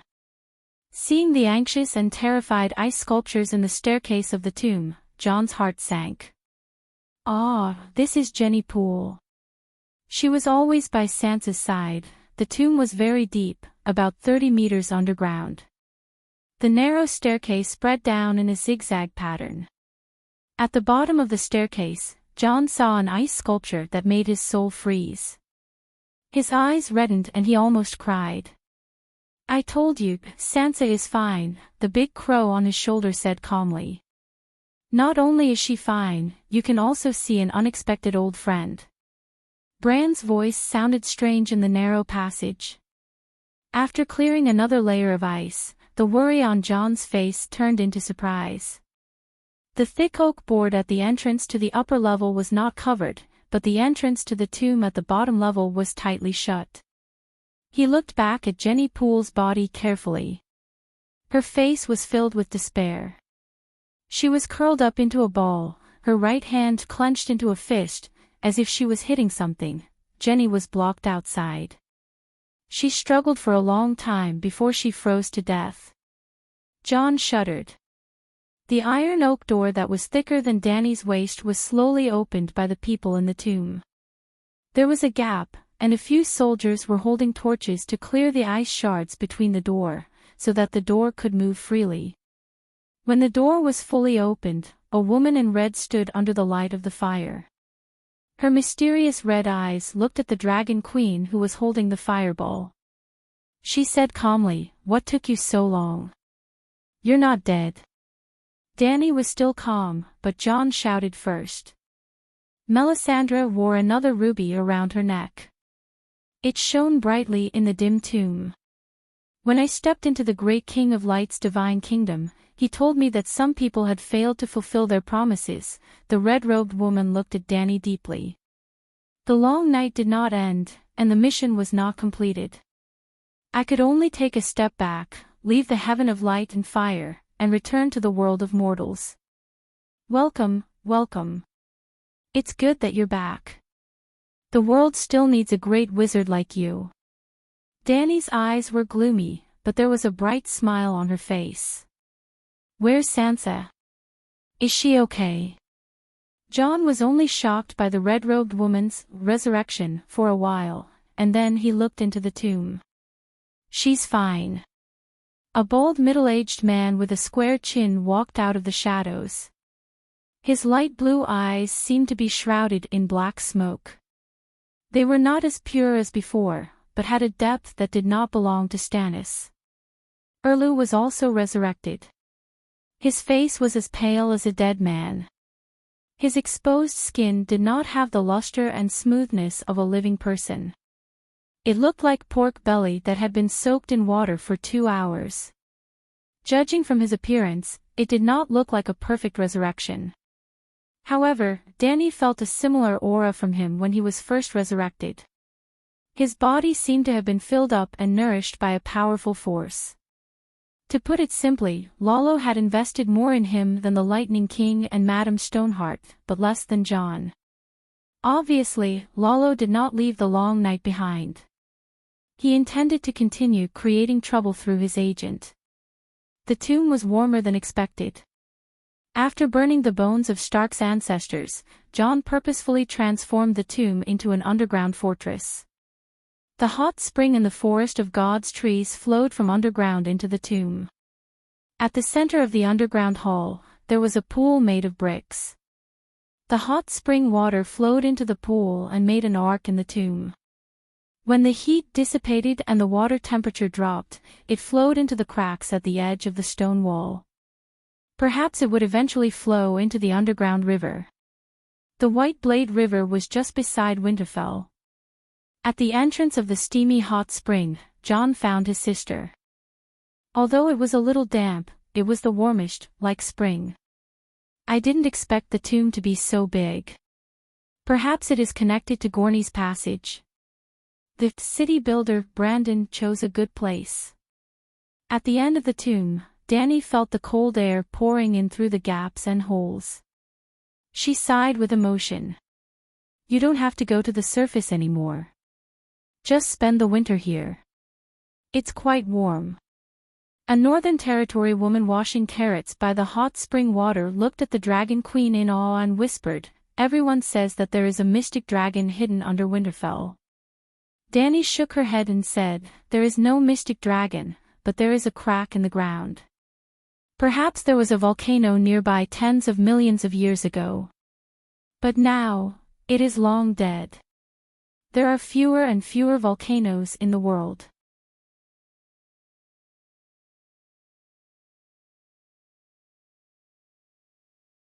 Chapter 829. It took another day for the Dragon Queen to thaw out the main castle and the guest room from the ice. Even the training grounds, stables, warehouses, blacksmiths, kitchens, and other necessities around the castle were restored to normal.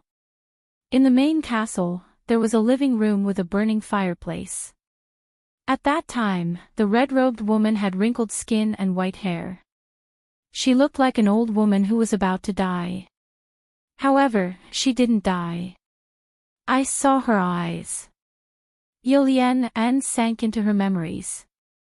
Her red eyes were very beautiful. However, at that time, the red seemed to have faded away and turned into a dull light blue. "It seems like her eyes should have been blue," Arain said suspiciously. In other words, when the 3 red heart knights carried the red-robed woman into the tomb, her eyes were still alive, Dany said with a frown. It wasn't just her eyes. Her hands were moving too, Viper Opia corrected her. With Arain and the Viper's status, they were the first to enter the tomb. The Red Heart Knights who carried the 2 corpses were also with them. In the face of danger, the greater nobles had the first chance to escape. Once they were safe, it was the lesser nobles' turn. After the lesser nobles were the knights, and after the knights were the servants of the greater nobles. Finally, it was the ordinary soldiers' turn. Sansa was stuck outside because as the Winterfell dungeon lord, she had to be calm and magnanimous. She almost lost both her life and her corpse. The red-robed woman took out a ruby leather necklace from her pocket and held it in her trembling hand. The ruby gave off a bright red light, and her hair and eyes were dyed red. Then, she really returned to her original appearance. After that, she had the Crimson Heart Knights carry Stannis' body and soak it in the hot spring. When the ice melted and his body became soft, she took off all his clothes. As if she had thought of something that was not suitable for children, Princess Dorne's cheeks turned red, and her eyes became a little moist. She licked her plump and sexy lips and continued. Melisandre led the 3 knights to kneel by the pool and recite the Red God's sacrifice. The night is long and full of danger. Then, the red-robed woman lowered her head and kissed Stannis' pale lips. He suddenly sat up, as if he had just woken up from a nightmare. His face was full of fear and confusion. The flames in the fireplace flickered, casting a distorted shadow on Yelene's olive-colored face. It was too scary. Nymeria was so scared that she screamed and was about to cry. The elegant lady with a long braid blushed and hit her cousin's back. She said angrily, "Didn't you shout at that time?" Elaine glanced at the curious dragon queen and awkwardly said, "It's not that I'm a coward. I also knew that Melisandre wanted to revive Stannis, but you know that Stannis has 2 wounds on his chest and back." She gestured at her left chest with her hand. "Such a big hole, right through his heart. I felt that his heart had already shattered into pieces of ice. I could see through it from the front to the back, but he survived." Jon couldn't help but touch his waist. It had also been pierced by countless swords. Dozens of night watchers held sharp swords and scolded him, Oathbreaker, and Shame of the Night Watchers, while stabbing holes in his body.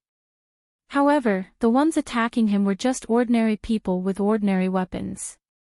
Stannis's chest was pierced by the King of Ghouls' ice sword and his own light emissary. The coldest ice and the hottest fire. Ice and fire collided. It was burnt and frozen. It was very tragic. The wound on his chest didn't heal. Elaine asked in confusion. He had so many wounds on his body, but they disappeared immediately after he was revived. Not even a scar was left. That's the scary part. The wound is healing and the flesh is wriggling like maggots, but it can't fully grow. In the end, there are 2 slits in his heart. Yolane's face was pale and her voice was trembling. The snake elder sister Opaiah thought of her father and said, "It seems that the wound of the ice sword and the fire sword can't be healed. It's like a curse." Prince Oberyn was also a strange person. He was a scholar in his early years and left the City of Knowledge after creating the 6-section necklace. He traveled in the 9 free cities as a mercenary and formed his own mercenary group. He slept with men and women, and he was also slept with by men. He learned a lot about poisons and dark witchcraft. The poison that stabbed the Demon Mountain contained evil blood magic. Even the spellcaster scholar Cobourn was helpless against it. Although Oberyn was promiscuous, he was very good to his illegitimate daughter and imparted all his knowledge to them. That night, in the main hall of the Winterfell castle, the fireplace was blazing, and the 4 walls were filled with torches. In the middle of the long wooden table sat the Earl and a group of knights, knight attendants, and barbarian leaders. They were either sitting or standing. The summary meeting of the Battle of Winterfell was in progress. In this battle, we lost 8,000 soldiers and more than 5,000 civilians. There are only slightly more than 6,000 soldiers, civilians, and servants left. It's a heavy price. However, their sacrifice wasn't in vain. During the battle, we placed more than 100 wooden ladders on the city walls. After nearly 10 hours of fierce fighting, each wooden ladder killed at least 1,000 enemies. More than 100,000 ghouls perished. Dragon Queen, who was at the city gate, took charge. From midnight to the next morning, at least 20,000 ghouls were killed by her. After the western city wall was lost, Sir Deacon Tarley detonated the wildfire bombs, and the Megalosaurus killed at least 20,000 ghouls. The ghouls that could climb the wooden ladders and attack the city walls were all armed ghouls. There were even thousands of knights. 100,000 ghouls were equivalent to millions of farmer ghouls. This was only the beginning. During the battle with the King of Deviant Ghosts, the Winged Dragon Legion's wildfire bombs annihilated the Deviant Ghost Knights. At least 200 Deviant Ghost Knights perished in the wildfire. The 200 Deviant Ghosts didn't travel alone. They controlled a large number of ghouls. If you go outside the Winterfell, you will see the snow-covered ground in the northeast direction. There are at least 300,000 ghouls. Yesterday afternoon, Dragon Queen rode the Megalosaurus and set the Deviant Ghosts ablaze. She killed more than 100,000 ghouls. In other words, in the Battle of Winterfell, we killed at least 600,000 ghouls and 400 Deviant Ghosts. I am sure that the main force of the ghouls has been destroyed. The King of the North, John Stark, was the first to stand up and announce the casualties and results. Clap, clap, clap. Lonely applause sounded in the quiet hall. Everyone looked at Ms. Long, who was at the main table, in confusion. Isn't such an achievement worthy of celebration? Danny was open and not embarrassed at all. You ran away from the king of deviant ghosts, Erlu said coldly. Dan and I frowned. At this moment, she could feel a repressed hostility from him.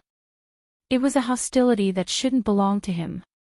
In the process of his resurrection, his soul had lost a part of its precious characteristics. There's no other way. The first divine king suddenly became weak. The red sword lost its magic, and the frost god in the sky no longer forced it to use forbidden spells, she said. Why are you unwilling to sacrifice yourself? You know what I'm saying. I used my life to create such a good opportunity for you, Erlu questioned in a low voice. I need to consider the big picture. I can't sacrifice myself so easily. Danny's expression was serious. Erlu's pale and thin face began to twist. I misjudged you, he said coldly. Ah. I understand. Danny suddenly understood. You don't grind your teeth now. Lalo took away your habit of grinding your teeth. So, grinding your teeth is your most precious characteristic. Danny's expression became very strange. Erlu really stopped grinding his teeth. He just looked at her with a cold and emotionless gaze without saying a word. In fact, Erlu's grinding of teeth was just an external manifestation of his intense emotions. Just like when Danny was too agitated, her eyebrows would change into strange shapes. Erlu didn't grind his teeth now, not because he couldn't, but because the fire in his heart was extinguished. He rarely had intense emotions. Ahem, Your Majesty, everyone is waiting for you to speak. John coughed a few times to remind the two bosses that their performance was being watched by others. Danny turned her head and saw a sea of eyes flashing with various emotions. Yes, the radiant messenger is broken. God King Lalo was severely injured by the frost god and is on the verge of death. The #1 war god and #1 archmage are also dead. But we didn't lose. Danny's voice became passionate. The Battle of Winterfell broke the deviant ghost's delusion of destroying the Westeros in 3 months. Did the deviant ghosts say that they would destroy the Westeros in 3 months? Princess Arianne was puzzled.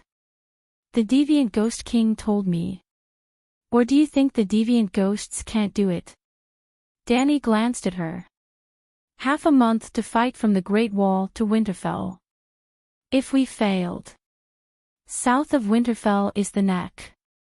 3 months to reach Dorne is not delusion. It's very realistic, Jaime said seriously. Danny ignored them and continued speaking loudly. This is the first defeat in the War of the Million Ghouls. To the deviant ghosts, it's not only a loss in numbers, but also a loss in spirit. The Battle of Winterfell increased the confidence of the 7 kingdoms. It changed the fate of the humans who couldn't defeat the Frost God without the help of the gods. The fact that Arya Stark killed the deviant Ghost King proves that everyone can be the savior of the world. After the passionate speech, there were no cheers or chants of "Long live the Queen" or "Victory in the War of Winterfell." Everyone in the hall looked at each other and was silent for a few breaths. Then, they started complaining emotionally.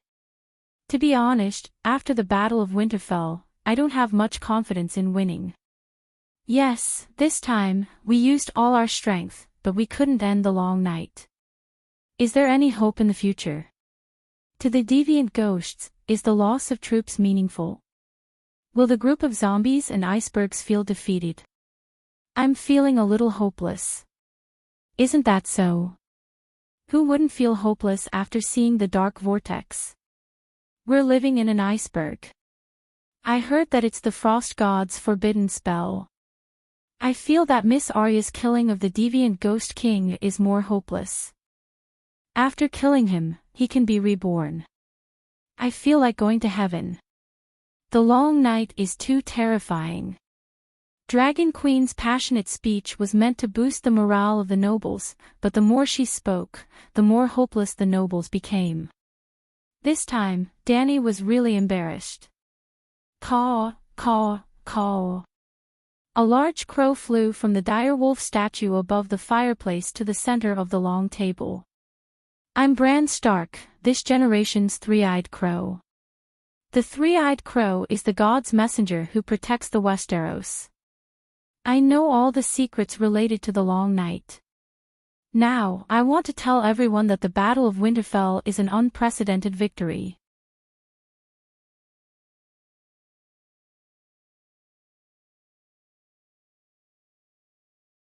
Chapter 8:30.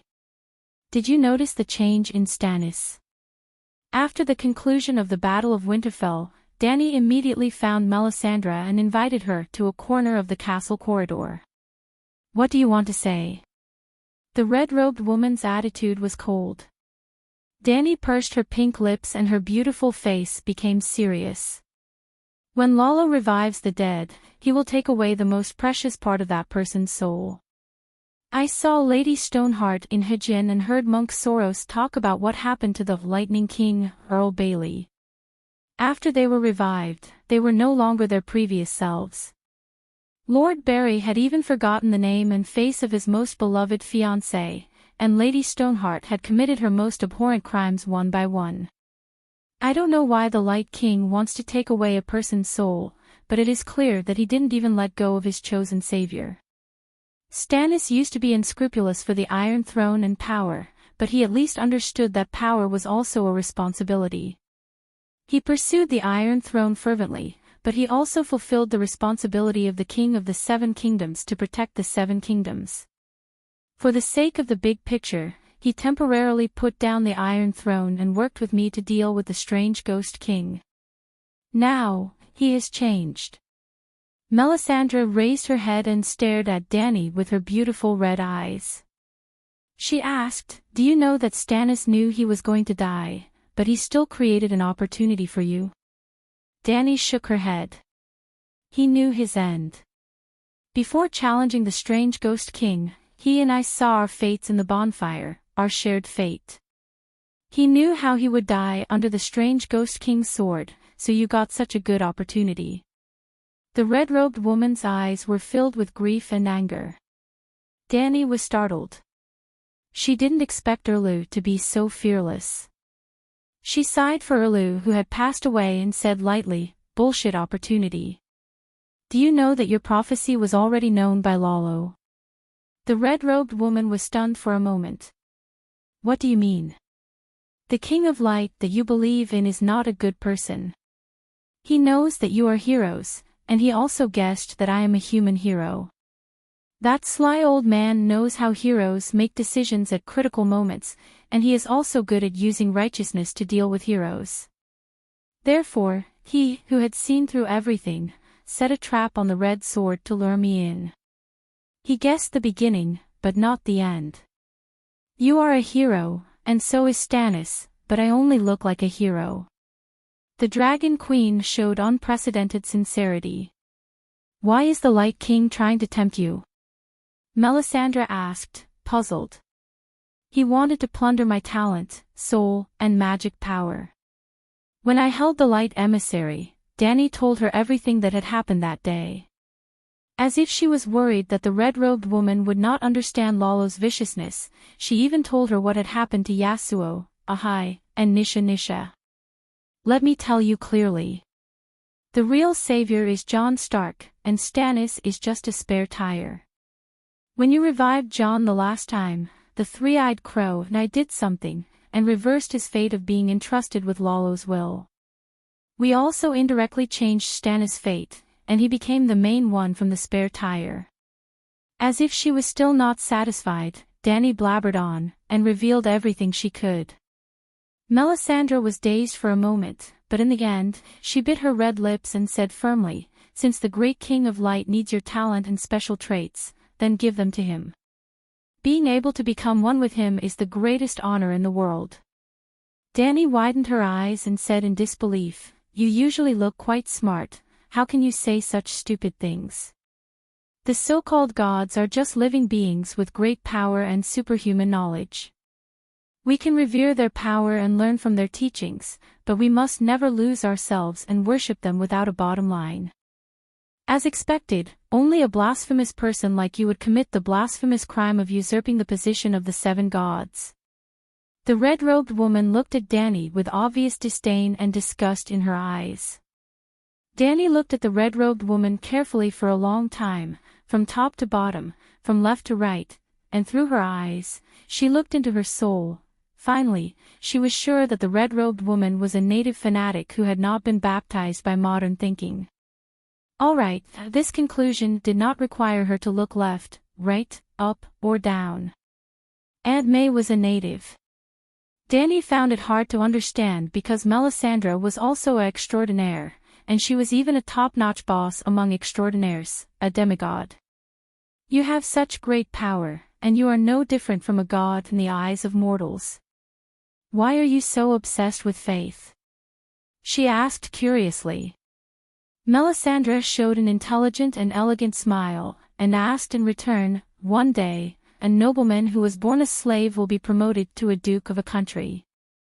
A duke is no different from a king in the eyes of ordinary people, so can he look down on you and betray you?" Danny did not know how to answer that. "All right, you have a point. I can't use my own beliefs to ask you. You can choose to believe in the Light King, but you can't ask me to sacrifice everything to him."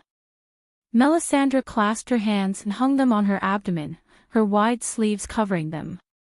She walked gracefully to the window, looked at Erlu who was busy downstairs, and said calmly, "If you are willing to sacrifice yourself, countless people will be spared.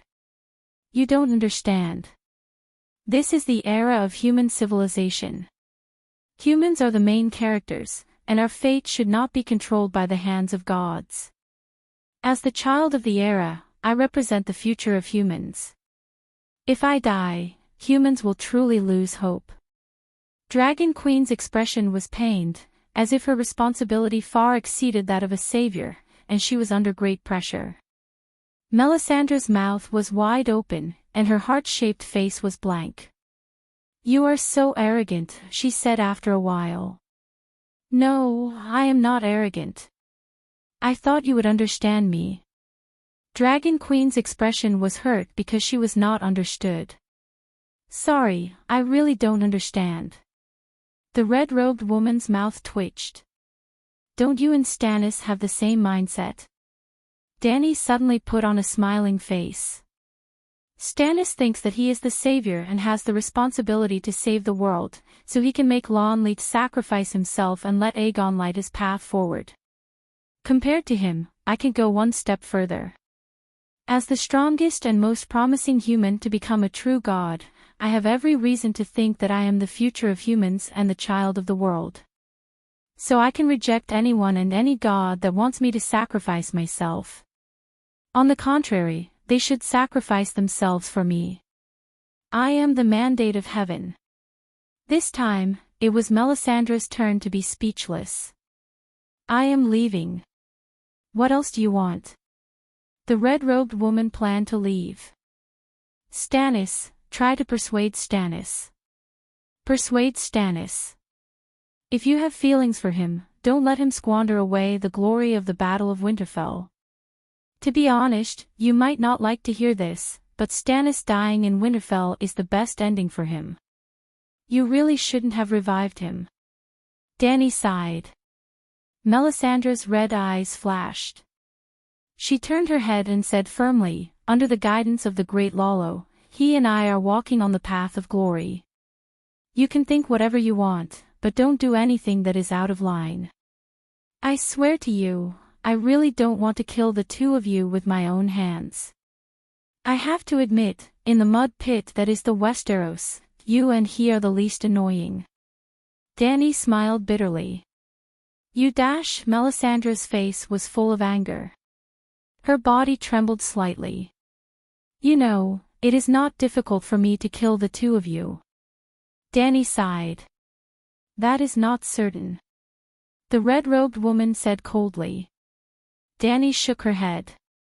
I reminded you, and I am not letting down our previous friendship. As for what you choose, that is your business. Let's skip this topic and talk about one last thing. At this point, Danny's face became unnatural. During the Battle of Winterfell, the strange ghost king had a fire-forbidden realm. You also created a fire-forbidden realm. Can you teach me that technique? Melisandre's eyes widened. She looked at her as if she was looking at a little mouse that stole cat food. Is there something wrong with your memory? Did you forget the threat you made to me? Danny's pretty face scrunched up. She said helplessly, you should know how helpful the realm is to me. If the Light King decided to stand by and do nothing, the next person to fight against the Frost God can only be me. The reason why I made this request after revealing my relationship with you, Stannis, and Lalo is simple. I don't want to lie to you. You want to use sincerity to move me. Unfortunately, you failed. The red-robed woman sneered. Danny shook her head and said, I just want to live with a clear conscience. Melisandre looked at her deeply and turned to leave. Danny shrugged and opened the window. She leaned on the windowsill and admired the beautiful crystal city. Winterfell was embedded in an ice mountain, and the sky was a large piece of clear ice crystal. When the firelight shone on it, the ice reflected rainbow-colored light, and the ice surface reflected red clouds. Just a few torches created a fairy-tale-like scene. Winterfell can be considered a blessing in disguise. This ice mountain is not only a barrier to the strange ghosts, but it also turned a dilapidated grey stone castle into the most beautiful building in the Seven Kingdoms. If Longlegs Lomas was still alive, he might have listed Winterfell as the 10th wonder of the world. You should thank me. It's a pity that I don't know the technique of the fire elemental domain. As for the wind elemental domain, the wind elemental domain isn't urgent. I suggest you spend some time to understand it yourself through the wind of a world. The Green Prophet is not on the same path as you. The big crow stepped into the window and cawed. I have to leave Winterfell too. A week ago, there was an urgent report from Slaves Bay. A few dragonworms burned the manor and barn south of Meereen City. Perhaps I have to make a trip to the Smoke Sea.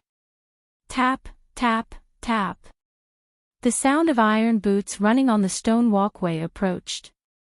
Danny turned her head and saw a pockmarked knight trotting over in a hurry in the dim walkway. Your Majesty, we are leaving soon. Melisandre asked me to pass this to you. Without waiting for Danny to ask, Sir Richard handed her a ham sausage. It was as thick and long as 200 grams of ham sausage, wrapped in a layer of grey lambskin. Reaching out to take it, Danny immediately realized that it was a roll of lambskin. What is this? She shook it thoughtfully. It was quite heavy. Richard shook his head. She only asked me to tell you that you have the right to ask for responsibilities and missions that don't belong to you. But when the time comes, she hopes that you won't back down. Danny smiled happily. She was sure of the contents of the lambskin roll. Tell her, who else can do it but me? To help the world and bring peace to the country, there is no one else but me.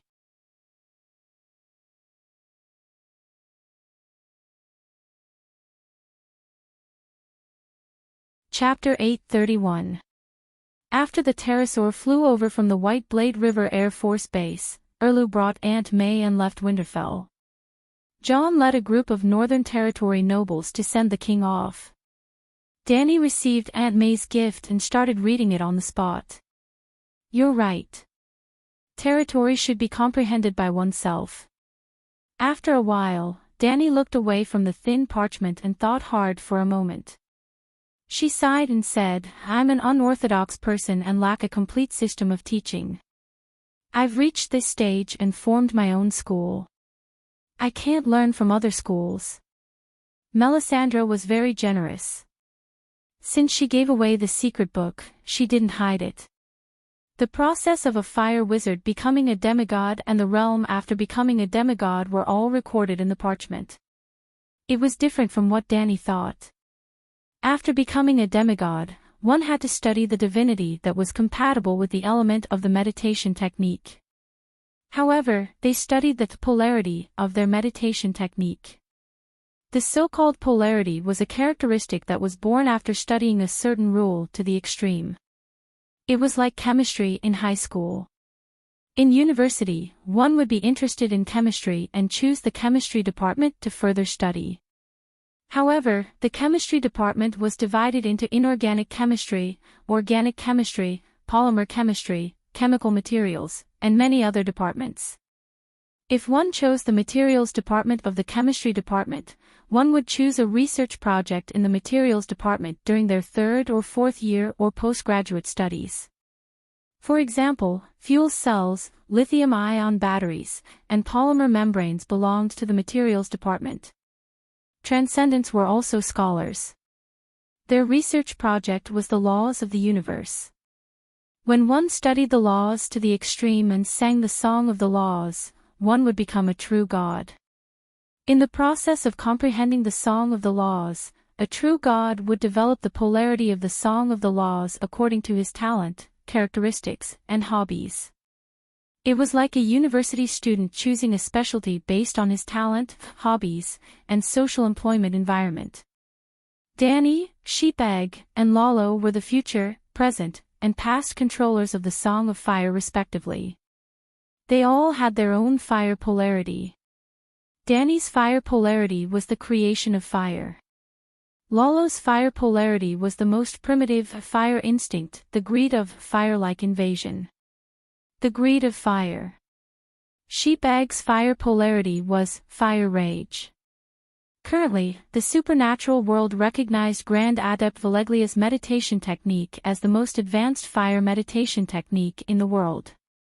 In fact, the red-robed priest's meditation technique was not weaker than the Grand Magus meditation technique. It was just that the polarity of the two was different. In the end, the meditation technique of the Grand Wizard and the fire meditation technique of the Red God Priest were both created by the true gods. They both used the Song of Fire of the true gods as the end point of evolution. After cultivating a true god's meditation technique to become a demigod, the cultivator would begin to study the polarity of the meditation technique, which was the polarity of a true god's song of law. With the polarity of a true divinity's laws, simulating a true divinity's divine kingdom was a domain. To put it bluntly, the true God that sang the Song of Laws represented a law of the world. Wherever a true God was, it would naturally cause the elements of their laws to become active, just like their own kingdom. For example, the fire god's surroundings were filled with fire elements, and all the fire elements were under the fire god's control. The scope of the fire god's control was his divine kingdom. A demigod who cultivated the fire god's meditation technique and delved into the fire god's fire polarity could simulate a counterfeit divine kingdom, which was the fire domain that Danny desired. If the Song of Laws chanter was a towering tree, then the transcendents who cultivated the true god's meditation technique were the vines on the tree. I can't walk on Lalo's path. I've also walked on another path for Sheepegg's Grand Wizard meditation technique. If I don't study their fire mastery, their divine kingdoms will naturally not be able to be simulated. Danny said helplessly. Actually, a person can't only master one type of mastery. Mastery is both talent and knowledge. Brand said. You're not wrong, but now isn't the time. If my Song of Fire is completed, then I'll study Lalo's and Sheepegg's mastery and learn from their strengths to make up for my weaknesses. I'll definitely be able to improve further. But right now, I haven't even fully grasped my own talent. Where would I have the time and energy to learn from others' strengths? Then use your own fire mastery to develop the domain. Brand said in a low voice. Danny gripped the red-robed lady's parchment tightly and nodded with a heavy expression. Although it's difficult, this is the only choice. Caw caw caw caw. Amidst the shocked cries of the guards, a black torrent poured into the ice castle through the ice cave, spreading out a black cloud under the dazzling ice crystal sky. It was a large flock of crows. After half a year, you should have 1,000 fire elves and 1,000 wind elves, right? Bran asked. It'll be a little hard, but it should be possible. Bran's method of distinguishing the elemental attributes of the crows was ingenious. He separated a thought from the 4,000 crows, the thought of the child of the forest crows fusing with his own consciousness, and then burned it in the flames of the Dragon Queen. Because his own consciousness was in the thought, he could distinguish the sensitivity of the child of the forest crows to the fire and wind elements. In just half an hour, 2,000 large crows with blinking red and golden eyes appeared around Dany. Blackie spat out dragon flames, and under the control of Dany, the 2,000 crows were burned to ashes, leaving only the souls to enter the faith space.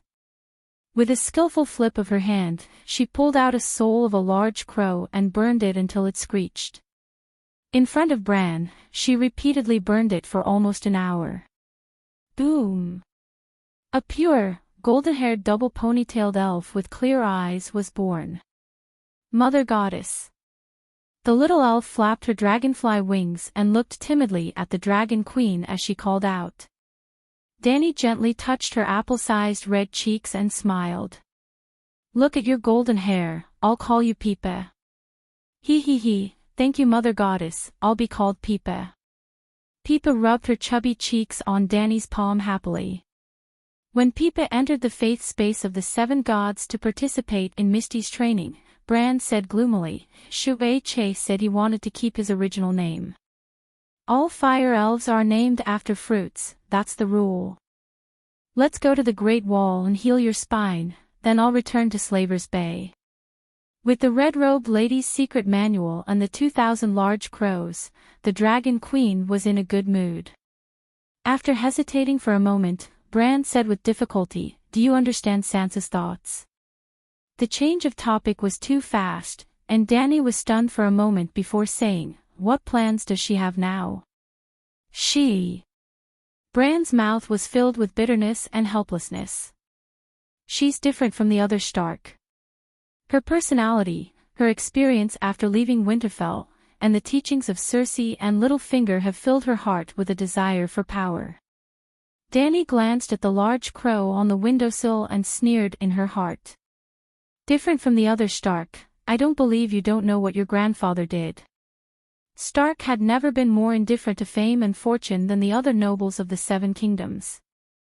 In other words, without the protagonist's life providence and halo, Stark was just a normal gamer. I'd had no desire for power because he was born as a second son and received the education of a second son. If I'd was replaced by Brandon, perhaps the one to sit on the Iron Throne would not be Robert, but Stark. In the Deer, Fish, Eagle, and Wolf Alliance, the alliance leader was Jon Arryn, the first godfather of the 7 kingdoms. I'd and Robert had the same status. The first to enter the King's Landing was Stark, but I'd looked at the Iron Throne in front of him and handed it to Robert without hesitation. Jaime was stunned. Get to the point, I don't have time to waste, Dany said impatiently. Sansa is interested in the Iron Throne, Bran sighed. So? She once made Arya swear loyalty to her, Bran said softly. Dany suddenly understood. You mean, she thinks Arya killed King Foreign Ghost, so the Iron Throne should belong to her? Why didn't she tell me herself?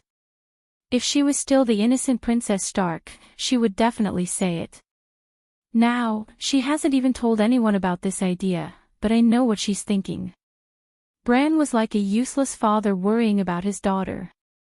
His voice was tired, powerless, and depressed.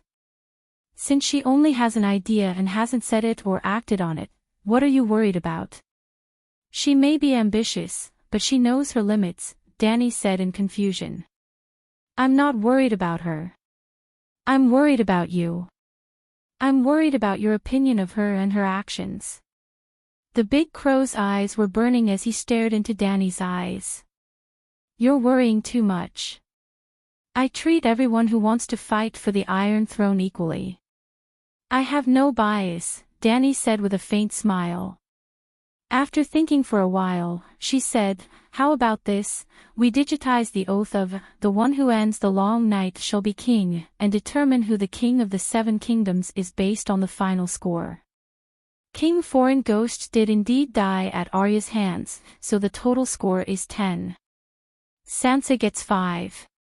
Erlu risked his life and got 3. I also did my best and got 2. What do you think? Dany asked with a smile. It's meaningless. You're the only human who can summon the sun and end the long night, Bran said disapprovingly. Summoning the sun and dealing with the frost god is the job of the child of the era. It's not part of the bet, Dany said. If she could really summon the sun and turn over the frost god, how strong would she be? Wouldn't it be embarrassing for such an existence to fight with a bunch of mortals for the Iron Throne in the latrine pit? You really don't care about the glory left behind by the Targaryen ancestors? The Iron Throne isn't just an Iron Throne. It's the same as Winterfell, an ancestral property. Even though Bran knew that the Dragon Queen was indifferent to the Westeros and didn't have much desire for the throne of the 7 kingdoms, he still couldn't understand her thoughts. Jon broke the oath for the House of Stark, Tyrion schemed for Lannister, and Stannis unswervingly pursued the legitimacy of the Baratheon dynasty. This was the normal behavior that was in line with Bran's worldview and values. You're right. The King's Landing and the surrounding royal lands were all developed by the Targaryens. They belong to the ancestral property of the Targaryens, just like the Northern Territory is the land of the Stark family. Dany lamented, I don't care about the ancestral property, but I don't want to be a prodigal either. In the future, no matter who becomes the king of the 7 kingdoms, they will have to find a new capital. The King's Landing will be like Winterfell and Storm's End Castle, becoming a Targaryen family castle. That's not what I meant. Bran mumbled. The two of them were talking by the stables in the corner of the training ground. Jon led a group of soldiers towards the city gate. Every 2 soldiers were carrying a corpse, and there were also wailing Northern Region civilians and soldiers on the side. I want to hold a mass funeral and cremation for the soldiers and civilians who died in Winterfell. Seeing the Dragon Queen's gaze, Jon explained. Dany nodded. I'll get Blackie to light the fire for you. And absorb a wave of soul essence. Just as she was thinking, she suddenly caught a glimpse of the unusually conspicuous blazing red heart cloak.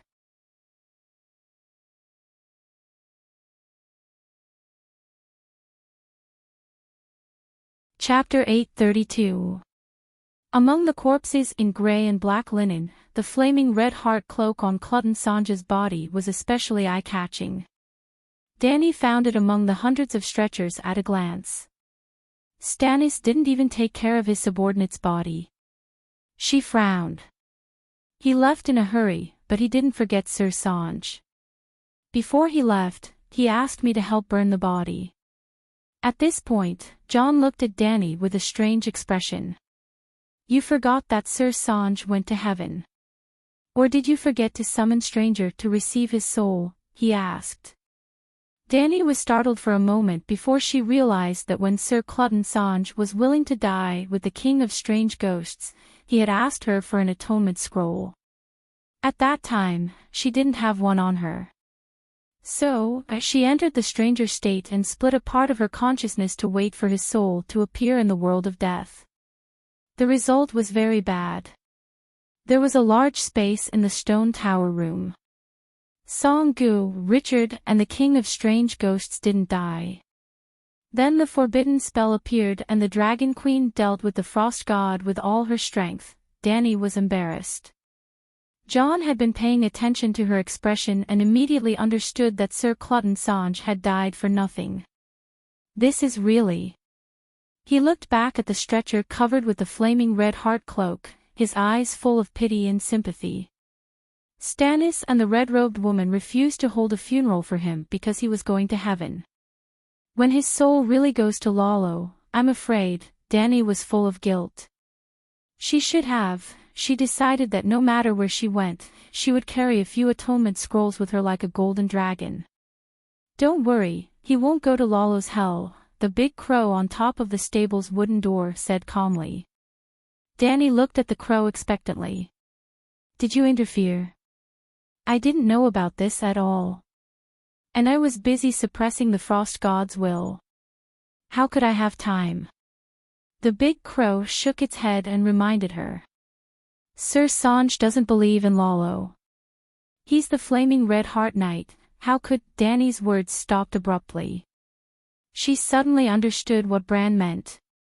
Back then, when Song Gook saw that the child of prophecy and Aunt May had died in battle and that the first divine king had been defeated, Lalo had fled and the sun had been covered by darkness, he felt that the King of Light was unreliable and believed that the local Holy Mother of the Seven Kingdoms was more real and stronger. What did this mean? That guy no longer had any faith in Lalo. It really is. Danny walked over to Song Ji's corpse with a strange expression. She pressed her hand on his chest and entered stranger mode. The colors disappeared, and the gray Winterfell was as quiet as a ghost town. A figure walked around the Winterfell gate like a demented old man. Fight deviant ghosts, go to heaven, fight deviant ghosts, go to heaven. The undead's eyes were dull, and he kept muttering the same sentence. A short and stocky figure, a bald head, and a blazing red heart cape. It was Sir Cludden Sanj. As Bran expected, he lost his faith in Lalo, but his devotion to the seven gods was not enough to go to heaven, so he could only dissipate between heaven and earth. However, Sir Sanj died with a deep obsession.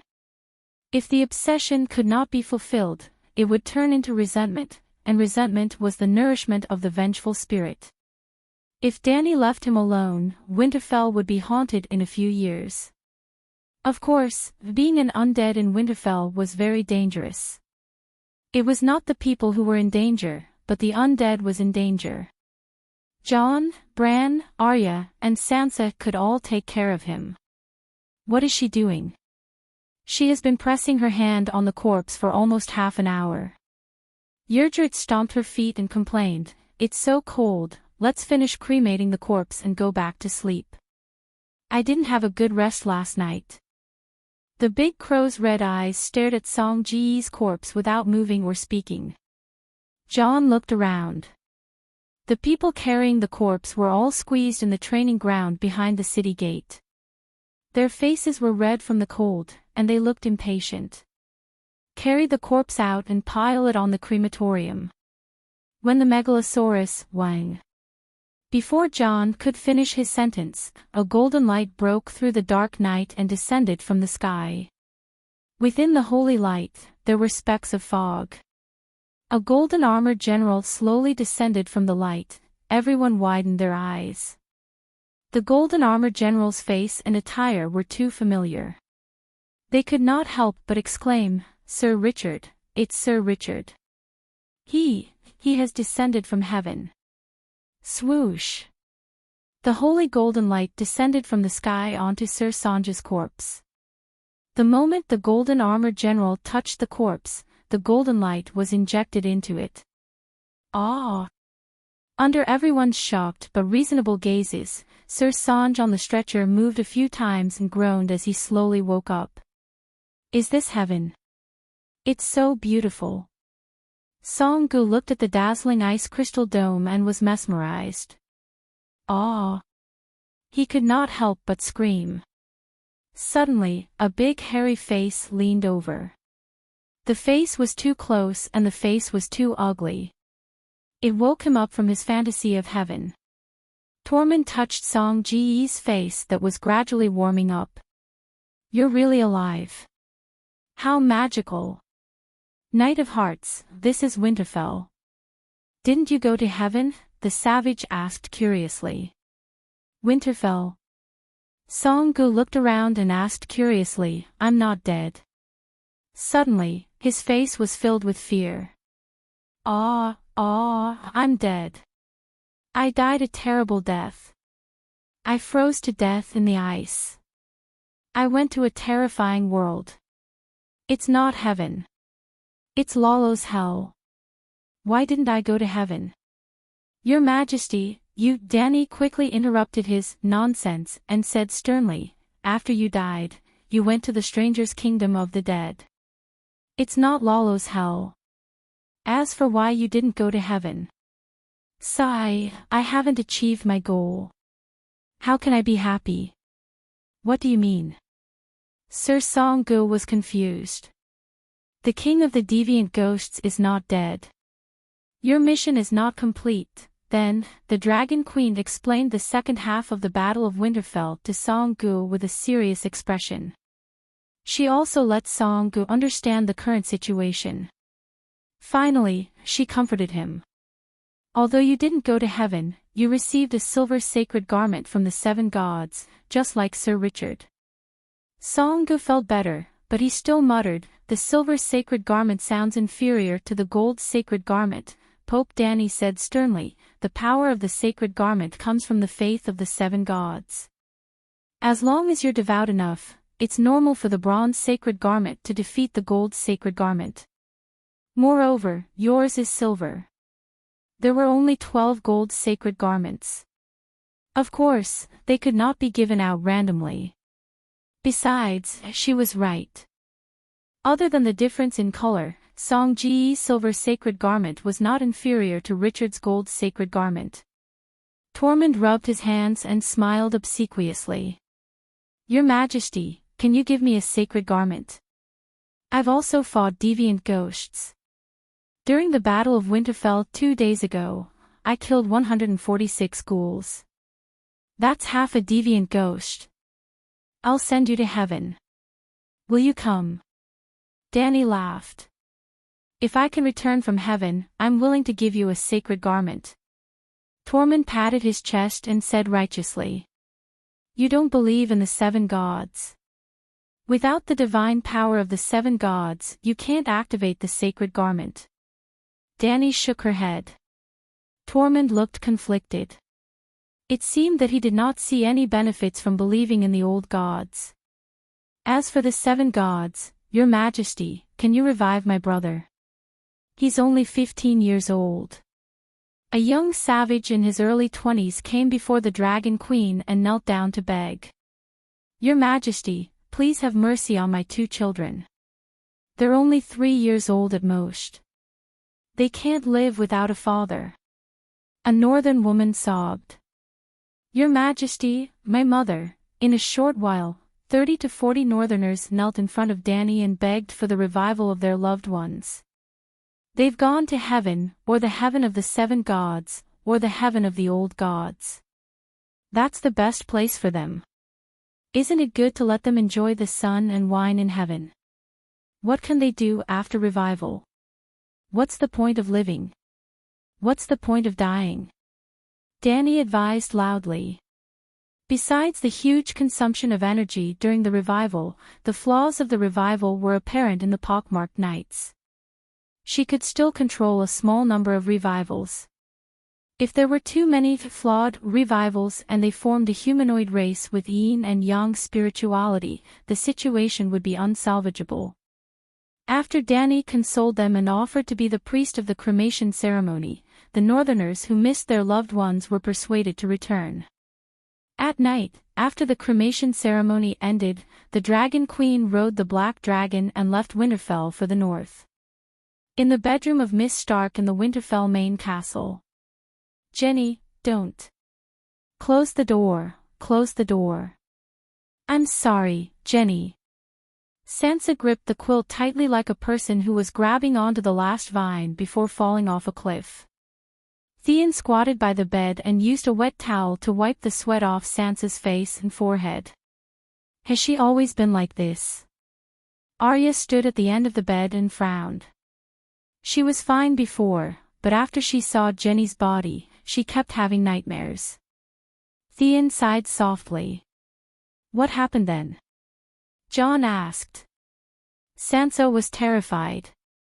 When the white frost fell, I carried her and ran. She screamed and screamed as she closed the door. Then, when we entered the tomb, the guards locked the door. Jenny was left behind. Theon's expression was gloomy. His face was filled with sorrow and self-blame. When we recovered from the shock, we found Jenny blocked outside the door.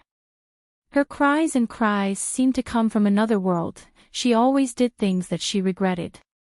But what's the use of regretting? Bran said coldly. In this bedroom, other than the dead Robb and Rickon of the Valley, the rest of the Stark siblings were present. Yes, Theon was Ida's adopted son. He could be considered their sworn brother. If Ida was still alive, he would definitely be happy to see this warm family reunion in the room. Bran. Sansa suddenly opened her eyes. Her beautiful eyes were filled with fear as they locked onto the big crow on the railing at the end of the bed. You're finally willing to see me. I really don't want to see you. Bran said flatly. You hate me. Sansa waved away Theon's towel and struggled to sit up. She stared into the crow's eyes and asked in a hoarse voice, Why do you hate me?